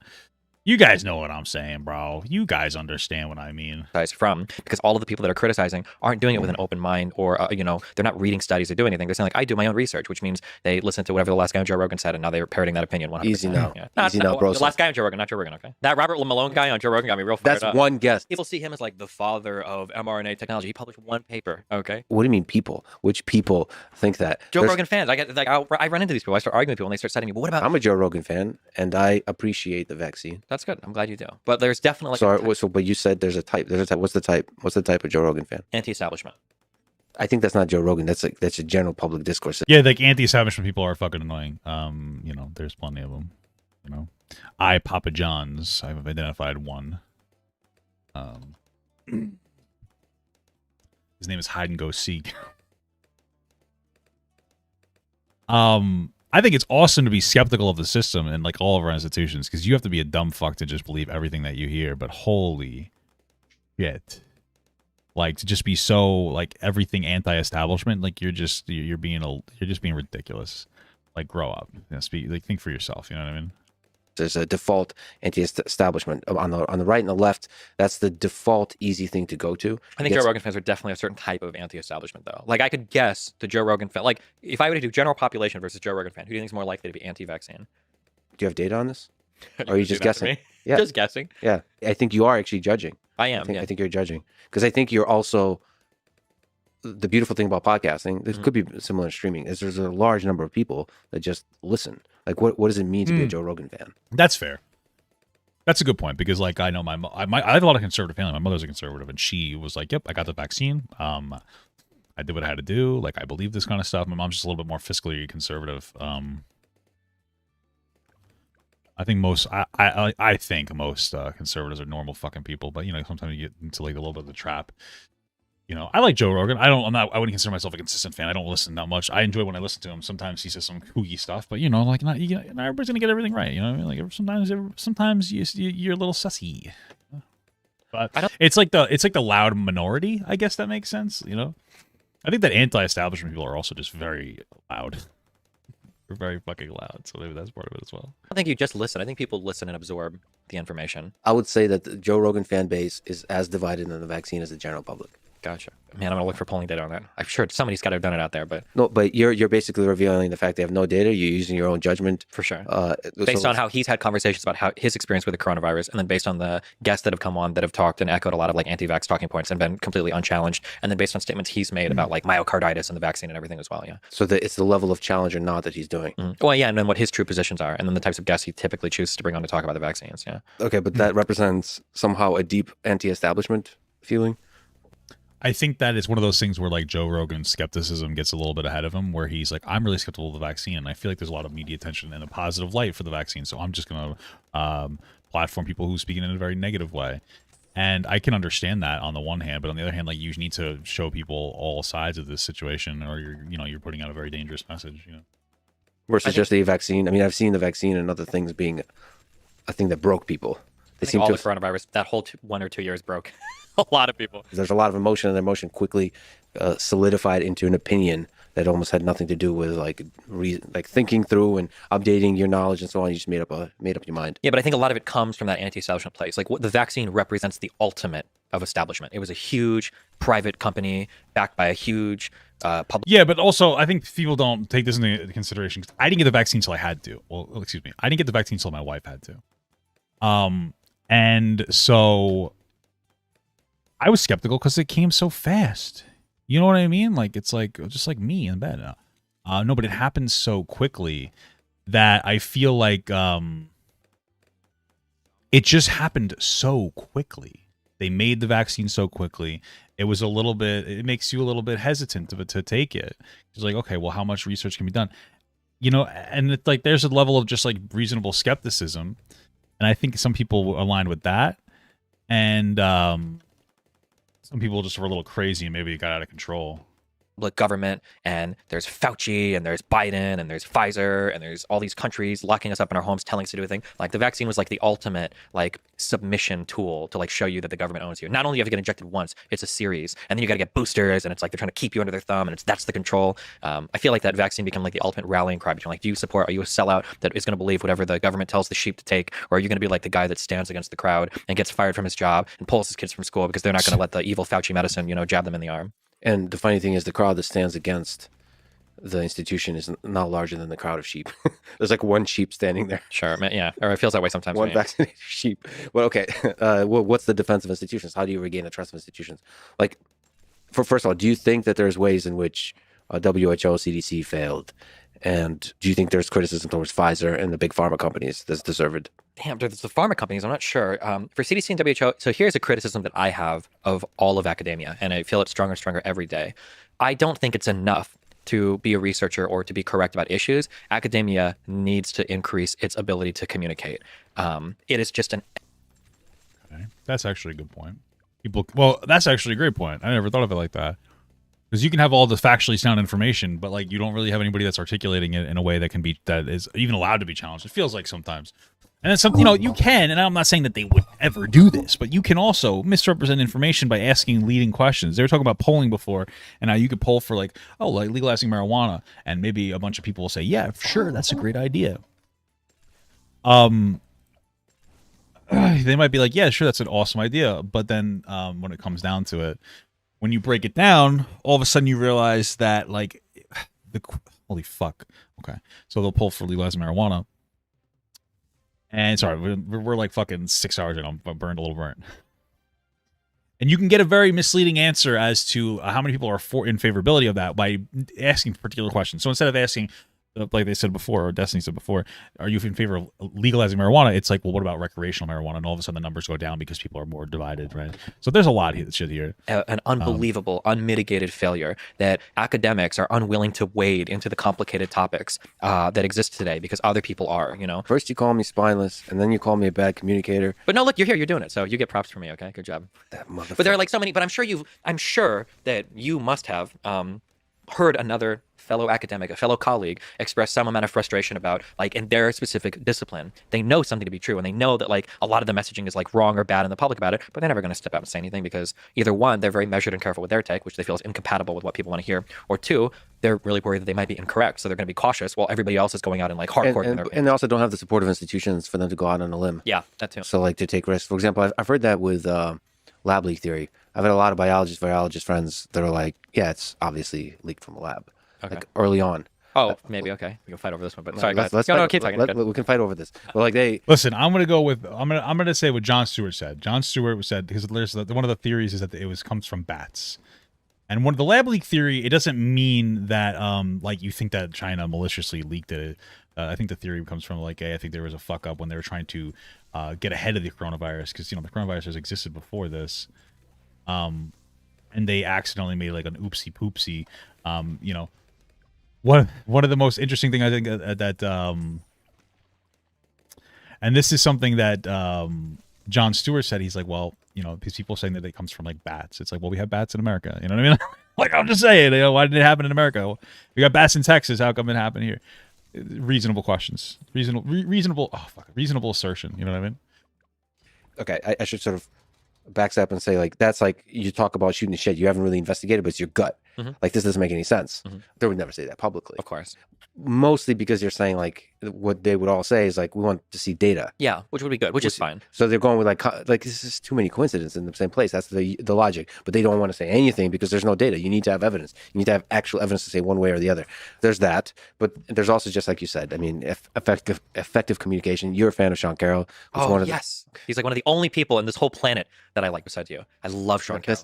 Anytime Sean Carroll's brought up as evidence, there's a smile that comes over your face. I love it. Of like joy, of like a little kid thinking about Santa Claus. Okay, I love Sean Carroll too. Just to be clear, I love Sean Carroll because I hate this divide between, like, you're either STEM or you're like philosophy, arts, and all that other stuff, and the two worlds can never cross. I love that he was so good at physics, but like explores and pays attention to all of the like sociological stuff too. It's so rare to find that quality in a person. He's legit one of the really, really, really special minds. But you don't have to be a Sean Carroll. You can be just a little better at educating. Another person in the medical and the health space is somebody named Andrew Huberman, a friend of mine from Stanford. He's an incredible educator.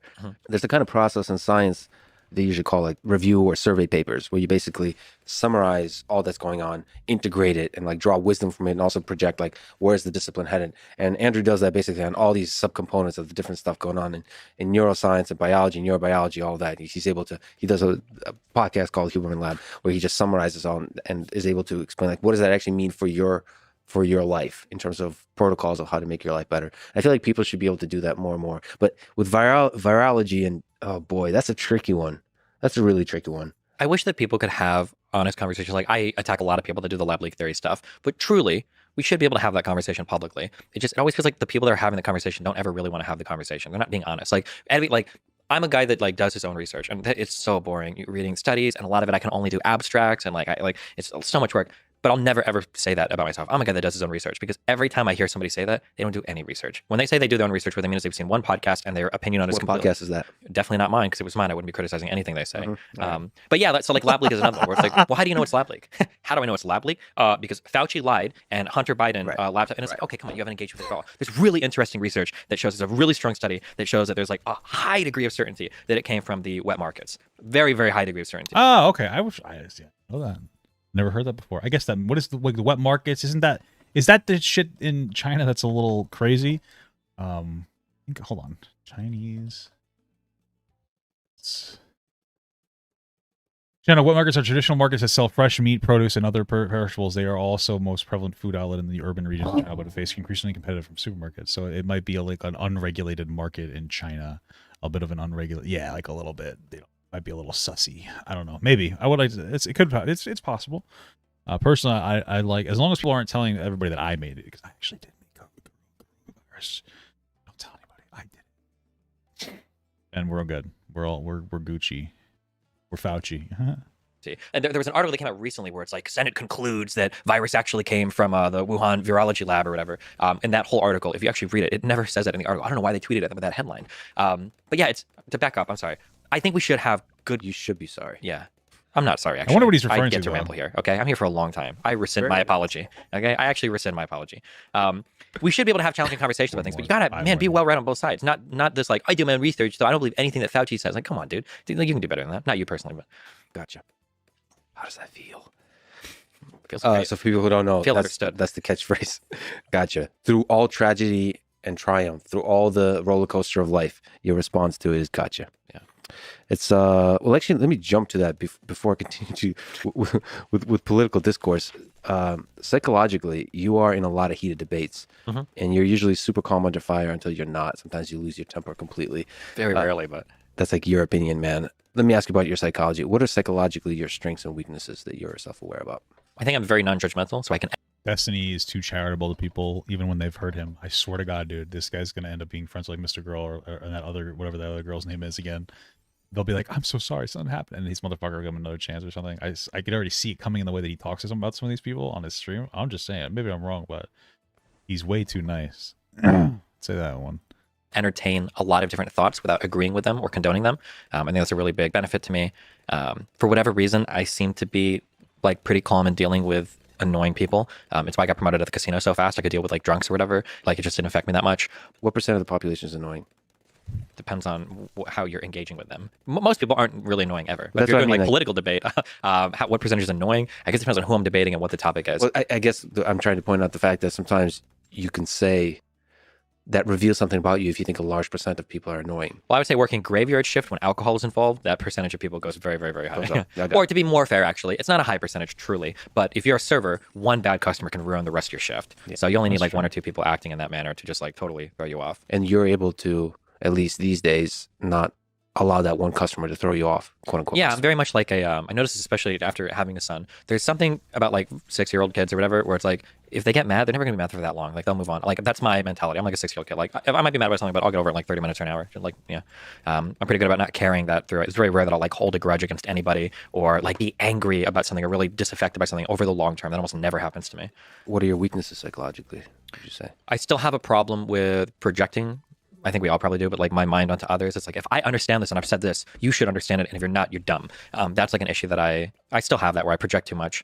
What about like holding grudges and stuff like that? I'd never hold grudges. I'm like the least grudgy person ever. It's kind of a meme on my community because anybody can always like come back as long as they're acting different. Yeah. What about the as long as they're acting different? As long as they're acting See, I mean, all right. The reason why I say that is because, so for instance, nobody likes this, but I have a strong stance on apologies, and then I hate them. I don't ever want to hear an Yeah, apology. I that's don't so care fair. about them ever. They don't mean anything to me. If you did something bad, as long as you've like fixed the behavior and you're not doing that thing, then we're generally chill. Yeah. So like, there's been a lot of people that have been involved in weird stuff with me, but then like they go off, they do their thing, and they come back, and it's like, okay, cool. As long as you don't do it again, like we're fine. Like it's all good. Yeah. I'm sorry you feel that way. It's not your fault, Steven. It's not your fault. Okay, gotcha. You've said plenty of negative stuff, positive stuff and negative stuff about Hassan. Gotcha. Yeah. This is Ooh. my podcast, so I get to force you to say positive things. What do you love? Oh, I'm, no. I'm all about love. Wow, Hassan. This is labeled Hassan and Vosh. This will be an interesting one. Oh my goodness. Oh, spicy. Go back to grilling me on the R word stuff. You're gonna make me compliment Hassan. This is gonna be a harder conversation than that. All right, you're God. we're gonna get you to feel emotions. Okay. So he's another, for people who don't know, he's another popular political streamer. I think you had, as the kids called it, a bridge burning over Bernie Sanders. I don't know. My research is very limited on this. Sure. But what do you respect and love most about Hassan? He puts in a lot of work. When he was like growing his stream from 2,000 concurrent viewers to 15,000, he was streaming like it was like 12 hours a day, like every single day. Oh my So that was God. admirable. He did a lot of work. He does seem to be crazy. pretty good at networking and like socializing and making the correct friends and connections to continue to build his business. What about him as a political thinker? I know you don't think highly of him on that regard, Really but I think don't that's think of unfair. me? I Oh, think that's man. unfair. I'd honestly want to push back on that because Okay. I have zero respect for him as a political thinker. There's not going to be almost anything. So you can't- I will say I admire the fact that through no actual capability or ability of his own, he manages to wind up at some of the correct answers just because he's towing the line. So That is- good job for him on that. He's got a lot of correct opinions, just he has no idea why. So Oh my I think that's God. undeserved. I think that's too harsh, man. okay. The reason I bring that up is I feel like there is a deep grudge in there somehow. So you're the father now, so since you're so old, the grandfather of the political debate on live stream political debater. So there could be some grudge about that split that happened or not enough credit given or all that kind of stuff. I just think he's somebody that has a left-leaning ideology that's different than yours. He was a Bernie supporter, right? And I guess you were not. Can you explain to me where the division is? He exemplifies everything that I absolutely hate about Which is politics. what? Which is shallow engagement, heavily ideologically driven. And you're not ideologically different. Absolutely not. So Free of that's when we're talking about like the free thinker in the real meaning of that word. Yeah. So the way let me qualify issue by issue thinking. Let me qualify what I mean when I say that. I spent a lot of time, unfortunate time, delving into the boring world of philosophy. I spent a lot of time thinking about like, what are my ethical positions? How do I feel about myself, the people? It's interesting because he said the boring world of philosophy. I feel like that's one of those things. I don't think Destiny engages in the boring world of philosophy the way that he's saying he does, because I don't think he thinks it's boring. You know what I mean? That's one of the things. That's one of the interesting things. That, like, what's the inspiration for some behaviors? Is like, yeah, I like this. This might be boring to you, but I really enjoy it, kind of a thing. So when he says boring philosophy, I don't think that he means it's boring for everybody. He probably like loves it. I don't think that he does it like begrudgingly. That's just the idea. That's just what he gives off. It's like, oh, begrudgingly, like he enjoys it. So around me and how that relates to the world around me. And then from all of these positions, I think you might have used the phrase first principles earlier. From these kind of like first principles, out of that is where all of my political positions are built out of, like full stop. So if you ask me a question like, how do you feel about like the right? But I think Destiny's a little uncharitable to Hassan or Vosh. I don't know like too much about his history of Vosh. I guess I can't say too much about that. But what I will say is with my history with Hassan, and I have very limited, like it's not like this crazy, like, oh my God, we were friends. But I will say that, I did not mean to do that. I will say that like Hassan doesn't seem to care about anything he engages with. He's read the titles of a couple of my videos and he's decided that like I was like an anti like Hassan like hate farmer, even though like a lot of them, especially the earlier ones, were like I disagreed on his take on like a universal basic income because I'm a big UBI guy, or like I disagreed with his take on like defunding the police, like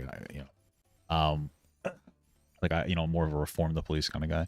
I don't think that he really cares too much about the content that he's making to a point where like he like looks into them into like a reasonable way. Like, and I'm not saying that he should watch my content, but it seemed bizarre that he had such an opinion on me when he didn't even like engage in the content. It's a part that's bizarre. So from that perspective, like, is that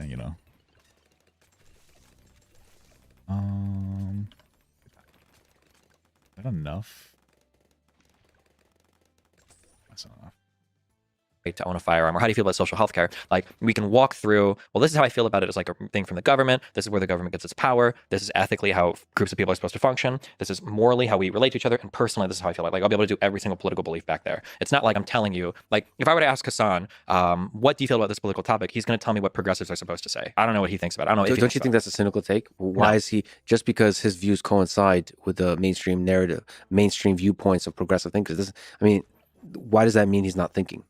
Because his engagement with every subject is incredibly shallow, 100% predictable. Like I could write like I could probably program a script to like give you every single potential answer you could have to any single question you could give him. I do want to know when it comes to the Ukraine situation, he had like a bad take. It was just an anti-America take. So he's like, Russia has the rights to reclaim some of Ukraine because there are lots of like Russians there, and then like had a very anti-America take on it, where it turns out that like Russia was, historically has been genociding people in Ukraine to displace them with Russians and stuff like that.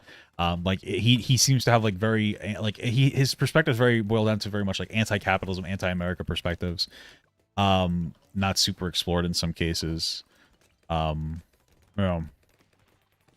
Again, I think that's a pretty cynical take. Okay, it could be the case that his brain perfectly aligns with every single mainstream. No, but I don't know if you know it perfectly aligns, because I think you're just taking a very select, just like streamers do of each other, a very select slice that represents the perfect alignment, as opposed to looking at a person struggling with ideas and thinking through ideas and then giving him a pass. Like a lot of people, like I give you a pass on just the fact that you say a lot of crazy shit on stream for drama, like which is I don't say things for drama. They might be dramatic, but.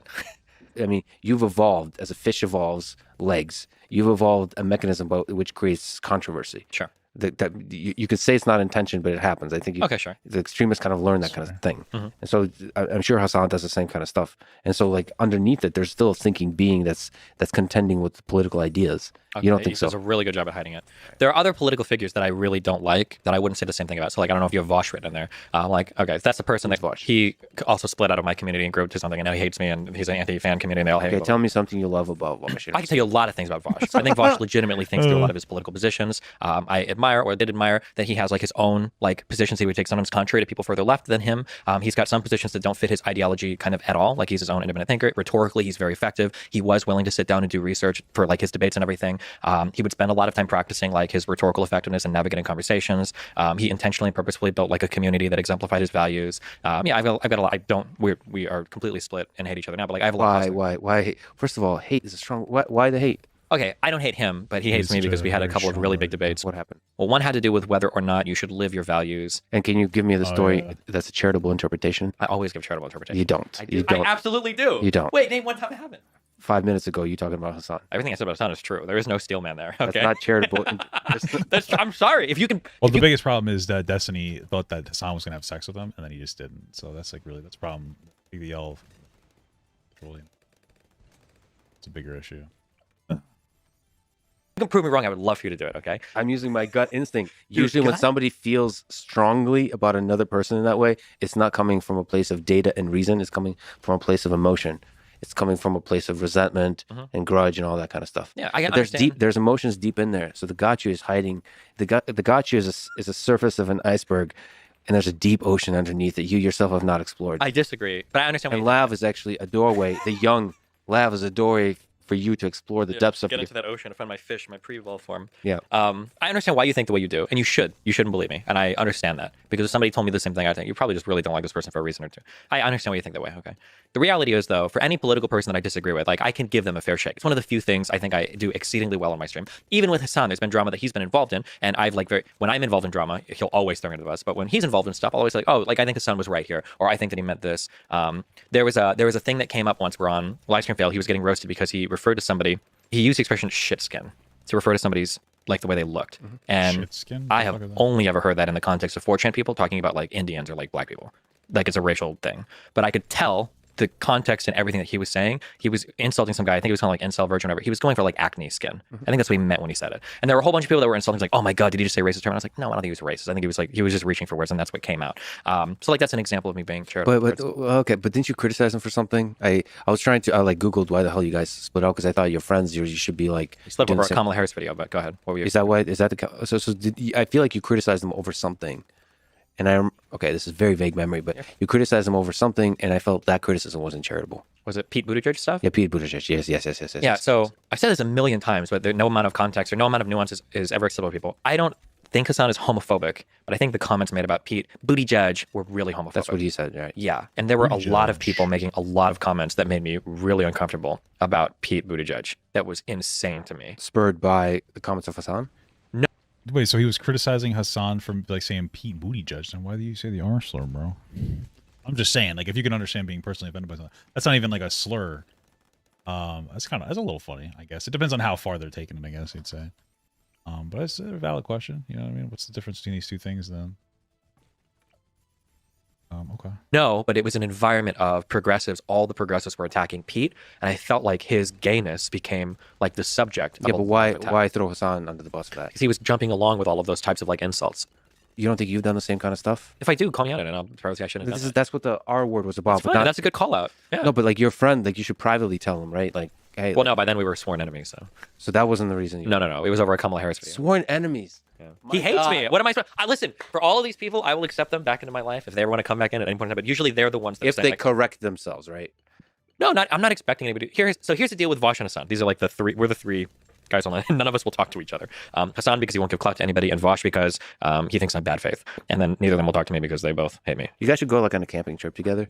It's like Brokeback Mountain, but three-way, and just like refine. Yeah, that could be a refine thing. appreciation for each other. Honestly, just from the internet perspective, for me as just stepping into this world, there's some aspect to which you have a responsibility. I hate that word. You have Good word. Don't run from you have an opportunity. I wish you guys would kind of be the beacon of like forgiveness and friendship and like That's camaraderie. fair. And that Yeah, kind I of agree. stuff. Like, And even if we disagree, it would be really good content yeah, for like us to argue. shit talk, like friends shit talk. Sure. Versus not like the fact that you guys don't talk to each other.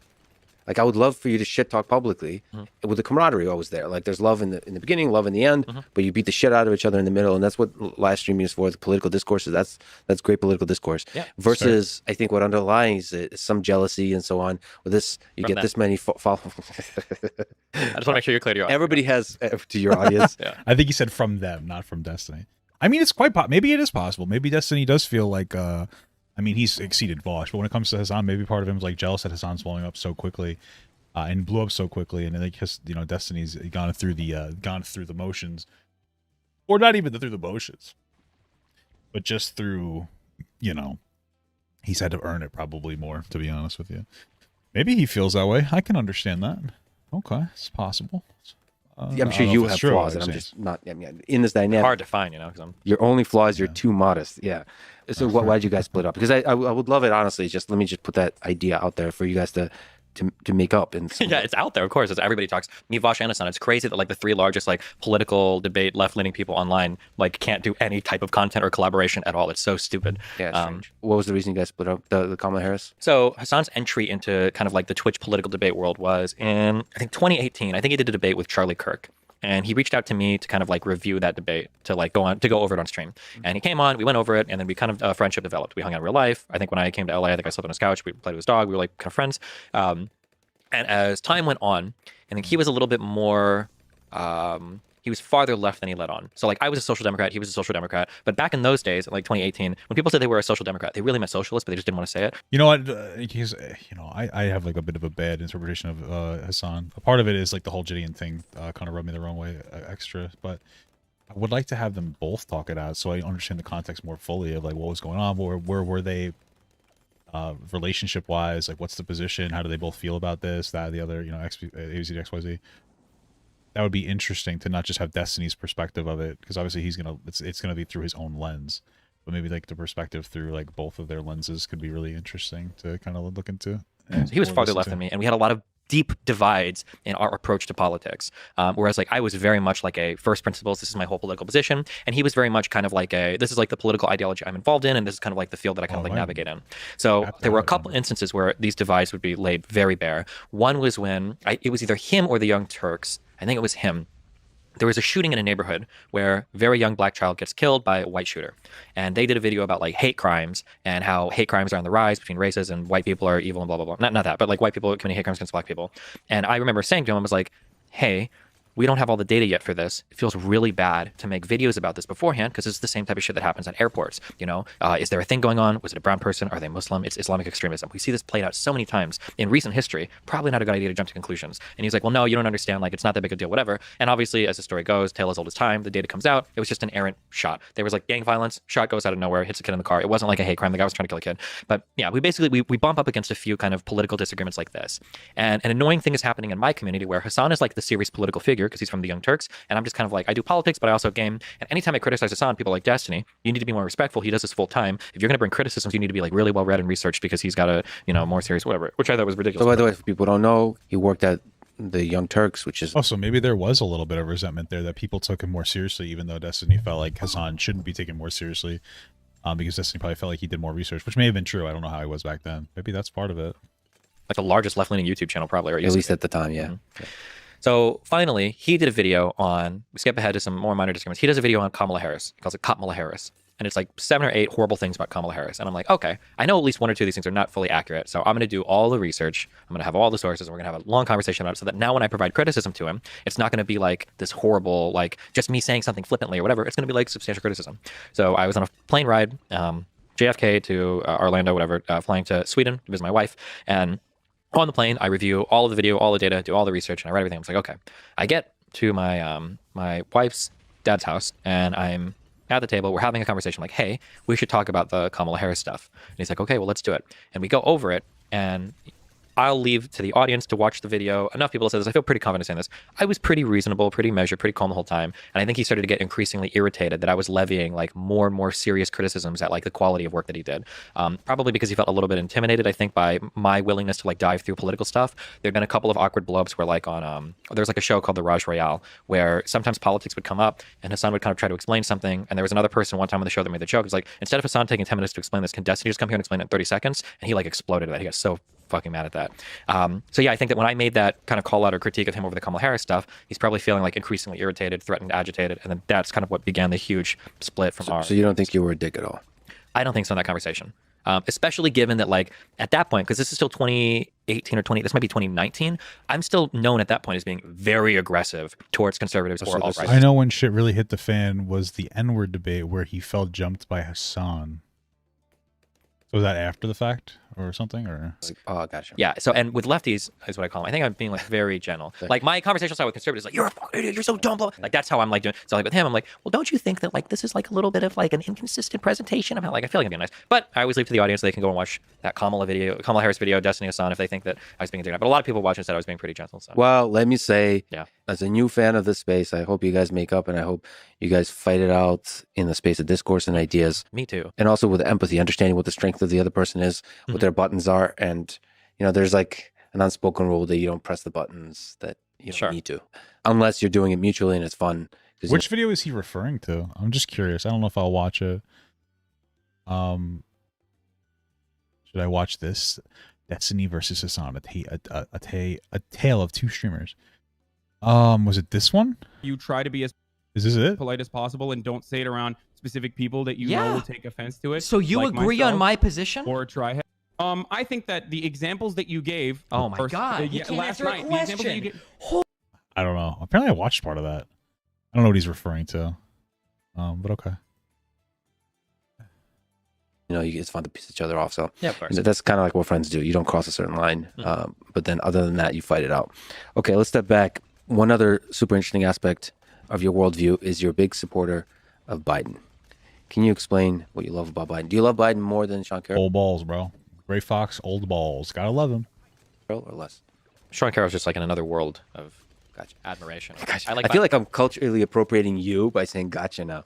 But it's so convenient. it's an easy word. You just we're on the same wavelength. Okay, we're synchronizing. That's good. I mean, it is really interesting because even the people that support Biden usually don't say they love, they don't support it strongly, you know? Ideologically, philosophically, the reason why I like Biden is because he's really committed to this bringing the left and right together, which is something we so desperately need in the country. And his, statements over and over again of like, I'm not the Democrat president or the Republican president, I'm the president of the United States. His desire to bring Republicans together to work on things like the infrastructure bill, that's so incredibly needed. And I have a huge amount of respect and admiration for him for trying to push through on that message. Do you think then it's unfortunate that he made that? This one?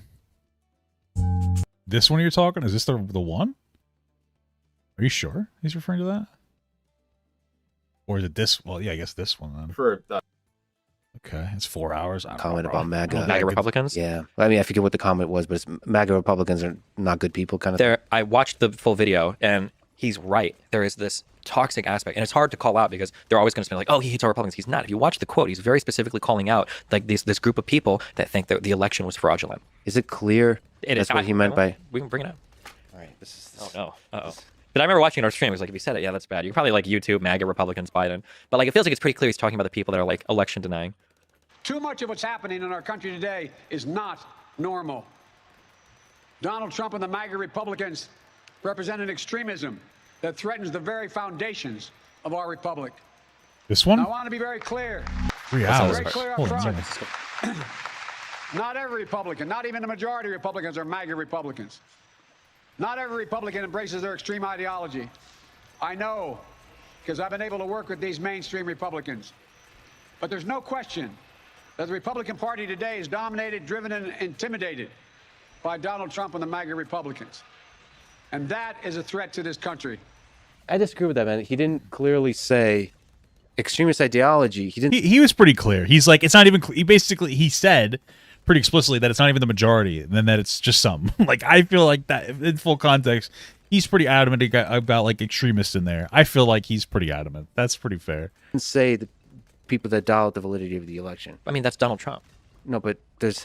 That's all the candidates that Donald Trump is supporting. How many, what is it, like 40, 50, how many candidates right now that are MAGA candidates are election deniers? No, but there's 80 million or whatever people voted for Donald Trump. You could say that's the MAGA Republicans. So to me, it sounded like he was referring to not even the majority. I mean, that's one nice, helpful, clarifying statement. But it's basically there's the mainstream Republicans, and then there's those that voted for Donald Trump. That's the way I heard it. Okay. And it's like, so Maybe you should have done a better job at clarifying, but yeah, I feel like there is a huge problem with this group of Americans that think that like the election is stolen. I feel like that's what he's trying to call. No matter if that's what he meant, even flirting with that line is not a person who's bringing people together. I feel like the extending a hand to the most I've worked with. I think that I understand what he's saying, because some people would feel ostracized by that. But at the same time, there has to be a balance between, like, you have to call out some people that are a little fucking crazy. And a lot of Republicans feel Donald Trump is fucking crazy. It's just that you can't say that publicly, or else you get Republican cancel cultured, honestly. You know, the voter, you know, it's fun. Again, you should be skeptical of things, but like there wasn't wide-scale election fraud. Donald Trump didn't lose, you know, because of like election fraud or anything like that. He lost because like he wasn't the better candidate somehow to a fucking senile old man, and that should just be embarrassing for him. That's just the reality, you know. But The Republicans in Congress, not even a majority of Republicans are like this.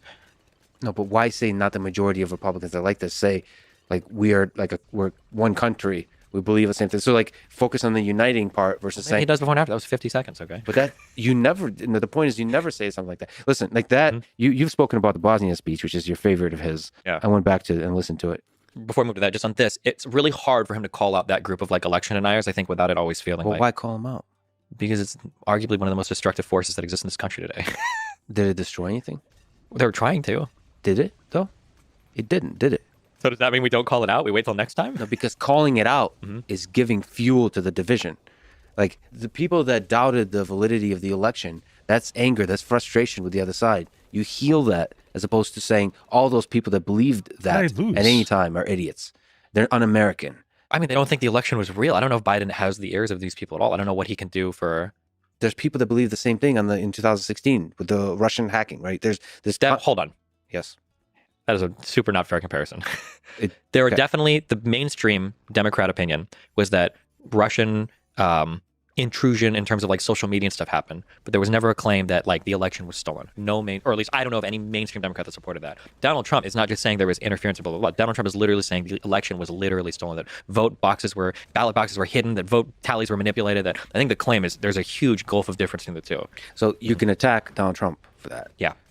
I believe it's not the words of a uniter to attack people that believe that. I mean, I feel like there's a difference between attack and call out. I mean, at what point do we get, like, we have bad rhetoric has to be called out. You know what I mean? Like, at what point, you know, you can't pull every punch just for the sake of appearing virtuous and uniting. I think it's true. I don't think that people who, like, I would say, I don't think that people who voted for Trump are like horrible people. I think that they were voting like against like a mainstream kind of like status quo situation. I feel like Donald Trump at the time was the only one who was really talking about bringing jobs back. And I understand, even if I don't agree with the specifics and the way he did it. But like sometimes you have to call out people, bad actors. Oh, I forgot to upgrade this. Holy fuck, I'm dumb. You have to call out, you know, bad actors. You know what I mean? You have to call out people who I don't think Donald Trump as American best interest. I think it's a little ironic to call out, to criticize Biden for not being a unifying force when Donald Trump wasn't a unifying force either. You know what I mean? Donald Trump wasn't exactly like, hey guys, let's all work together. He was very antagonistic towards mainstream, and not that mainstream was super charitable towards him, but you know, you're going to criticize Biden for not being perfect. I mean, like, we have to criticize Trump for not being perfect either. You could argue maybe it's okay, but especially not being super clear about that, about who you're referring to when you say MAGA Republicans. Okay. Because MAGA is a hat and a slogan. And it's all, but let's be real. You can, even if you are a MAGA Republican, it's fucking weird to wear that hat. By the way, there's actually a MAGA store by me now. I think I might go. What do you guys think about that? What do you think if I went to this MAGA outlet store and bought as much shit as possible and just hung it in my room and just streamed for a day? How would you guys feel about that? Would that be cool or what?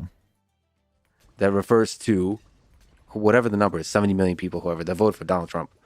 Like, Of all the Republicans that consider themselves MAGA Republicans, what percentage of them do you think believe the election was stolen? I feel like that number's, I don't know the pump, but I feel like the number's like probably more than 70%. what's a MAGA Republican? Like, Of all the Republicans that consider themselves MAGA Republicans, what percentage of them do you think believe the election was stolen? I feel like that number's, I don't know the pump, but I feel like the number's like probably more than 70%. Probably most of them, yeah. what's a MAGA Republican? Maybe I'm not familiar. Like a Trump supporting Republican, a MAGA Republican. They're there for Trump. What's the difference between somebody that voted for Trump and A MAGA Republican? a MAGA? I don't know. I've never seen a phenomenon where somebody loved a particular politician so much and were so like cult-like. You know, even people who loved Obama, it wasn't. I just feel like it wasn't the same energy. Maybe I'm wrong because I was younger back then. But like, there's something like the hat. It's fucking the hat's weird, bro. Come on. Even if you voted Trump and you're like, you know, listen. If you're a guy that's like, you know what, I don't mind Trump. I gotcha. Hey, you know what? He's not so bad. He speaks his mind. Okay, I can respect that perspective. You know, you're a New Yorker. I am too. But when you fucking fuck the hat, you don't feel like the hat's too far?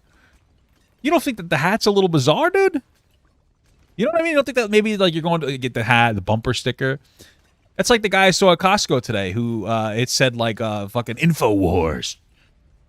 Trust InfoWars. And then he had a fucking gun hat on. You know what I mean? It's like, okay, of course. Like, you know, and I respect the Second Amendment. I'm just saying, like, I wouldn't expect anything else. I imagine his car had a fucking Buck Biden sticker on it. You know what I mean? Like, you know, it's a little weird. You don't think it's a little bizarre?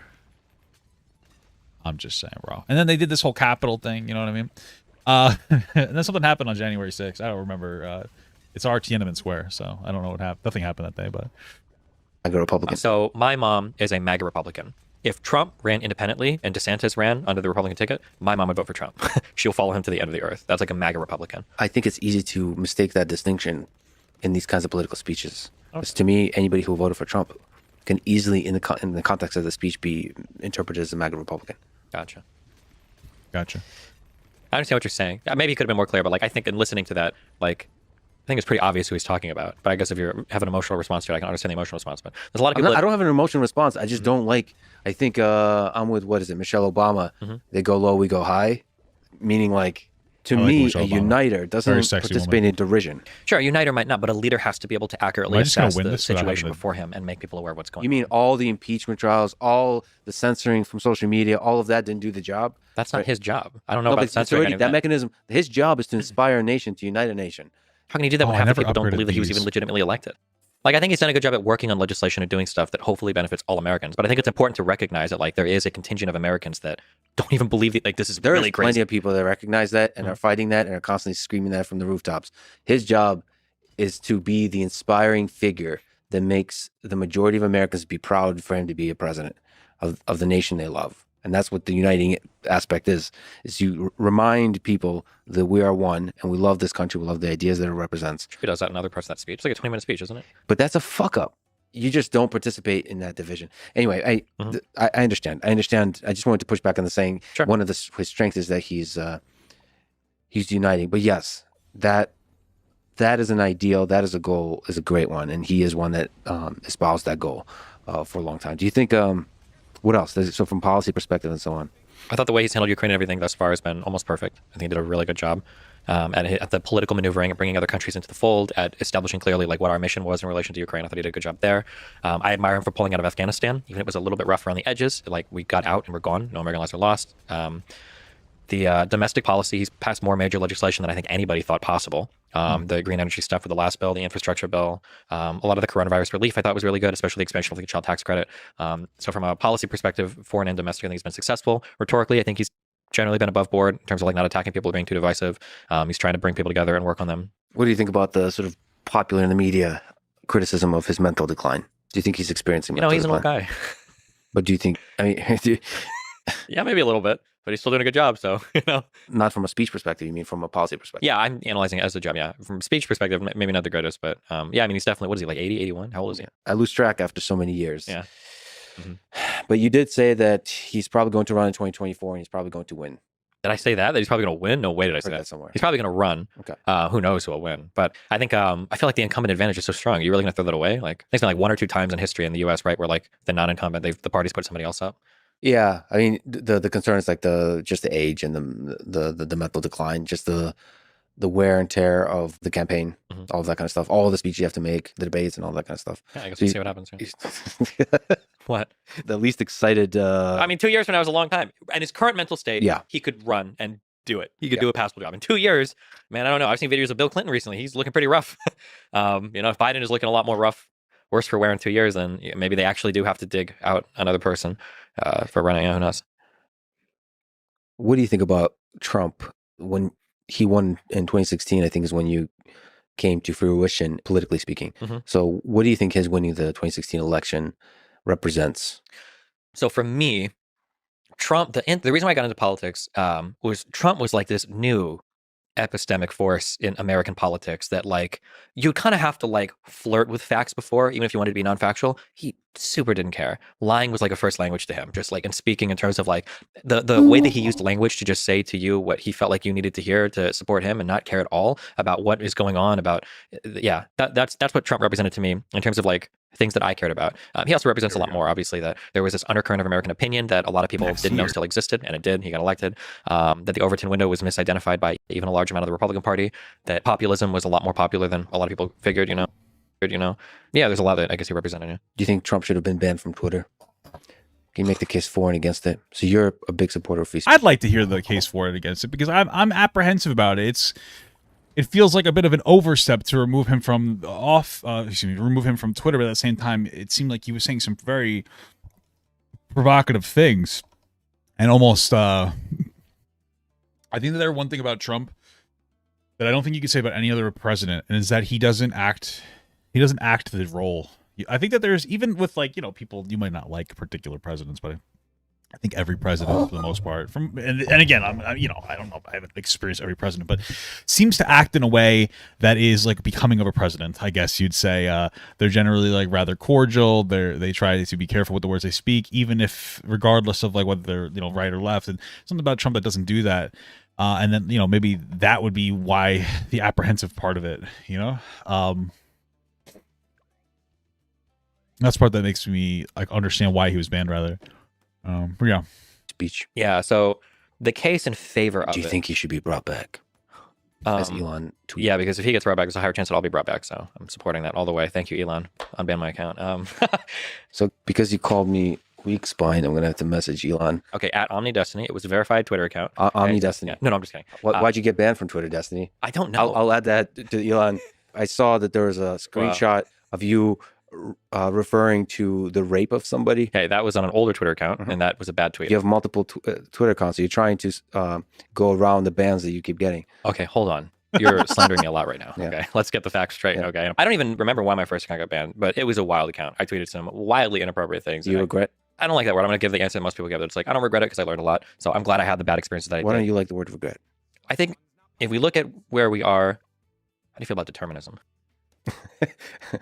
I believe in the hardest of determinism. That's who I am. Okay. So sure. Who I am today is the culmination of everything that's occurred in the past. But I believe you speaking of, sorry to interrupt. I believe in you speaking about regret is a nice way to communicate that in this deterministic world, you've analyzed the acts of the past and you're no longer that person. Yeah, of course, for sure. That's what regret usually means. Okay. Thanks for giving me the human explanation. Okay, true. So in that sense, there's a lot of things I've done that I regret. Oh, what are you? You're not human? You're a bot?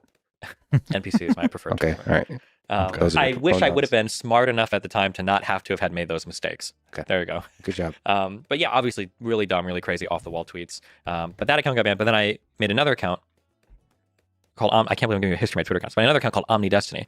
How fucking crazy was Destiny back in the day? Like, how extra fucking edgy was this guy? What the fuck? And that was I got verified. I was cool. They let me have that account because originally they banned it and I said appeal. And I was like, oh, let me have one more. And back then Twitter was cool. And they're like, okay, go for it. And that account lasted for a long time. And I don't actually know 100% why that account got banned. I believe that the tweet that showed up in the final, I got banned for hate speech. And it was because there was a picture that I tweeted with 3 different alt-righters that are kind of like neo-Nazi people. And they were all like mixed race people. And I said, like, the new alt-right looks like a Disney Channel original movie in terms of racial composition. And somehow they got flagged for instigating violence against minorities, I think. And I think that's the tweet that got me banned because I think that's what showed up in the I think he was one of them, wasn't he? But it was like Nick Fuentes is like part like Hispanic in some capacity, shit like that. I think I know what he's talking about. final report, but I don't know. Damn, was he that edgy? I don't think I was ever that edgy. Maybe it's because I wasn't like a public figure. Maybe there were other reasons because nobody ever communicates. But ever since that account went under, it's just been ban evading ever since. So, ban evading ever since. So all my new accounts that got banned just get banned because they finally figured out it's me and then they ban evade. There's like one dude at Twitter HQ who's like constantly looking for my new accounts and they get me. Yeah. I thought he still has like Omni Liberal or something, right? Or did that get banned too? I don't know. Anyway, that's not him. So post-Trump world. Do you think? Okay, I mean this. Oh, should he be banned? What are the yellow crystals? Oh, this is just where the boss starts off at. So that's just what that indicates. Oh, you asked me to make both cases. Should he be banned? I mean, damn, dude, when you're tweeting out shit that's arguably leading stuff like January 6th, I can understand why, because it's like, what else is this wild dude going to tweet out? Like, is he going to start instigating other violent events? So I'm sympathetic towards the like, okay, well, he can't just be here saying stuff like this. That's insane. We're going to ban him. I'm sympathetic. Because it's instigating. Yeah, you're instigating physical violence in the physical world. Yeah, like if I were to tweet stuff like that, I would get banned, probably. On the flip side, this is the president of the United States. It seems like he's like doing presidential decree by social media sometimes. Like, is it really right that one public or private, I should say, one private company can like erase the president of the United States words from the eyes of a lot of Americans that are using these social media feeds? And one big one which I for sure am against, is the permanent ban. Yeah, I don't like that. I hate that. Even in my community, if somebody comes back after like a year, like, I mean, Did you just compare yourself to the president of the United States? no, I compare myself to Twitter banning the president of the United States. Let me put it this way: if I banned Donald Trump in my chat room, I didn't ban him in a year. A year. Yeah. That's fair. Hassan did ban me from his Twitch chat for a year. Let me explain to you the story. So Hassan basically sees that I criticize him, so he called me a hate farmer, right? Some kind of like that. So after he did that, I raided his stream and I said, I'm here to hate farm, as like a little bit of a joke, a little cheek and tongue there. And then later on, he, for some reason, a separate situation, he decided to, talk about me again, and he noticed that like he looked at my chat logs, and that's the only thing that was said like a month prior. So I'm here to hate farm, and he's like, "Fuck this guy," and then he banned me. That's what happened there. So. What's the process for unbanning Donald Trump? What would he have to do? Usually people send me an email and they're like, listen, I did this stuff. I'm sorry I was dumb. I'll give him another chance. But a year, what if they send an email a month later? Usually I'll unban him. That's usually I ban pretty quickly in my community, but if you ever ask You're me a to come big back, softy. I usually let him back, yeah. I'm very, well, because I used to be the worst type of internet person, and I think I'm a little bit better than I used to be, so. Now that you're older. Yeah, now that I've matured, yeah, of course. Age bestows a wisdom that just can't be gotten any other way. What's your sense in general? Is there something interesting you could say about your view on free speech? It seems like one of those terms that's also overused to mean a lot of different things. What does it mean to you? If you have a democratic style of governance, you are entrusting people with one of the most awesome and radical of responsibilities. And that's saying that you're going to pick the people that are going to make some of the hardest decisions in all of human history. If you're going to trust people to vote correctly, you have to be able to trust them to have open and honest dialogue with each other. Whether that's Nazis or KKK people or whoever talking, you have to believe that your people are going to be able to rise above and make the correct determinations when they hear these types of speeches. And if you're so worried that somebody's going to hear a certain political figure and they're going to be completely radicalized instantly, then what that tells me is that you don't have enough faith in humans for democracy to be a viable institution, which is fine. You can be anti. It's interesting. I guess the conversation centralizes around how can you combat that what you would perceive as false speech or misinformation. How would you combat against it rather than just trying to ban it so people don't see it? Maybe it would be more effective if you did something better, right? Like if you created infrastructure to explain like, hey, this is why this is wrong, or this is why this is like misinformation, et cetera, et cetera, et cetera. Yeah. Democratic, but I don't think you can be pro-democracy and anti-free speech within reason. Yeah. So what's the within reason? So I mean, you can't post like child porn or something on Twitter or whatever. People try to get you on that stuff, or like direct calls to violence are probably not. You shouldn't be tweeting like, we're gonna meet up tomorrow and go bomb, blah blah blah. Probably not. So do you think it's okay to allow racism and anti-Semitism and hate speech? Hate speech, yeah. I mean, it depends on how far it goes, or it depends on the context. I mean, like it depends on the context, right? Like if you're on there saying I don't like black people, like whatever, do your thing. If you're on and you're saying DEFCON to Jews, I think that maybe you can probably say that I would consider that to some extent a call to action.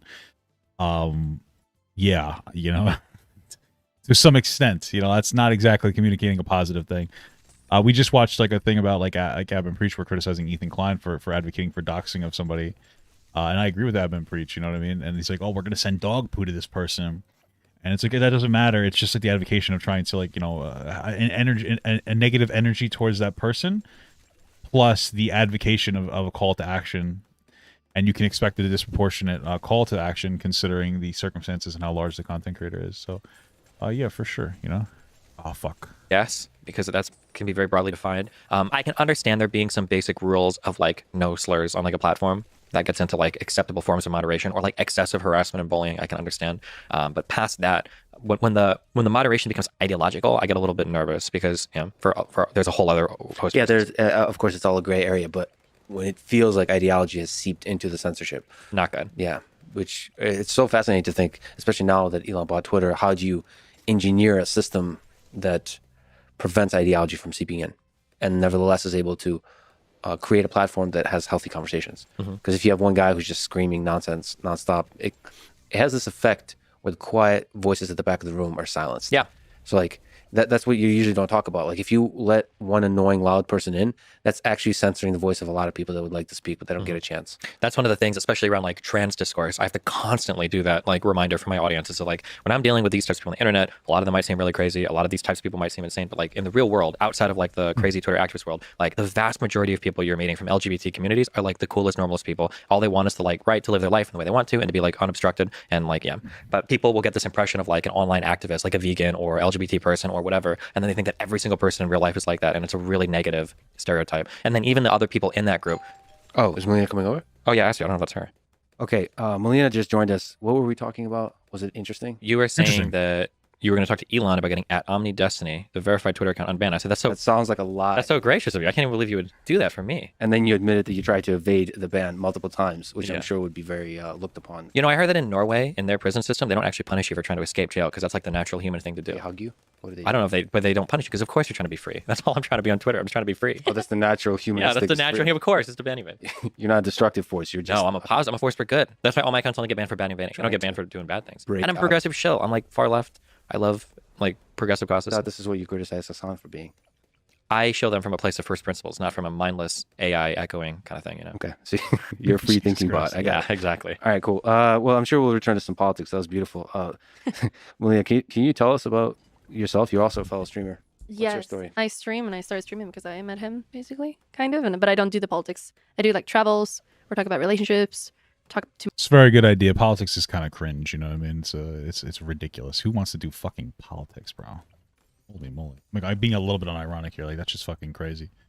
It's unfortunate that some of the people who do politics are a little bit cringe, a little bit sus, a little bit, not, it gets like weird. Some of the shit gets like a little debatey, I guess, would you say?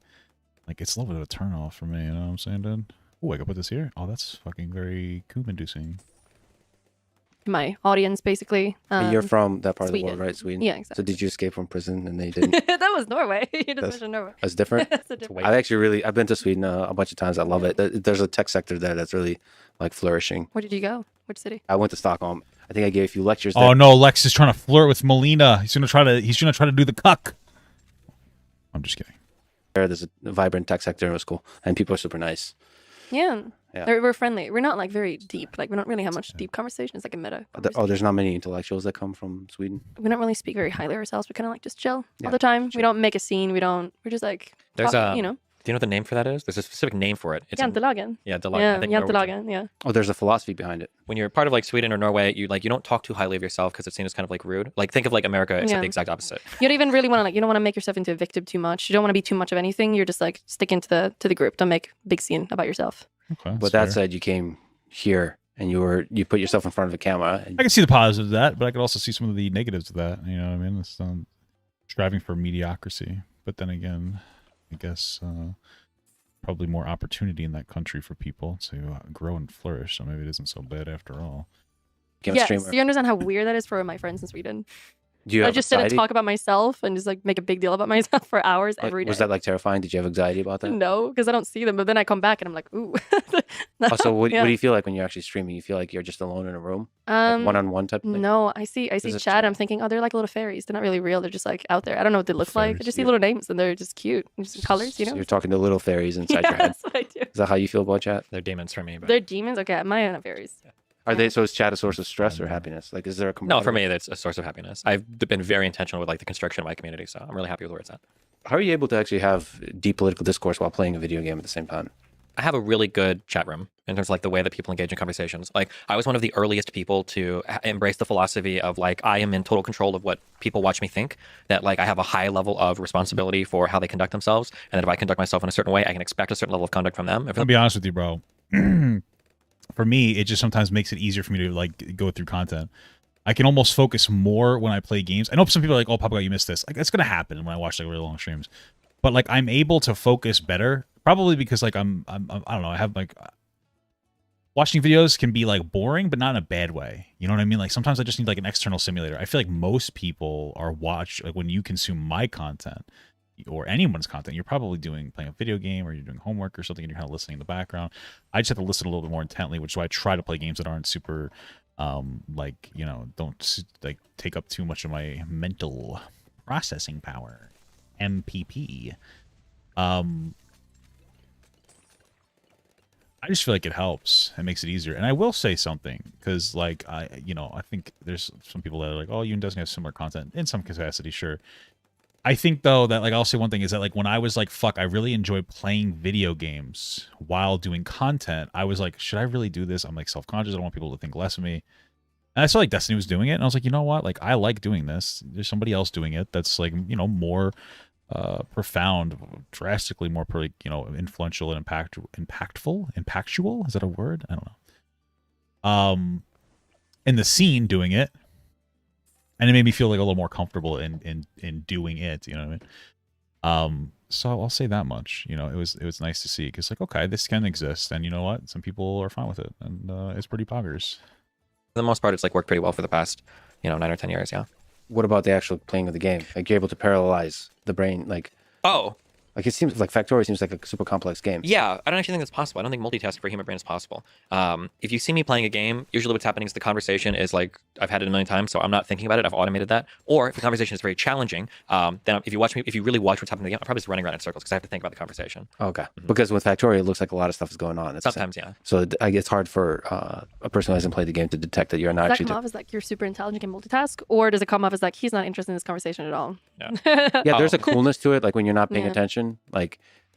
If you're looking elsewhere, like you're checking your phone, you're too cool for this conversation. There's a sense like that. Yeah. The reality is, though, is if you watch, it was easier to see in Minecraft, because in Minecraft, when there was a challenging conversation, wasn't there a time where, like, I think Destiny might have been talking to like Richard Wolf? Am I right? And he was like eating pizza. He was eating pizza, and people were like, "Oh, he's just trying to get into his head," or some kind of fucking crazy shit.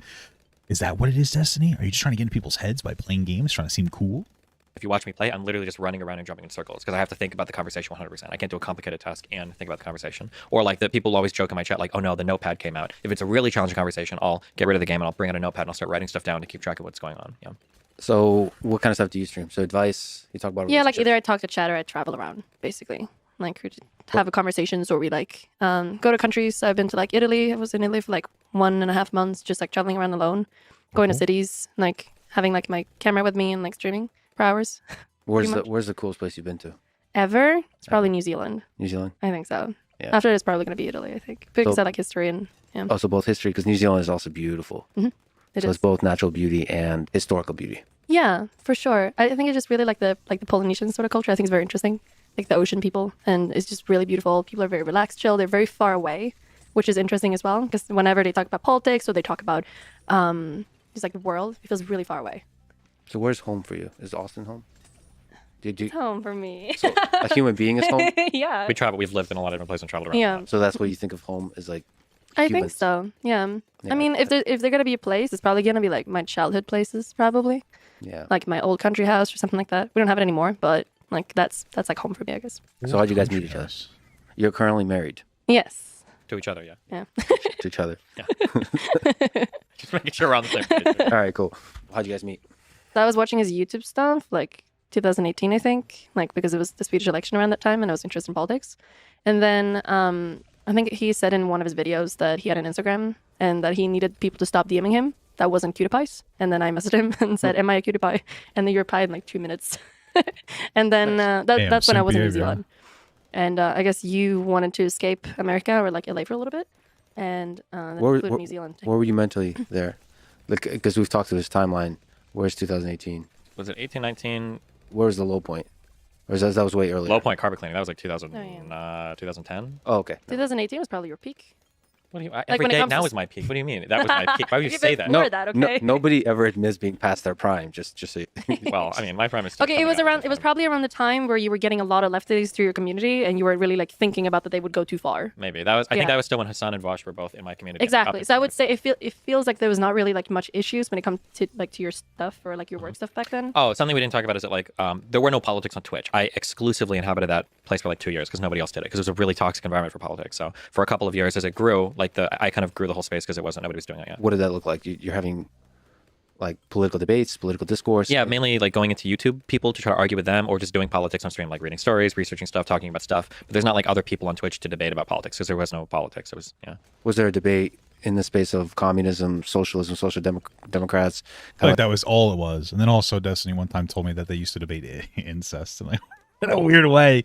These debaters are fucking nuts, bro. Crazy. Like this, are you trying to outline your own position during that time? I think it was mainly me fighting against conservatives because there was like Trump stuff, and then it was coming off the back of like there was this movement called Gamergate, and there was all this anti-SJW stuff on the internet, and I was like the SJW, like the progressive that was fighting on the progressive side of things. So I think that's what I was known for. But I was fighting with people off of Twitch because on Twitch there weren't very many political discussions happening. Rough one. So you were holding the SJW flag. Yeah. To what degree do you still hold it? Like, what's the Steelman case for SJW? I mean, like, I'm still very much that SJW from 2018, 2019, but the positions have moved so much farther left that some people might not call me that anymore. I'm not sure. It depends on who I'm talking to. So it's basically, what is a social justice warrior? Like being sensitive to the experience of others. Yeah, being sensitive and empathetic towards the experience of others, and then trying to build a better world that like suits as many different types of people as possible, while being like aware of like their needs. Okay. So you guys met except for the arslers. Fuck those guys. Fuck those or people. You know. A little bit of moisture. It's fucking me up. Making my mouse all sticky. I wonder if it's what kind of moisture it is. What's from your perspective? Is she telling lies? Is it accurate? No, it's pretty accurate. Yeah. Okay. When did you guys actually meet?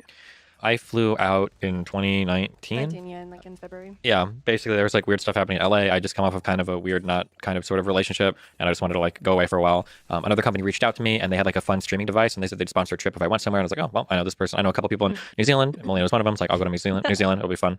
And yeah, I did that for 2 weeks. Do you guys believe in love?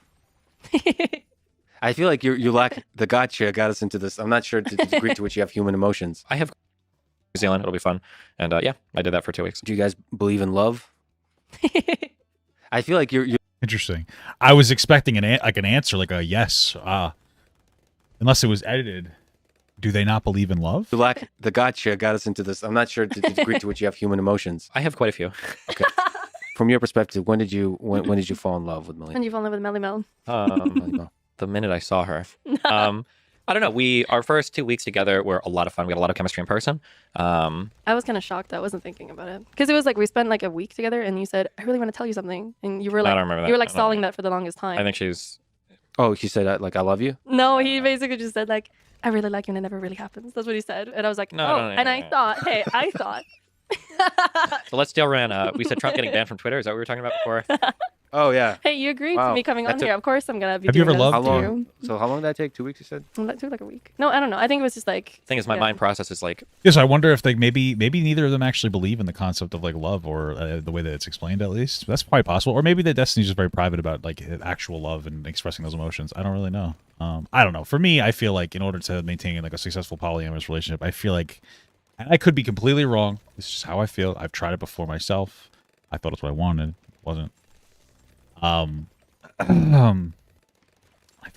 feel like it's so hard to spread yourself that thin and love. And maybe if I had two I don't know, loving partners, it would have been different. I don't know, but it's so I feel like it's exhausting. Even if you can love both people, it's so exhausting to try to balance that. It's incredibly fucking stressful. Information so quickly. 2 weeks to somebody like you is actually like years for me. So, like me, yeah. So there was like a lot of like Factorio type of strategic thinking. Yeah, going on. I was seeing like all the events, like Doctor Strange or whatever in the Avengers when he's like seeing into all the futures. So when you saw me, you just saw the future. Yeah, I was looking at all of them. Yeah. You're doing like some game theoretic simulation of all the possible outcomes. Yeah, exactly. Okay. But no, yeah, it was probably pretty soon I realized that we had a lot of chemistry. Yeah. I think before I left after my 2 weeks there, I was like, we need to make sure you got like a ticket to come visit me in the United States because it'll be fun and everything. And then we kind of decided that last minute too. It was like really like 5 hours before your flight back. We kind of realized because it was kind of like meant as just like a one-time thing, and then that was it. But we're like, oh no, this is a lot of fun. We should probably hang out again. Oh, so you realized you would miss each other. Yeah. Yeah. That's cute. It's fun. The melancholy side of love. Okay, when did you fall in love with Steven? I thought he like hated me. I don't know. I thought not hated me. She still thinks I hate her. But no, no. I remember like when he said that he really liked me. I was kind of a little shocked about that because I don't know. There was a lot of like random things happening in New Zealand. It was a lot of fun, but it was definitely like very interesting like things that happened because I was like around a lot of other people as well. So I thought he might have had like a really bad time. But when he said that, I was thinking about it more, and then we spent like more time together like a week after that, and it felt like that was more like real. And I think when he was about to leave, I kind of realized like, no, I really like him. Did you guys ever say love to each other? Like, I love you? Yeah, of course. Yeah. Okay. All right. Wasn't sure. Why would you ask that? What has he said before? Because I said he's self-conscious about expressing his emotions in public. Melina often talks about how loving he is offline. Oh, okay, that makes sense. Destiny reads as like the weird like the like I don't want you to go to work today, boo boo. You know what I mean? Like very cringily affectionate. So I could see why he'd want to hide that. You know what I mean? That's not an insult. You know what I'm saying? Like that's everybody's different.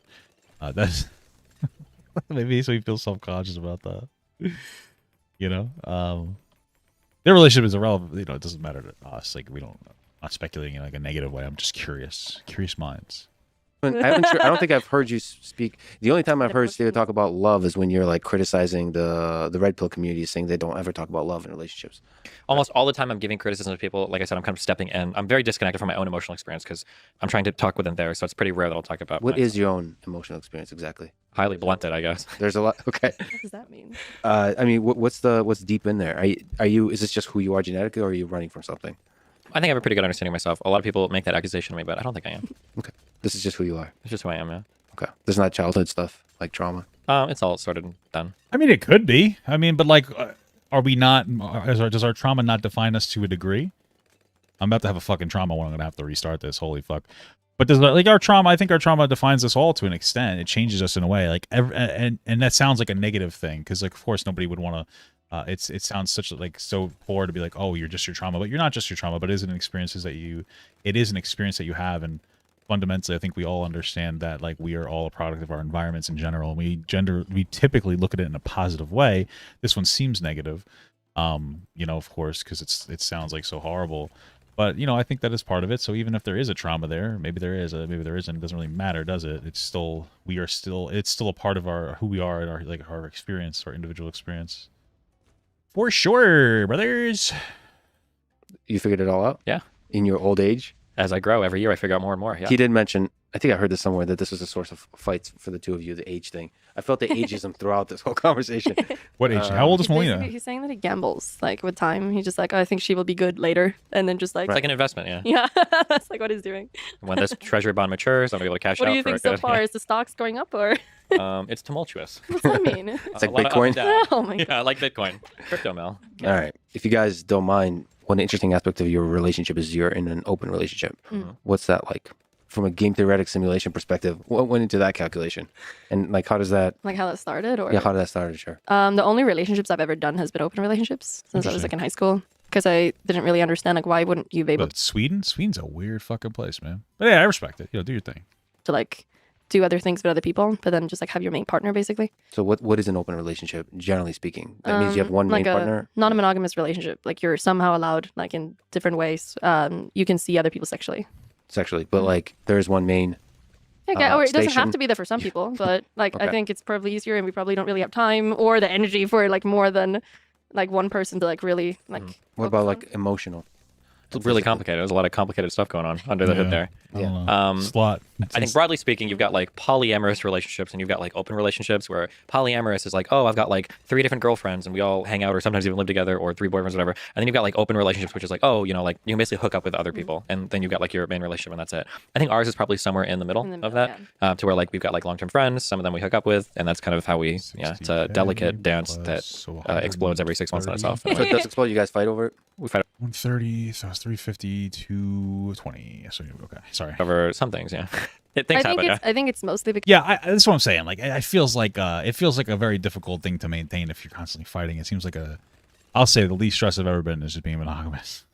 Of course, it comes at the expense of like some other issues. Like I think as a man, especially, you never lose the urges, but like when you control those urges, you could find a very positive outcome of a relationship. Like it can be a very profoundly positive thing.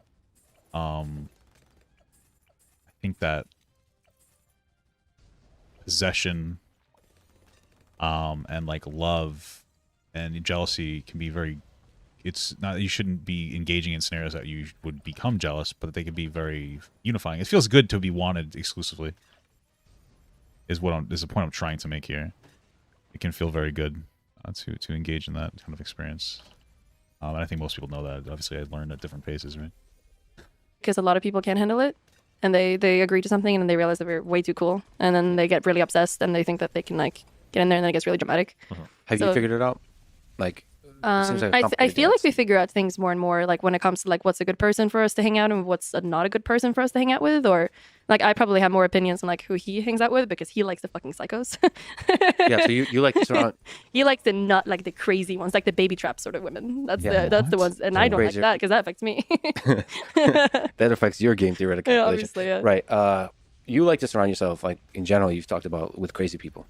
I say crazy, and I really shouldn't. It's a humorous way. It's like, yeah, They're it's very unstable, very can be unstable, but people that are very unique. Like when I meet this person, that's like not boring. yeah, not boring. Yeah. And you said that you're progressive. I wonder why, because I mean, I know that like the some people who may not want to be particularly charitable might say that he likes emotionally vulnerable people so that he can predatorise them in some capacity. But I wonder if it's more just like maybe he likes people who, and I'll be a little insensitive, are quote unquote broken in some capacity, and then maybe he could fix them, or maybe he identifies with them more because maybe he feels broken in some capacity, or you know, maybe they just have the best head game. You know what I mean? Sometimes it ain't that deep. You know what I'm saying, dude? Sometimes that garden hose that's sucking that golf ball, you know, maybe he has a couple of marbles loose. Maybe the spigot, what is that thing called? The valve isn't turned all the way, and they're a little kooky. You know what I'm saying? You know, it's all possible. It's all possible, dude. You know what I mean? Becoming not boring yourself. No, I think I'm pretty stable. I don't let them affect me much, but So you don't think they affect your... no. If I've said that, I said it jokingly. I think I've got my stuff like really well figured out. It's what allows me to engage with people like this so easily because I can engage, I can make them feel seen and heard, and then if it gets insane, I can cut off and I can be chill. Like very few things affect me in the long term. Do you guys experience jealousy? Usually, like whenever I feel like he's not spending the amount of time that I'm asking for, and he spends it on his video games or his stream, or like he sees someone else like more than he sees me or something like that, that would like not be good because then it affects like our relationship. Do you have a good sense of Makes like, sense. is it literally time or is it the energy put into the... It's probably like if he's with me, that like the attention in the time like when he hangs out with me, and then there's also probably the time. So if I feel like something else is distracting too much, like it could be work or it could be a friend or it could be anything, like if I feel like it starts to take away from like me, then I'm having an issue with it. I don't think he really cares much. I guess the only jealousy you experience is probably when you feel like if I get upset about him seeing someone too much and then I go see someone more, and then he's like, why can't I go see my friend more, like as much as you? So like that's the sort of like thing that we're trying to navigate. So interesting, because I remember when I was in that situation, it was like, oh, this is my friend, and it almost feels like nowadays we're so like antisocial, we're so disconnected from people that we like. Such a weird thought. It's like we're at a point where some people, I feel like this is somewhat of a new age thing, or we have fewer and fewer friends. We're developing fewer and fewer connections. People are staying in their houses longer, and you can't have a genuine connection over the internet as much as you want to pretend you can, and you just can't. And I wonder, part of me felt like I was collecting friends, and then you would happen to sleep with them. It's friends that you happen to sleep with, rather than like historically where it's more just like, oh, like I just want to have friends, normal fucking friends that I could do stuff with. I feel like part of it might be that. It's so bizarre. It's so different. God bless them. It's just this is interesting stuff. Interesting stuff. I guess. I think we are like diametrically opposed sometimes in terms of how we view like engagement with people or engagement with the world sometimes. So like on her end of the spectrum, like a perfect week for her might be like being in a cabin, watching like fireflies at night, going hiking every morning, going swimming at the beach, because it's like you're taking in like the grandeur of nature. You're like connected with yourself. You're like very at peace. Everything is like chill and cool. There's the wind, the feeling of nature, everything. That's like her peak living experience. I like being present. Yeah. Just, like, And like my enjoy peak the experiences are like people trying to destroy my life, like the challenge of like navigating really complicated discussion, like, you know, several different dramatic events unfolding that in my career. Like these things are like I like the stress and the action and the entertainment and everything's like very cool for me. So when we're together, she generally wants me to be like more chill. Is he being serious about that? Because I think that lends to what Lex, if he's being serious with it, I think that would lend a little bit to what Lex was saying, whereas like Destiny kind of encourages the drama in some capacity. Like, you know, it is unlikely that drama just unintentionally happens to centralize around one person unless they're asking for it in some capacity. That doesn't mean that like he deserves the fucking insane people going after him, like, you know, your Mr. Girls and whatnot. But at the end of the day, like it calls it into question if you're continuously engaging in behavior that would call some kind of potential stress into your life. You know, you might, it's like fool me once, shame on you, fool me twice, shame on me type of a situation, you know?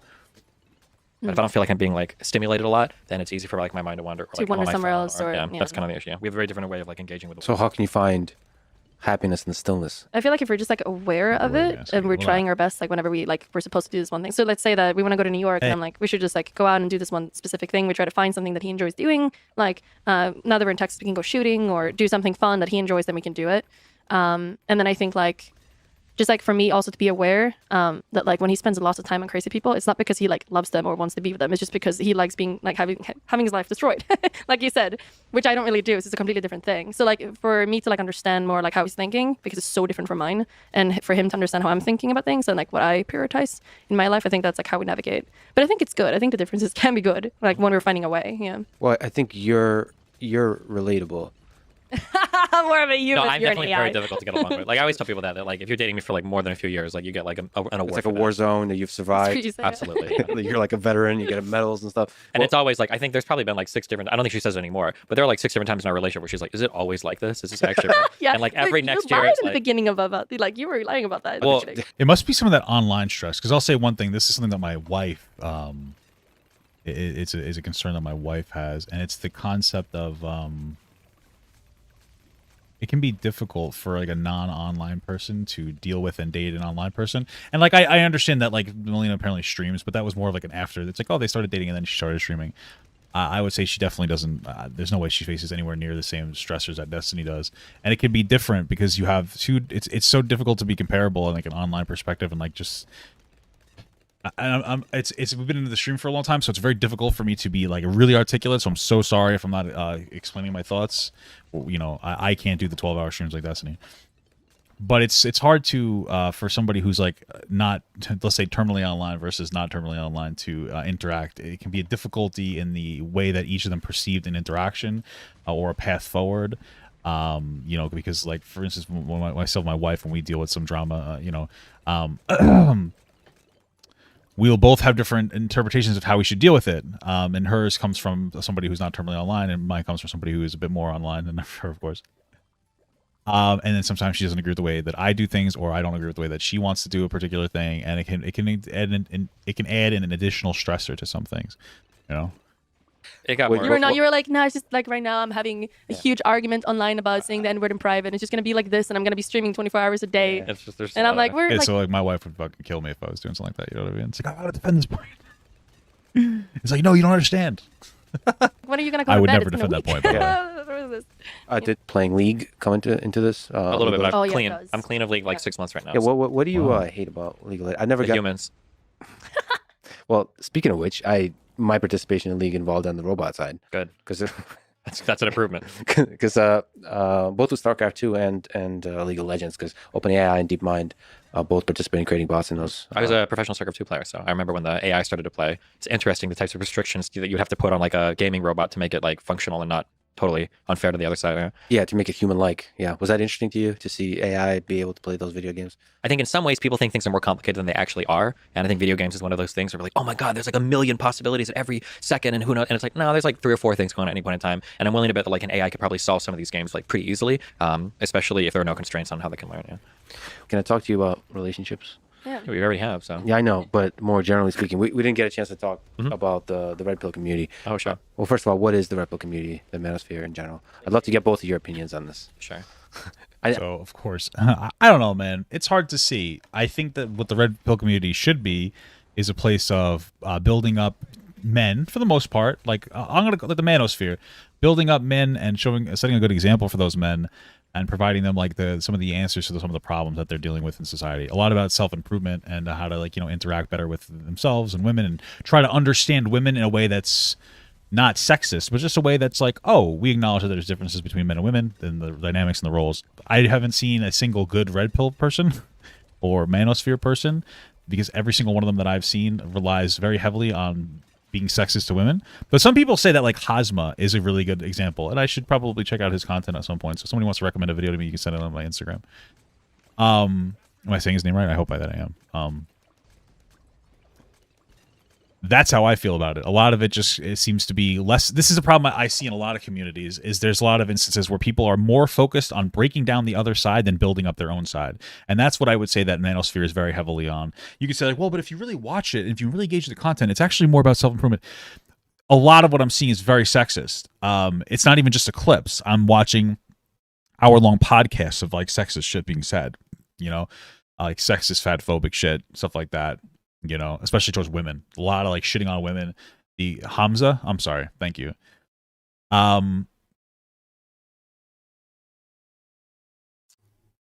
sorry, I lost my fucking train of thought. A lot of shitting on women for their existence, like saying that women, like fat women, aren't deserving of love. I've heard like these exact things being said, and it's bizarre because I could sit here and say, guys, listen, you shouldn't be overweight. I'm overweight. I know it's bad. You should focus on being healthier. It's good for your body. Being overweight's not good. You should make preventative measures and engage in healthy eating habits that should lead to like weight loss and just being healthy overall. I could say that like as an overweight person, you're gonna have a harder time finding people, of course. Although there's other overweight people, so if you become overweight, you probably find someone anyway, right?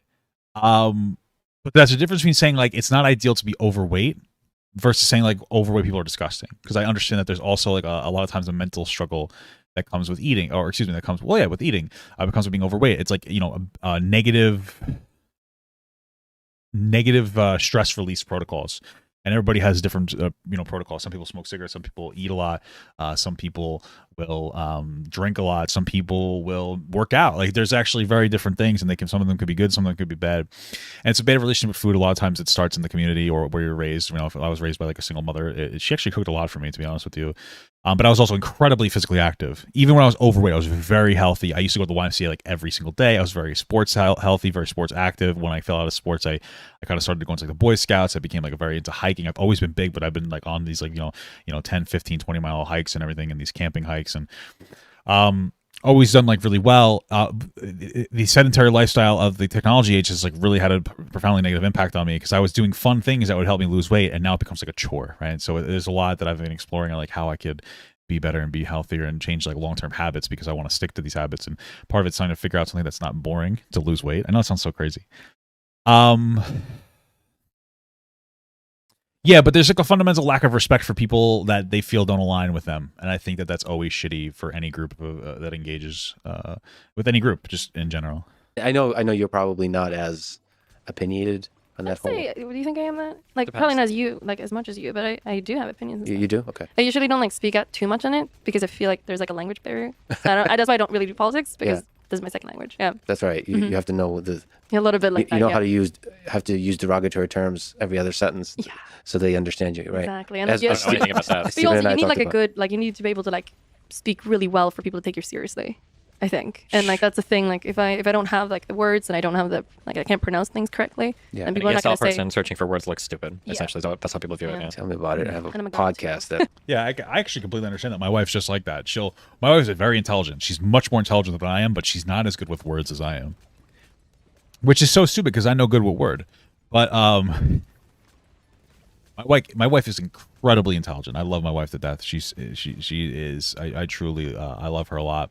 I go as far to say that there are ways in which I look up to my wife. I respect her quite a bit. But there's times where she like struggles with words. She'll say like relevant instead of relevant sometimes. Like silly things that don't actually matter. And I can see why people might think that she's unintelligent because of that. But like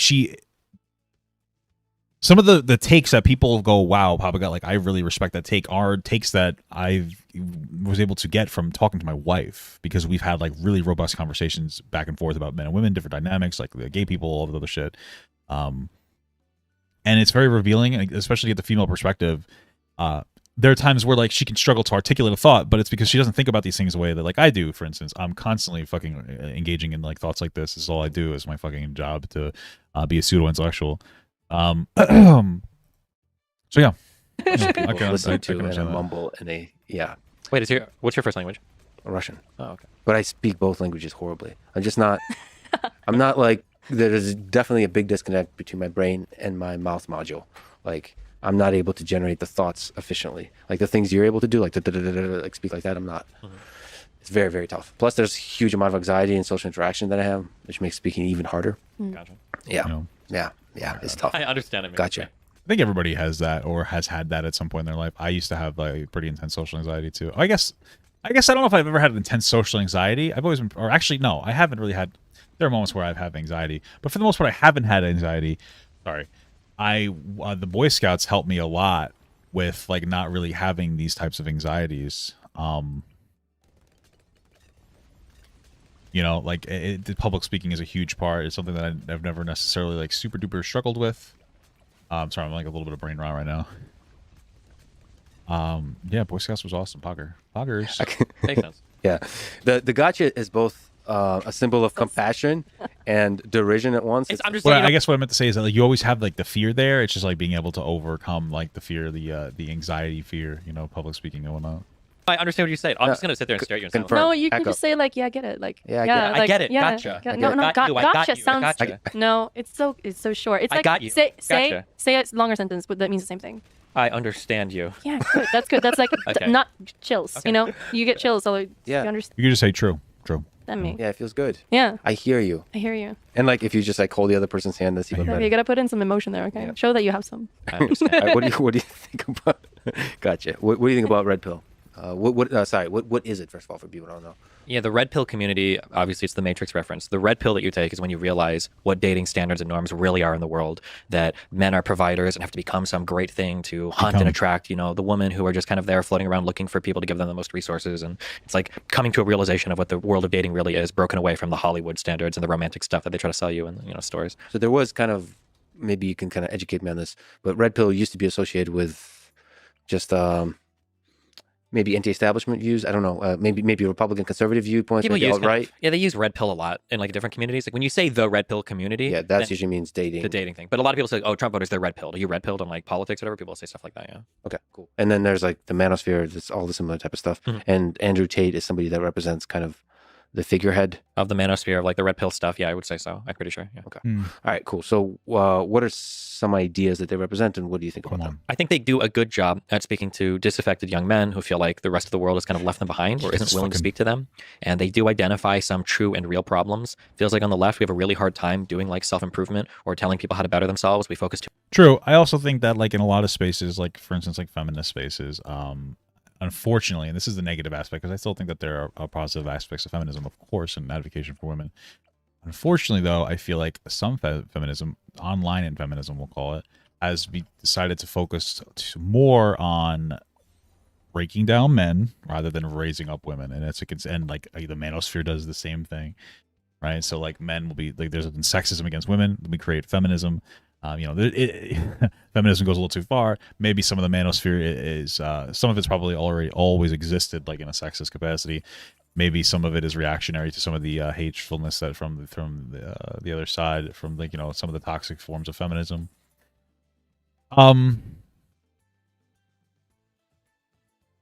Yeah, you know what I mean. I just, but I feel like that's your big issue. If your ideology centralizes around shitting on a particular group of people, to try to build up your group, you're probably more focused on shitting on people rather than actually building. I think that's a huge problem. Too much on like structural or systemic issues rather than what can an individual do to uplift or empower themselves.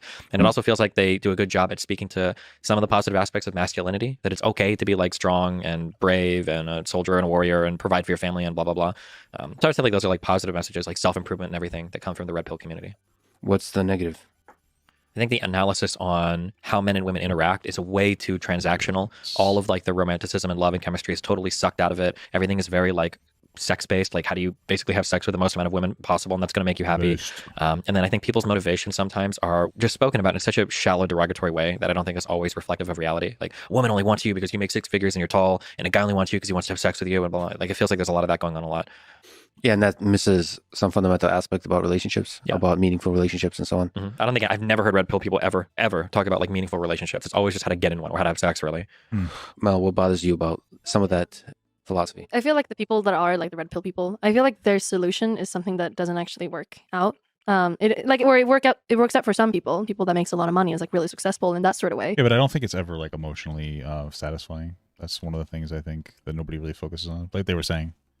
But it's not going to help most men out there. So I feel like it's just like a pointless like speech to give to these like really lost guys, and they really do believe that they can become successful, they can get money, and and when they get all these things, they can get girls. But most of them is not going to achieve that ever.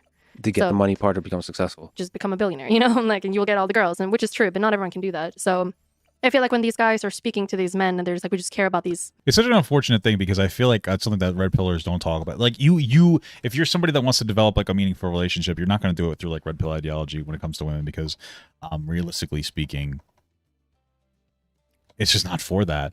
I don't know what else to say. I think we talk a lot about, there's so many stories that we see and we talk about oftentimes. how there are it's very difficult to find somebody that like truly like loves you for you when you have a lot of money, or developing any real relationship, even friendships, when you have a lot of money. Oh, this is not gonna go the way I fucking want it to. Oh, fuck me in the balls. Fuck it, I'm just gonna sell this. And sorry, just fuck me in the balls. If one of the steps to success for your ideology is to get really rich before finding somebody, you're not going to find somebody that actually cares about you. You're much more, or you're very low. It's not a very high likeliness of it. Rather, it's more likely that you'll find somebody that's just trying to use you for your money in some capacity, and they'll just kind of deal with some of the situations that they may not normally want to deal with, simply because you are rich. And I don't know if that's a great way to. I don't think that that's a healthy way to engage. You know what I mean? It's better. I mean, frankly, I think it's better to find somebody and then build with them and become successful with them, and like as in a way where it's productive for them and they help you in your building. Like again, my wife. I don't care if you. Some people are like, "I'm tired of you talking about my wife." I don't care. Like I love my wife, so you can suck my balls. You know what I'm saying? Men out there, they need to hear this. It doesn't really help a lot of them, and it doesn't inspire them to develop compassion towards the opposite sex, which is probably something required to have a meaningful relationship. And also, like, they seem to complain a lot about women, like only wanting men that have money and that's tall and that's muscular, whatever, all those things. But they complain about that, but that's like also kind of what they're trying to make the men try to do for themselves. So they kind of like fall into the same. That's a great point. I never thought of it like that. They're like, oh, women just want money and this and that. So let's become what women want in this way. Like, let's just do that. Let's just be the stereotypical man. Like, why wouldn't you want to show that there's more depth to a man? Like, isn't that the kind of sexist? That's one thing I have a problem with, is like they'll advocate for cheating, not open relationship cheating. Like, oh, it's okay for men to cheat because blah, blah, blah. And to me, that's just saying that like men are too, like you're being sexist to men almost when you advocate for that, because you're saying men are just dumb fucking barbarians that can't control their shit. And that's just like, I just think that's fucking, that's like a sad way to value or interpret men, sort of behavior, and it seems like they're kind of unaware of that as well. They're just playing a part of the game instead of trying to find a woman that doesn't look for those things and that are looking for not those things. Yeah, I actually would love to have like straight up data on people in that world versus not in that world, how often they get laid. Yeah, like literally. So true. I think for sure people in that world have fewer meaningful long-term relationships that are fulfilling, that actually help them succeed in life, that help them be happy and content and all that kind of stuff. When are we going to see the Fresh and Fit Lex Fridman podcast? Because I could see it happening, Hey, baby. But just even the straight up, the shallow goal of getting laid, I wonder. Because it's very possible that like just the roughness with which they treat intellectually women, that might lead to lower success, not higher success. It's very adversarial, which I think is always disappointing. Anything that talks about men and women, I think it's good to acknowledge differences, but when it becomes like adversarial, especially when you talk about sex is something that men are getting and it's something that women are giving, and that type of like trade-off and the way they talk about it is like, yeah, it sets people against each other in a really toxic way, I think. How do you talk to people from that world, from the red pill world? Like, would you ever talk to like somebody like Andrew Tate? Oh yeah, if I had the chance to. I've been on the Fresh and Fit podcast a few times, and then I've got a friend Sneeko who's like very red pill, that stuff. If I'm trying to talk to them, usually it's kind of like approaching a scared cat. The first thing you have to do is like be very gentle and say like, I understand your issues, I understand your complaints. I know that I'm scary because you think I'm going to say like toxic masculinity and feminism and all these scary words at you. So the first thing is always to recognize it. Like a lot of what they talk about, there are like true aspects to what they're talking about that people on the left won't recognize. So I think it's good to acknowledge those things, that like men and women are kind of different. We do look for different things in general when it comes to relationships. It's okay to say that. There's nothing bad there. And then it'll usually be like, once I've got your trust and I'm in your bubble, like let's talk about the things that you want, and maybe like some of the strategies that you're employing aren't necessarily going to get you some of the things that you want. So for instance, if you're really worried about like shallow girls like ruining your life, like Melina said, it's probably not best to build your entire worldview around trying to get shallow girls that are going to ruin your life. Like if your way of attracting a girl is to go to the gym, get a whole bunch of money, and try to like flaunt your wealth as much as possible, you're going to be attracting the very same type of women that you're here like decrying on your stream. Yeah, I think we talked about that on the podcast. Like you probably want to have a woman that's going to be there if you lose your job, but still there, like that cares about the things that's not just your job. It's more stable. And also, I don't help you become a great man or a great like grow. Like I feel like a great friendship and a partnership. Fantastic. I love this guy. This is my man here. This is my man's. This is my guy here. 100%. This is what I've been saying so much, that you need to find. my wife, she hates when I talk about her like this, but that's when you have to find somebody that you can build with. That's like truly 50% of your partnership. Somebody that's like there is no Papa God without Mama God. Like the behind the scenes work is incredible. It is profound. It's irreplaceable. There's my prime motivation for being successful, or a big motivation for me, is to provide for her, because she deserves it. You know, it can provide you like a motivation in so many different ways. Like a perspective. If you respect your partner, you'll get such an incredible perspective on the world. It doesn't have to be a man versus a woman, but I will say, and I hope this doesn't come off as like some homophobic in some capacity, I think that like even gay couples might be almost missing out. Although you could have a robust relationship that's non-sexual, of course, but like, I don't know, for me, maybe that's just me. Maybe I'm just like a little regressive, and like I've learned so much from my wife on the perspective of women and whatnot. Although I guess you can understand the gay perspective. Anyway, I'm rambling. It's such a sorry. I just started having thoughts in the middle of my ramble, but it is such an incredible thing. And I feel like it's irreplaceable, and you really should develop these like strong, robust relationships with people. They're very powerful. You know, like it helps you make you a better person. Some of the most successful people I know, I mean, they have families, and there's clearly a dynamic there that's like that makes them. They wouldn't be that without. They're not an island, yeah. Yeah, and the kids actually are a big part of that too. Like for most people, if you're like a good parent, they make you step up somehow in life. You have to take responsibility for getting your shit together and excelling in ways that I guess the philosophy of the red pill does not quite get to. That's always an interesting. I think I've asked it a couple times where it's like, would you let your daughter date Andrew Tate? Yeah. And it's always funny to watch them kind of like squirm around those answers. But see, if they don't have a daughter, like I don't have a daughter, I think your whole philosophy changes once you have a daughter. Sure. Well, but even at that, like they know that what they're answering, they feel a little bit weird about it. It's funny to watch them. Like they know it's like, fuck, you know. Well, they might say like, I want my daughter to date like a high value male, to the degree that he's a high value male. Yes. But like, I don't think you'll feel that way. But then there's like the philosophy of like, what is a high value male? And like the coined term, like I wouldn't want to be a high value male, but I want to be a male with very high value, right? That's what I would want to be. I think that's what everybody should be. Somebody that's hardworking, that like puts others before themselves, people who deserve it. Though, like your children, your family, your children are your family, different people in your family, your wife, you know, your kids, putting people who deserve to be the people that you've picked a lot of the times that you picked your wife, you did choose to have children, you put them before yourself in a positive way. Try to be the first to volunteer to do a particular thing. Put yourself first. Or not put yourself first, but volunteer first. Like, you know, put them first in some capacity. But make sure that they're returning the favor in another way. Make sure that the person that you're with is supporting you in a way that like you can't or don't support yourself in. And that's my wife 1000%. And she supports me in ways that like I don't support myself. And like from an emotional perspective, my ability to vent to this person, my ability to be vulnerable, there's no price that you could place on vulnerability. And I do the same for her. You know, my wife, she'll put up with me in my worst times, and I'll put up with her in her worst times, but it's not hard. We had a conversation the other day, and I'm probably oversharing so much here, but I'm still going to say, because I already started it. We talked about, my wife mentioned at one point, she's like, am I hard to love? And that broke me, because my wife is so easy to love. And like, we both go through our own struggles that are probably a little bit different from other people. We have our own issues, but it's incredible how easy it is to deal with something that might be seen as hard to other people when you're like truly in love with somebody. There's nothing like that kind of relationship, you know? It's such an important thing, and I feel like manosphere is just not. It treats men like the emotionless creatures that they aren't. You know what I mean?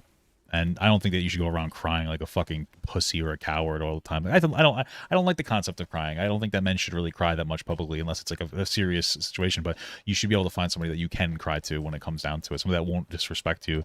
Somebody that's not going to make fun of you for being vulnerable. That's really what it's about. That's what it's about. I feel like they don't do like the proper advocation for that, and it's going to emotionally stunt a lot of men, and just it's going to add to the problem. You know, you need to be your own biggest advocate, and if you want to be able to express yourself and be vulnerable, you need to advocate and be the person who says, I want to be able to express myself and be vulnerable with you, and if you cannot accommodate that, I will not be with you, because there's a strength in that. There's a strength in being able to express yourself healthily, even if you have a good cry, but in like a reserved way where it's not like attention baiting, right? But there's also strength in advocating for wanting that, and understanding that like you should be able to do that, and you shouldn't feel embarrassed for wanting something like that. You know, That's what it comes down to. That's really what it comes down to, because you can't be a strong, reserved man like, in control of your emotions, which is what a man is, without being able to, like, part of controlling your emotions is getting them out at the correct times. And I don't think that people talk about that enough either, because you have to vent and release some of the stress. Like, it's not about bottling everything up permanently. It's about bottling it up until it's appropriate to let it out. And when it's appropriate to let out is when you're with somebody that you can trust in, and like you can trust and confide in. That's what it's about more than anything else. And you need to learn to advocate for that, specifically. The definition of high value changes completely. For sure. Certainly the stereotypical measures of value contribute to the calculation, but it's so much more than that. I think the chemistry of the whole thing is bigger. You've also mentioned about body count. You guys both have a high body count. Does body count matter? Or it depends. Like you said, it's low in some people's eyes. Listen, here's what I think. I think body count does matter, but it's a little bit subjective, right? So, like, a lot of first of all, I think anybody with a bit of a high body count is probably a little yucky, personally. I mean, they both probably have a high body count. I wouldn't, like, hold it against them, but from a relationship perspective, like, not that they would ever date me or anything, but, like, I probably wouldn't date somebody with a body count like theirs. Then again, I've had a bit of a high body count, but not probably nowhere near theirs, and that's, but what's interesting is the double standard that the manosphere will hold to women. It's that, like, if you look at the data, men and women that have increased body counts both report lower satisfactions in their relationships in the long-term capacity. Red Pill will leave out the part that men have lower satisfaction rates and just talk about how women with lower body counts have better satisfaction rates in relationships. But they won't bring up the fact that it also is something that's seen in men. This is one of those problems. I think that, like, there's a level of congruency that you need, and for a lot of people who focus too much on body count, I think it's an insecurity thing. As a man, I can tell you that I've been in experiences where I focused too much on body count because I was insecure about being bad in bed. And when I became not a thing anymore, I no longer really cared about body count. I really just cared about, like, STDs. I was like, the only thing that I would associate with high body count for me personally, if I would ever date again, which will never happen, would be like, okay, how much does this person have an STD? Were they safe in the acquisition of a high body count? You know what I mean? More than anything else. It's high in other people's eyes. Does body count matter in relationships? Does the past matter? Well, the past matters. I don't think body count. Not to me. I don't really care. Not just as it is, no. Yeah. I mean, it could be. The past does. Yeah. Well, the past is who you are, right? Like, if somebody tells me, like, they have a 200 body count and they're 16, something's probably going on there that's not good. I was thinking right? about that too, like, because there could be, like, really young people that are having some sort of, like, mental problems going on, or somebody's like 45 and they've, like, never had sex before. There's probably something going on, right? So it could be indicative. But if somebody's like in their 20s and they've had sex with 100 people or 50 people, or whatever. Listen, if you make it to 50 or 40, I forget what it is, you become a wizard. So I mean, like, is that really a problem, or maybe you're the problem, Steven? You know what I mean? Oh, whatever. There's more experience, which can be good. Sure. Okay, so that just represents your, like... Yes, it is interesting. We do shame men who are virgins, and we shame women who are not virgins. We have a very interesting society. You know what I mean? But how the fuck can that man become not a virgin unless he's fucking a girl, or maybe he's gay? I don't know. But I think the manosphere kind of hates gay people a little bit. I don't know. I haven't seen a lot of coverage about gay people, so I could be misquoting me, but it seems like there's a general air of homophobia and lack of being a real man. And the places where I've seen the rhetoric of, like, oh, the LGBTQ community is trying to feminize men and blah blah blah. That's all that comes from, like, manosphere places. So a little bit of homophobia there. It's just not, like, super explored. Sexually open, and so it doesn't really necessarily mean any kind of... Not necessarily. It could, though. The number alone doesn't mean anything. Yeah. Okay. Well, you could meet a guy that's like, I just really, really, like, want to fuck a lot of people because it makes me so cool. Like, you could meet someone like that, which is like, maybe. So the body count doesn't matter, but, like, cool. where it comes from. Like, yeah, like, why have you slept with the people you slept with? I guess. Does it hurt, like, the romantic aspect of the relationship, knowing that there's a lot of people in the past? I don't. Not for us. No. Is a part of the relationship fundamentally romantic? For us, Not yeah, for I'd us? say so. Yeah, Yeah. for us, yeah.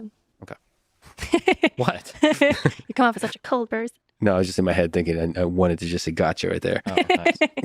It's so judgmental. I think when it comes to the sex thing, there's always, like, the way that I explain it is, and I I understand, like that honesty from Lex there. He's like, I'm looking for the gotcha. He probably disagrees with the lifestyle, but I get where he's coming from. like, I have to say this because I don't advocate for what I do for everybody or what she does for everybody, because obviously there's a whole bunch of natural feelings of jealousy that pop up for a lot of people. But when people ask me, it's always like, oh, like, isn't this, like, horrible that you guys are doing this and you don't love each other? From my perspective, I can have sex with, like, any person, and it can be sex. Like, that's not, like, a special thing between two people. In my eyes, it's like anybody can have sex. But there are, like, certain activities and ways you can spend time with each other where you're, like, carving out these, like, precious little moments in time with a certain person that can do things that are special to that person. And those are the kind of, like, events that I remember more than anything else. So, like, the idea of like, oh, wow, I had sex with a person that was so special doesn't mean as much as, like, us traveling to, like, New Zealand or sharing some special moment, doing, like, some really fun activity or event or whatever. That's usually how I look at it. Yeah. So a shared intimate moment. Yeah. I kind of agree, but I can definitely connect the romance with sex. Boring. I'm curious Because why she's you a woman. can't do See, that. that's what. Well, there's definitely romance in sex. Like that can be a very intense bonding moment. I don't know, at least for me when I'm doing it with my SO. It can be a very bonding, significant moment to, you know what I mean? Like have that experience. One of the very intense experiences. At least the way that. Okay, let me move on. I don't know if it's my wife off. I'm talking a little too much about this kind of stuff. But yeah. The red pill's right. That's exactly. We've what also it's talked about misogyny, which is you're clearly the embodiment of that. What were you saying? So there's a connection between romance and Yeah, I think it is because I think sex could be a lot of things, right? It's some sort of bonding, I'd say, in For some sure. way.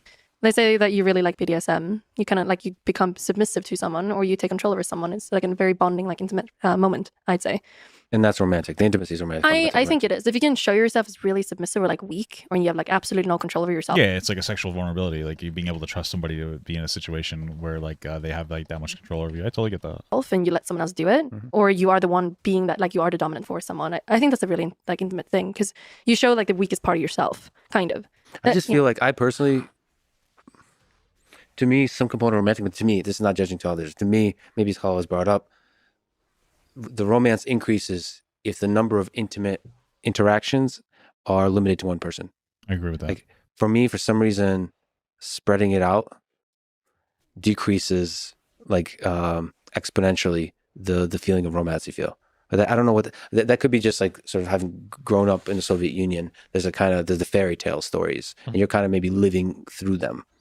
Yeah, I mean, I think Yeah, what you're saying is like makes really sense. normal. Like Yeah. most people probably feel that way. Yeah. But because you guys are able to successfully not do that, I just want to question my own understanding of it. You know, like Why is that? why is that? Why am I being very jealous for no reason? Like maybe you can maximize the number of intimate experiences if you just open up and let go of the jealousy. Yeah, but I don't think that jealousy ever leaves. That's what they were saying before. It's like never leaves. That's one of the struggles for it. Essentially. I think I feel like in Sweden, like in Scandinavia, we're extremely just sexually open. Mm. Like in general, we're not like super religious either. We're very Interesting. like relaxed. We don't feel bad about ourselves. Like, Those fucking Vikings, bro. They're always fucking around too much. You know what I mean? it's just like a different sort of thing, and I would say like we're more progressive when it comes to feminism and stuff. So it's more common that we'll meet women with a higher body count than like when I meet like American girls. All of them have like vaginismus, like super suppressed like sexually, and Wait, they have like what did you just use? they have like issues to like they can't relax during sex, so it just hurts for them. So they get really vaginismus. nervous. Vaginismus, isn't that what it's called? Yeah. Oh, So like I okay. meet so many girls that are having like a lot of issues AKA tight cooter disorder. with sex. Which, by the way, if you got that, I'm all down because I got a small pee-pee. It doesn't matter if it's too tight, bro. Okay? It's like a thumb. It's like a woman's thumb. I'm just kidding. It's not that small at all, but... And they have like a very low body count because they just can't relax or and it's probably, and usually they come from like a very religious background. So they have just been told like you cannot wear that, you cannot be like that, you can't like, and like where I grew up, it wasn't like that at all. We just see it as more like a casual thing. So then you can just maximize the I don't have awesomeness of the or- experience. Yeah, I guess I you don't don't like have trauma like over it. exactly. Yeah. I think the important thing I think for everybody to realize is there's always pros and cons to everything. Like my lifestyle, like obviously I get to have a lot of fun experiences. That's like a huge pro and that's super cool. And if you're like a more monogamy brain person, you're not going to get those experiences. But if you're a monogamy brain person, like when you're sharing that special moment in time with somebody else, like that moment can be really, really, really special because now it's the thing that you're showing yourself and opening yourself up to another person and they're only trusting you to do that. And that's like a really special thing that only the two of you are sharing with each other. So I mean, like there's always like pros and cons to everything. Like I think we both would say like doing an open relationship is probably not like we would not recommend it. Yeah, I no, don't of think course we not. would. No. Yeah, I recently fasted for 3 days and then ate a chicken breast at the end of that, and it was like the most delicious food I've ever eaten. True. Okay. So like, there's some aspect of fasting and scarcity and so on that, like, and you have to figure out what for your own psyche what works the best. It's good to be a little bored or like Interesting. not do Interesting something or comparison. I don't know if like, I- work because you can just see enjoy where the he's time going, when but I- you're doing something really fun. It's more fun. Otherwise, you're just gonna get numb in general with everything. Yeah. Yeah, I personally just never get bored. Like, I guess the boring thing is exciting to me. I feel like just fuck around. No, don't fuck around. Sorry. Again, scattered thoughts. We're fucking almost 4 hours into this podcast, which means I'm fucking on like what hours? Fucking 5 or 6, and we're at increased speed. So, I feel like just be monogamous, and then if you grow as a couple and you're together for 20 years, maybe when you get older, you'll have a change of heart in the way that you perceive stuff, and maybe whatever. See how it goes. I'd say focus on building when you're younger. You don't need to I'd say, especially for men, at least in my experience, focusing on sex and sexual encounters and ABCD XYZ it's been it's distracting from what matters, which is, I think, that's like, building yourself and your life. And I think that that's a thing that women may not face to the same degree, is constantly focusing on that. Maybe they focus too much on relationships. I don't know. And then like build for a while, get a little older. And, I would say that like sexual intercourse becomes better with age anyway, because you just get more, you care about the partner you're with more, blah, blah, blah, blah. It's a little more intimate, I don't know. Sorry. I'm sorry that my fucking brain might be like completely rotted out at this point. It's just like You're like me, because everything I like is boring. I gotta ask you. We talked about misogyny he's trying to battle it out on the internet. What's your sense as a woman about the level of misogyny on the internet, in the streaming community, and how to fight it? For me, because I guess I get it every single day somehow, like because I have an online, like I have a chat that's live, right? And but I have like mods moderating that all the time, so I don't really need to see much of it. I think it's just pretty annoying because you get to like see it all the time. So it's become like background noise. Yeah, a little bit, and it's like the same comments over and over again. But it's usually, for me, I don't personally care that much. I understand that other people do, especially when it comes into like when there's like a lot of sexism and stuff, and when there's a lot of like men not taking women seriously. Like I definitely get that, and I used to get that even more like a few years ago with my accent and everything, and like I used to be blonde as well like a few months ago. So I feel like people wouldn't take me seriously because of that. Is that a real thing? It probably is a real thing, the blondness, people taking them less seriously. Okay. That's a bit annoying, but I feel like it's pretty easy to like see through when someone acts that way. And for me personally, I don't really care. But it's a bit annoying, like being online and like getting stuff every single day. I would say like probably the worst thing is when you feel like you put in a lot of effort into some sort of work, everyone is just going to say, you just got that because you're a woman and you're attractive. And that's probably like the worst thing. Is there a way to fight that, you think? Yeah, I don't think you can. I think it just comes up all the time. It's just like, it is what it is, I guess. You just got to keep doing whatever you do and like not let it like emotionally control you somehow. I think having more women in those spaces is always good. It's probably good, yeah. Like a lot of the guys you can tell online that Yeah, they don't bring ever on the worst ones then, Steven. See, you see, she just did it. She did the misogyny thing. By having some bad women on, she's saying all women. See? Well, you know it's true, right? See, but I disagree. Maybe Destiny does have like on some bad women that don't represent real women, or represent like this. Maybe that is part of it. Maybe there could be a better representation. I mean, I don't know. Like my wife doesn't hate Destiny at all. She actually likes him, especially off the last conversation that I had with Abba and him. But she's like, Destiny, some of the stuff that they engage with, some of the conversation that they have is stupid man conversation, especially manosphere stuff, is what she says. And so maybe, women are just like, yeah, I don't feel like having a robust conversation about, my existence as a person, kind of a thing, like with the manosphere and stuff. So maybe you're just like finding crazy fucking women. Maybe that is true. Or maybe people are disproportionately focusing on the craziness of some of the women. I don't know. I guess I don't know. With you, and I'm older than both of you, and therefore Interview's wiser, like right? not even that old. Combined, we're older than you. I think so we're careful. 2 days. We're one combined holy wisdom. matronomy. Yeah, we've 2 got days old, combined yeah. age. Or it could be the same thing as like also the age thing and like the woman thing. A lot of people think that I'm just copying every single thing that he says, which I think is a bit annoying as well. So I can never really like. Hassan accused her of that one. Yeah, which is a That guy bit that you like annoying. so much, Like somebody took my It was aggro. about What the the fuck? defunding police. Like I my dad like is a cop. friendship, camaraderie, and love and respect. Well, I mean, it's not about copying. When you're with somebody, of course, you're going to pick up some of like your perspectives if you respect your partner. Like I've changed my perspective on stuff because my partner has like a different perspective. Fuck, we're going to pull that. It's going to be, oh no, we're not. We're actually not going to pull that. Cool. It's just kind of natural. It doesn't mean you're copying somebody just because you like respect their opinion and take it into consideration. But Which you both have had for a time and have lost it, and I would like you to regain it. Let's try to increase, not decrease, the amount of love in the space. What do you think about some of the harshness of his language, which we talked about? R word in the past, when he used N word, all of that kind of stuff. What he used to do. I mean, No, like, what do you think about it? Like, do you give him advice? to not speak a certain way? No, like a little more civility. I'm just trying to get a second opinion on this. Second opinion about. Normie people, not internet people, are way more extreme than. Yeah, She's yeah. way more extreme. No, that's not true. Okay, so here's the thing for me. Okay, I was not online until 3 years ago at all. Like I would watch YouTube. That's pretty much all I would do. I wouldn't do anything else. Really, I didn't grow up playing video games or anything. So I'm like extremely new to everything. So when I came into this world and I started seeing clips from him in the past, I don't think I really had much of an opinion because it just sounded like it was just a different like words they were using, but it didn't mean anything. well, I know that like a lot of real world people won't necessarily care too much about like somebody. What they'll do is they'll like, okay, that person's either changed, and I understand that, or they'll be like, whatever, I don't care, right? Like, but like when we're talking about like a consistency of being in an advocating space, like absolutely, like if I consistently use the word like fucking the R slur and stuff, and when I was doing my conversation, like my wife has been like, you need to chill out, just in general. She's like, it's not cute when you go goblin mode. She's like, the fact that you've labeled it goblin mode isn't cute. It's just she feels like it enables me to engage in like crazy fucking behavior, and part of it's like, oh, you're just like, part of you is just like having fun. I understand that, but it's not cute, and it makes you look stupid. It makes you look bad. It makes you look like less respectable or presentable. And it's like, people do care. They just might not care about the specifics of what he said, because it was like real world people aren't so like cancel culture-y, like shitting and coming all over that kind of stuff. That's what it feels like. It was just like, if you're saying the R word, it's because you just want to call someone stupid, but you want to like do it a little bit more. Like, but it's not like, it didn't feel like it was like it's not like racism or like, I'm not it's not agreement on this side here. Right? And yeah, like again, like they obviously don't value okay, I don't want to be antagonistic. They obviously don't care as much about people with intellectual disabilities because they're not very present in activist spaces, because a lot of them like can struggle to communicate. And the ones that don't have as much of a problem associated with their intellectual or developmental disability tend to not care as much about the R slur, because it doesn't truly impact them. It'd be like if I was like, yeah, guys, like I don't like it when you guys are saying like the R slur because I have ADHD and OCD, but it's like, okay, but how much does that really impact my life? It's very mild comparatively. So it's one of those things where it's like, I give you the pass to somebody, like there's a lot of people who like, I'll give you the pass to somebody who doesn't really struggle to function in society in a way where I need like robust support systems, like group homes or some kind of a behavioral plan, or ABCD XYZ. And that's what happens. A lot of people in the real world just don't really give a shit about those words or that word, or those groups of words and whatnot. So it's the unfortunate reality.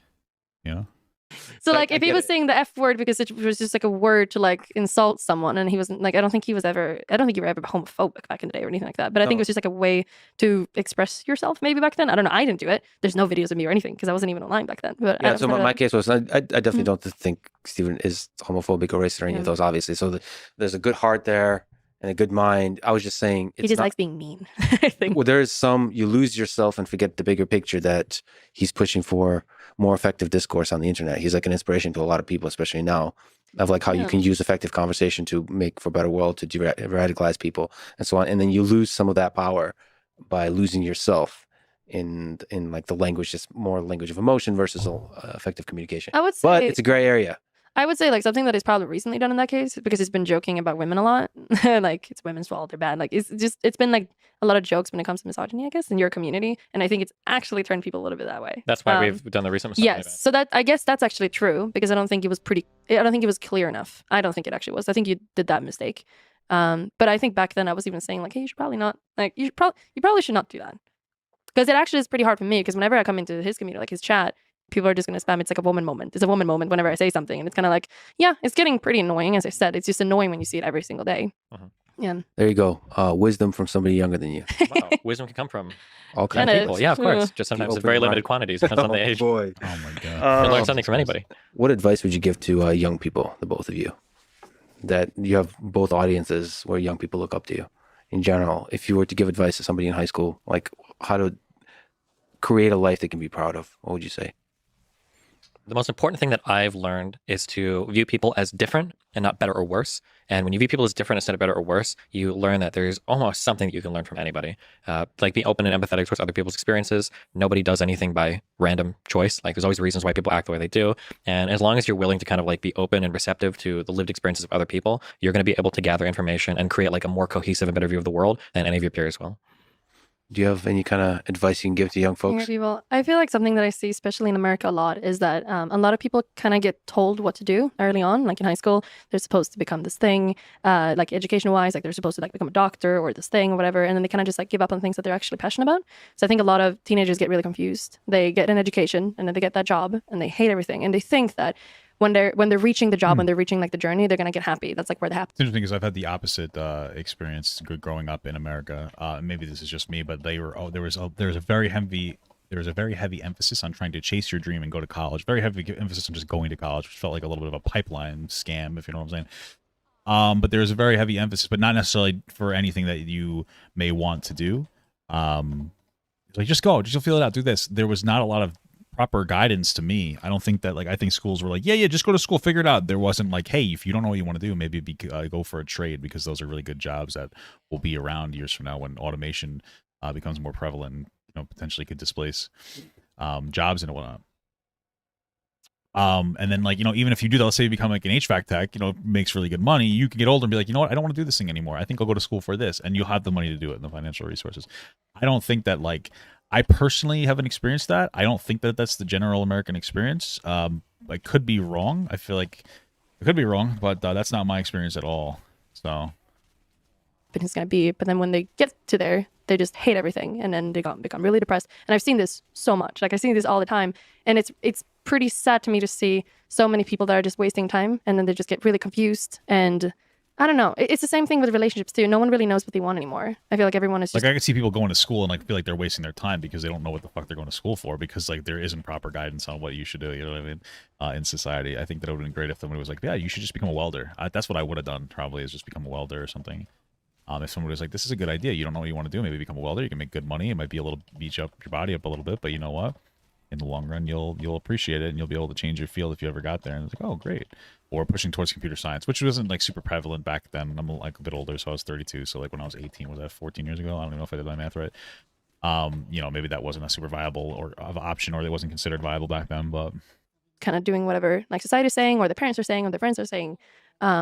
And they're never really doing anything that's super meaningful anymore. And like they don't. So what I would say is like try to find. Oh yeah, she's just describing privileged folks. I say I was decently privileged. I mean, I grew up in a single parent household, but my mother made decent money and she did her best to support me. I just don't think that there was a lot of guidance. I mean, I did go to like probably a little bit of a lower, a less like a little bit of, school was a little it was a little kooky, I guess. But I got a good education, I would say. But yeah, I don't think, maybe that's like, I feel like she's describing like fucking Asian families. Doctor and shit. Like, Asian people seem to have a really solid culture of like advocating for what their child should do and setting solid expectations.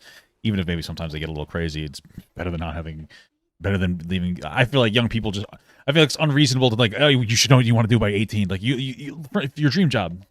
Fuck your dream job, bro. Give me a job that'll do well at, so that I can enjoy my life.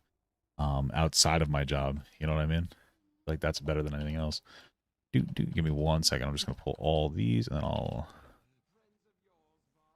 then I'll slow the video. Find something that is important to you. It could be anything really, like some sort of passion. Maybe like your friends. Maybe like what matters to you. Like figuring those things out, I think is really important. And that comes from being able to listen to like some inner voice. So it's not I come guess from elsewhere. It's really hard because you're living the life, and like there's things happening around you. People tell you what to do and what not to do, and no one really has like their own opinions. Everyone is just kind of like listening to the cooler thing, or Except Steven, he seems to stand on his own. True. Yeah, I guess. Free thinker. Yeah, I'd say so. And like hashtag. Like something I realized too, like because we just went to TwitchCon and we were talking to a lot of streamers. How was that? It was interesting. I thought it was interesting because the few people that I feel like that seem really cool and that I look up to, like in the streaming world, all of them wants to quit streaming. All of them wants to do it. No one likes it, and they're so successful. Like they are around successful people. They're working every single day. They're working hard. I wonder who it is. I feel like it's not like a hard working thing as much as it is a long working thing.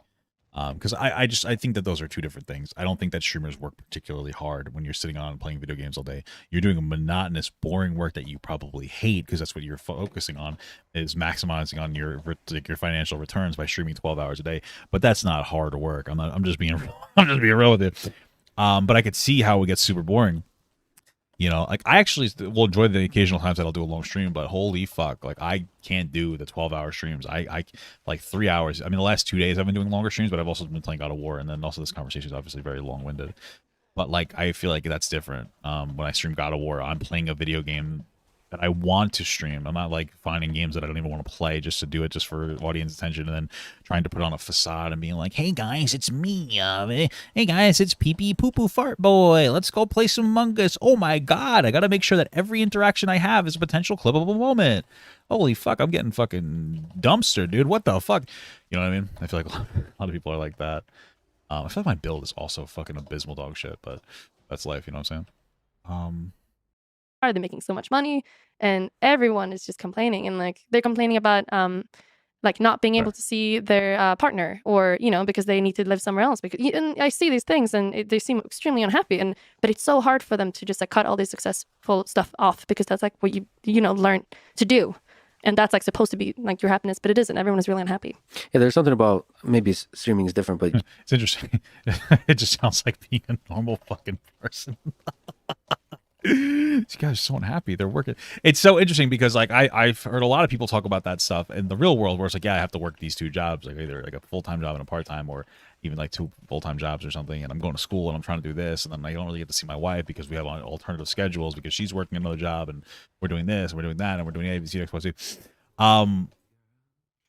It's so interesting the way that we talk about streamers, but because it feels like it's almost like a thing where it's like, oh, it's not expected for streamers to actually have to do work. So when they actually have to do work that's somewhat comparable to the real world, it's like, man, it's so bad. These streamers are making millions of dollars a year. They work 12-hour days. Like, oh, guys, what if they just didn't? Well, it's like, yeah, that guy made $3 million last year. Oh, okay. Well, what if he worked a little less? No, he can't do that because he has an exclusivity contract with Twitch. Why doesn't he just break the contract? Well, because he'd make less money. Okay, so like, how much do you think he'd make instead of $3 million? Well, maybe only like $2 million. Oh. So you think that maybe if he streamed like half the time and still made like $1 million+ a year, you think that maybe he'd be happier? And like, well, yeah, but it's like, you see how it creates this like weird problem. A lot of these bigger streamers, like I understand the guy that's trying to, raise their value, but the person that's like already hit there, it's like, just don't do the contract anymore. Have fun. Take off when you want to take off. Stop fucking around. Like, stop forcing yourself. Do we not get this? Oh, shit on my penis. Wait, we did get it. Okay, good. It's like you're not the guy who needs to work two jobs. You're not the woman who needs to work two jobs. You're not the parent that's coming home to your kid after, working all day and having to, not sleep at night because you have a newborn baby and you were forced to go back to work before you were like physically ready to do so, especially as a woman. It actually can be fucking draining. My wife's friend just had a baby, and I'm starting to understand why women need a bit of time off after a kid, because it is fucking crazy.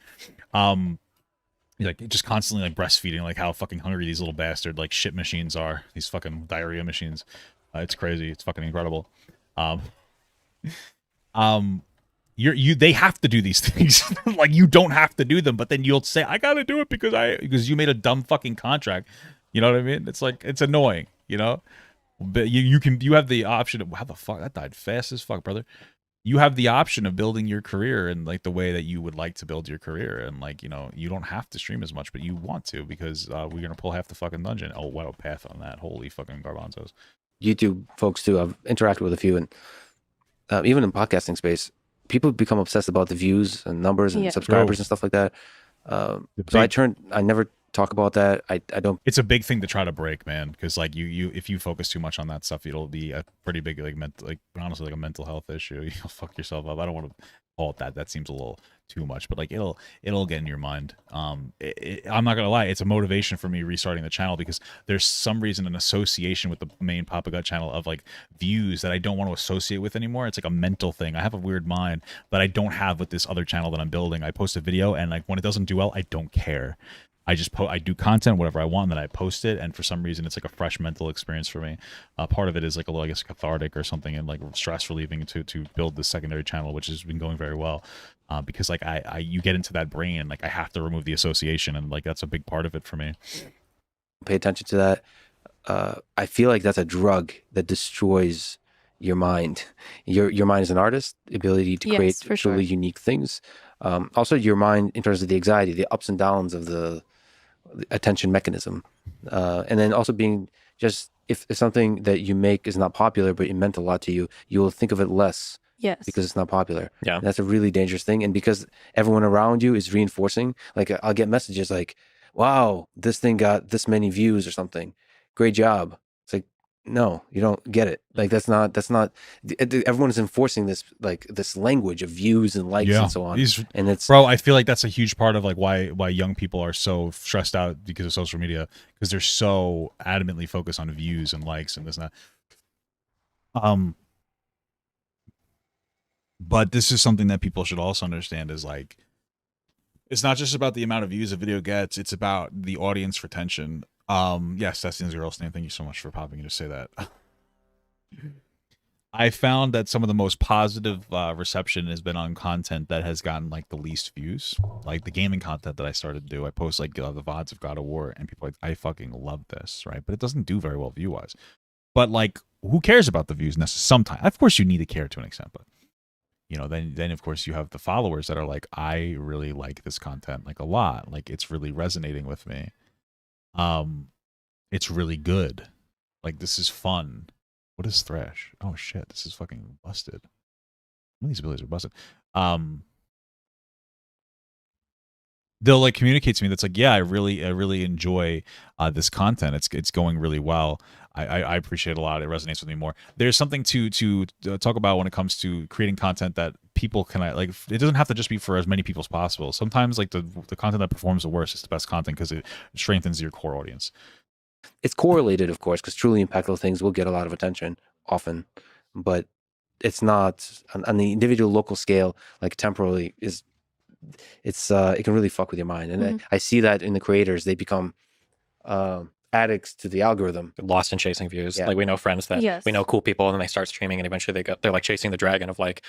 And they change like they're Dragging these yeah, notes. it's like They hard to change who they engage are for them completely, and anymore, there's yeah. like this is something I've always said that like one of the biggest blessings and biggest curses of humanity is we are very good at acclimating. Like you can become paralyzed, you can have all sorts of horrible things happen to you, and you'll get used to it, and you'll be okay. You can have like a good baseline, but it works the other way too, and that you can get more and more and more and more, and you acclimate to it almost immediately. There's like this is a phenomenon that I bet it happens in the YouTube world, but I know it happens in the streaming world where you're streaming 1,000 viewers every day, huge event happens, and you blow up, and you got like 15,000 viewers for a day or two, and then it starts to go down and down and down and down and down, and then after all the drama died off, you're at like 3,000 concurrent viewers. Now in the macro, you went from 1,000 to 3,000. That feels awesome. Yep. But you actually feel like shit the whole time because you're remembering when you had 10 or 15,000, and now everything feels horrible. And you'll see people climb over time. Like fuck, like but whatever that one huge stream I had, like I've never like been able to. And it's like, dude, That's another something that happens in streaming because I've had that as well.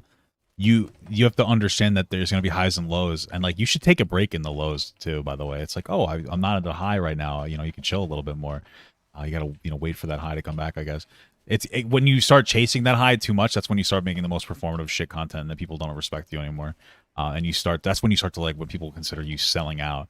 Is when you start doing that, you know. If you don't want to sell out, like don't just perform, be genuine in your content, do what you genuinely enjoy. There's nothing wrong with like gravitating towards content that like maybe a lot of people would enjoy or other people would enjoy, but that doesn't mean that you should forsake your platform for it, you know, or try to chase it. Especially if you're a drama or a commentary content creator, stop chasing the commentary, stop forcing commentary, stop trying to create situations because it leads to sensationalization. Because if you blow up over a particular situation that might have been like, let's say something really bad happened, you're like, this is ridiculous, and you do really solid commentary. If you try to engage, you're like, oh, I had so many viewers at that point. Like I hope I hope something fucked up happens to somebody else again. You know what I mean? Like you start to get this really like a jaded brain, and then you start sensationalizing stories unintentionally to be like, remember when I was really good in the coverage of this horrible situation? Well, this situation that's not actually as bad is just as bad, and then eventually you become a caricature of yourself. you're doing great. That happens a lot. There's so many people that we know that When was what for me? we find super, super cool. They're passionate about things. They have so much interest, and then they just get like so addicted to these numbers, and like everything is just ruined. Like all the cool things about them is ruined because they stop doing the things that they actually like to do something else that gives them more viewers and more money. And it's really sad to see. Yeah, And, that temporary sacrifice that seems temporary is that it actually destroys you. Like for one time making a choice, because I come across those choices often. Like I could do this. You can kind of know what's going to be popular and not, and you have to ask yourself that question: like, is this going to sacrifice? because people are sacrificing like intimate relationships. They're sacrificing time with their family. They're sacrificing time with things that they feel good about and that they like. And that's something I kind of realized last year because I was working so much and I was just grinding because it was kind of new When was my blow up event? Like the event? Are you asking me like when was my event where like I went fucking crazy and started being performative? Is that what you're asking me? for me. And then New Year's came by. Or, and or I wouldn't say like fully performative, but like when I started to like I feel like sell out to some extent. Is that the question that you're asking me? Because I feel like every content creator like goes through that, and to some extent, it's for certainly TikTok days when like I hit a massive high where I was posting 5 videos a day and they were pulling at least 300 to like 5,000 to like 5 million views a day, sometimes more. I was getting videos that had like upwards of 30 million views. I was like banging out like the days where I would make hundreds and hundreds and hundreds of dollars, and I would work for 10 minutes making commentary videos, and I would make like $400 or $500. The moment for me was when like that started to peter down a little bit, and instead of just continuing the commentary and like, you know, just getting fewer views, because like you're just going to be flavor of the month sometimes, and like, you know, your consistency, you got to be consistent. The consistency is going to be part of like having a lower view time, instead of just taking a break when I felt like there wasn't something to talk about, or just like, you know, talking about things that I liked or something. I started to try to like be a little bit provocative, and then that, you know, and it worked, but it wasn't like I didn't enjoy that part of me. Right. So like, you know, you live and you learn, and you go through these kind of things, and you got to learn to not chase this high. You know, do you have a volatile social media? One of the negatives is how volatile it can be, but you have to just learn that there's going to be highs and lows, and you'll level out, you know? It's like, wait, what did I even do like the entire year? Like I traveled to a bunch of places, but nothing actually. Oh, the day where I got a lot more viewers. Like when I was covering like the elections, I got like a couple thousand viewers in there. You know, I'm not like a super big like. I never got like tons and tons of viewers, but I think the most that I ever got was like 1,500, maybe 2,000 when I was covering like the election for Twitch. If that's what you're asking. Really meant anything to me because I felt like I was just working the entire time. I felt like I was just numb through the entire year, and it was really scary. Like I rented a super pretty house like for a week with my dad and my sister because I wanted to spend time with them. But the entire time I was just streaming, and I actually didn't ever like calm down and just like chill with them. And I like that's like time I'll never get back. I don't give a shit about the money that I made that week, but I lost the time. And like that is really important to me. And and a lot of people are doing that. And I feel like as you said, like you can definitely see that in like artists. For sure. I feel like if you look at like artists like back in the 60s or 70s, I feel like things were just so much better back then. And it feels like they were actually making music that meant something to them. They were actually making art. And I feel like today everything is just kind of like... Maybe. I don't know how much that might be true. We also might just be listening to the music that was like truly like the good shit that came out of the era now today. Like the ones that lasted were just like the more genuine pieces. Whereas like the bullshit that just kind of like streamed on the radio, it just doesn't exist. I mean, I don't know. It could be one of those two or a mixture between the two. Whatever is cool, whatever sells, whatever, sounds in a certain way, everything is kind of the same thing. Because I think that like whatever cool or whatever sells was always been kind of like a general thing that's been present in media. There were a bit more risks taken, of course, but and everything that is very artistic and very cool is actually not that popular at all, and that's kind of sad, I think. Yeah, of course, there's now bigger mechanisms and platforms to spread stuff, music. So as long as you could be content with not being popular, I think you can still create great art. But not like when people get a little popular, they get addicted to that so fast. Yeah, it's weird. You have been somewhat good, at least from my outsider perspective, because I think I can at least imagine you making choices that could make you more popular, and you don't seem to make those choices. I sabotage my career like playing League. But it is very intentional, like you said. And I made that choice at every single stage of my life. One is because from the perspective of being a carpet cleaner, my life is way better than that was or ever would have been. So I'm already doing way better than I ever thought somebody like me ever could be.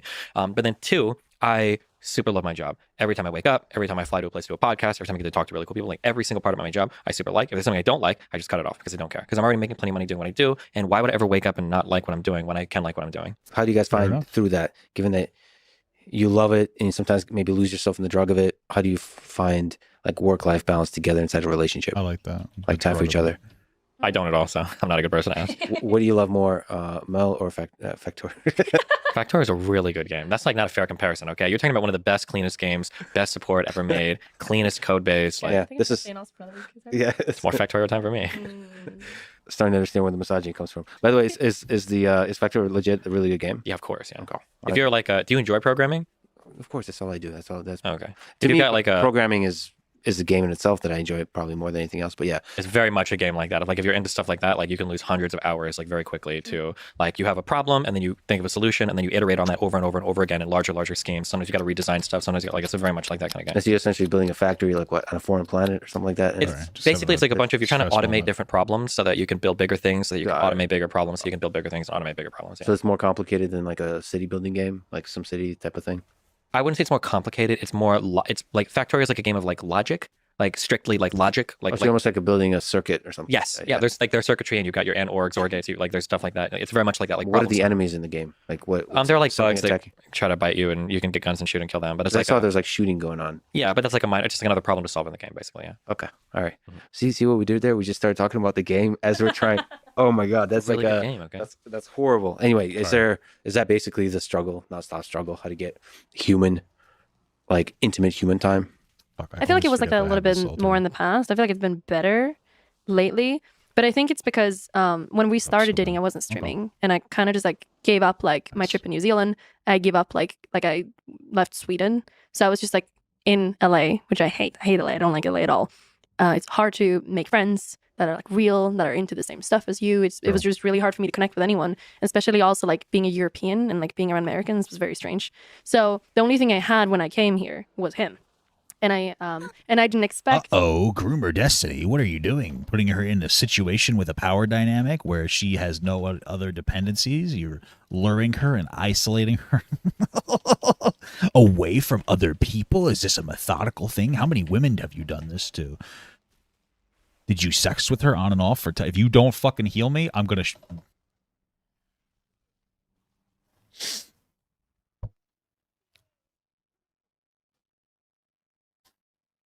Sorry, I'm trying not to go goblin mode, because if you look at the healing meter, I healed half as much as the healer. That's just an unacceptable thing to happen. You know, it's just it's insane how fucking dog shit this person is. So I'm a little frustrated right now. I'm just trying to goose for this situation here before I fucking Adam Sandler a woman on an airplane here. So stupid. Like, this is a fucking leveling dungeon. Grow up. You know? Holy fuck, these guys. Because we had like 2 weeks of hanging out, and like he would be on his computer sometimes and like do emails and stuff, but I wasn't thinking. And like my reaction right now wants to be to shame this person. It's like, wow, you really like failed it. You're gonna waste like 5 minutes of my time. It's only 5 minutes, really not a big deal. But it's 5 minutes of my time by failing. But the reality is that like I should have seen the writing on the wall and seen that this is probably a new player that's not very good at the game. Because I'm the fucking dungeon leader basically as a tag, and I should have known to like chill out and take a step back and like, you know, not put that kind of pressure on the fucking fight, because I pulled two, like a boss and a group. So sorry, I'm just venting publicly. None of you care about anything I'm saying, but like right now I'm just talking out loud because I'm frustrated and trying to rationalize how I could have done better in that situation, since I'm the only person that I can fucking control. I can't control this idiot that just bought the game. You know what I mean? He would stream like 12 hours a day, and it was pretty intense like in the beginning of it as well. And I realized it was really hard to like get attention or get time, because his like love meter would be like full if I was just in the house, and that's just kind of like the way he is. And for me back then, when I didn't have anything else to do, it was kind of crazy for me. I feel like right now, because I do work as well and I have things going for me, and I have other friends now that I made, I feel like it's a lot. Listen, you gotta cut that off. You can't let her have any independence, or she's gonna leave you, bro. You have to make sure you isolate her in a situation where she feels like she can't escape, right? Or else, come on, you gotta make sure you get gatekeep, gaslight, girl cross. You know what I'm saying? Yeah. Easier, because and I could definitely like enjoy just like being in separate rooms and just like hear him in the background is really nice. I can sit and paint and like in my room, and I will do that for hours while I'm just like hearing a scream in the background. It's kind of like comforting that he's just there. It feels nice. I like it. Because to you that's the sound of happiness. Yes, because I know he's right there. Yeah, it's nice, and they'll come in. I feel like that happens a lot after like couples kind of like you know, once you go through your gushy phase, you kind of have that moment where it's just like, oh, it's nice to be around you or within proximity. Dude, if I die here, I'm gonna fucking shit and fart. Like I don't know what to say, bro. Come on, you cannot be this fucking abysmal dog shut this game, dude. It's impossible. And check on me sometimes, and it's kind of like, it's actually very comforting. It's very nice. I like it. Yeah, I think that's kind of what a relationship is. Like, you do fun things together, and like you share moments together, but also just like having someone like around you is really, really nice. And I think that's probably, maybe it's me growing up. Maybe that's what it is. And like I start liking like the kind of, I feel like we're like an old couple, like we're like 80. That was a cringe pat there. That's what you did. We're just like around. We don't really have to talk much. It's nice to just do that. That fills your love meter. I think I need terminology. both. I need both. I mean, okay. You're making it sound like that I'm like craving like I haven't said anything. I'm not saying anything. I haven't said a single thing at all. You're making face right now. I know exactly what you're thinking. There's so much judging going on. There's no judgment at all. No, but like I think whenever we do plan something out, like if we go on a trip like every other month or once a month, I feel like usually like that's enough, as long as he's not playing Factorio the entire time. Like if I feel like he's going on these trips with me and he's not like doing things with me, or he's not interested in like spending time or like being present with me, then I just feel like I'm just wasting time right now, and then I get kind of disappointed. But otherwise, I think this is fun. I think this is like spending time together because we're like doing something together. It's fun. Yeah. my love meter is your love meter is full. It's my social life. Otherwise, we like to think about it that way. That like I need like a little bit more of like this one thing, like quality time, and he needs like almost zero quality time. But like let's say that we took away like physical touch, you would probably not be very happy. So you need physical touch. So it's not just Factorio, huh? No, I'm a very cuddly person. Yeah. Like cuddly, and then you're like, I guess like acts of service. Like if I do something for you, you get really happy. Like hot chocolate. Person, yeah. Like if I give him hot chocolate in the morning, he gets really happy. So nice. The actual, it's not the hot. My wife's gonna go get me. So tomorrow's my 1 year anniversary, my wife, of our beautiful marriage. And tomorrow, my wife she's gonna treat me to breakfast. I'm gonna treat her to dinner. So what I asked for, I just want her to go and get me 2 bologna cheese sandwiches from the deli with one with whole wheat bread and one with a whole wheat bagel. That's just what I've been craving. I used to work at a deli. My uncle used to own one. I really like deli meat. Maybe there's an association there with him, but you know, recipes. I don't know, but like it's a comforting food for me. That's what I want. And then I'm gonna take her out to like her favorite sushi place tomorrow. And possibly, if these fucking tickets for Paramore become not $500 a day, if there's any left, per person, we might actually go to the Paramore concert, but that's very unlikely because they're so expensive. Ticketmaster is such a fucking cuck. Chocolate's the giving of the hot chocolate. No, it's just a hot chocolate. But if she gives it to me, I didn't have to get it Maybe myself. it's just So physical touch. Like that's really nice.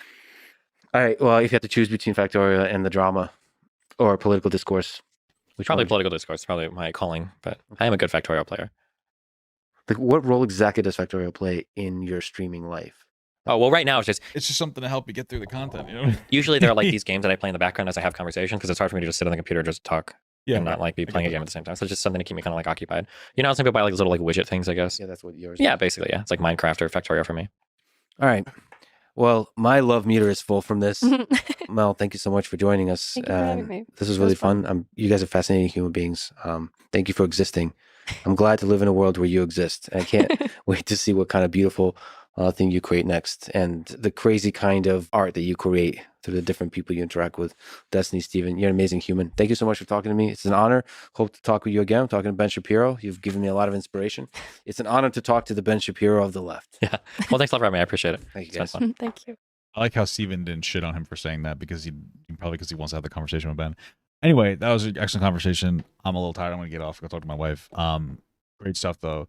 Fantastic. I think it's a little time to take a little bit of a Destiny break because I feel like I got a little too much Destiny brain going on here. I want Papa Gut to pee on my face, but just as a friend. There's nothing weird about that.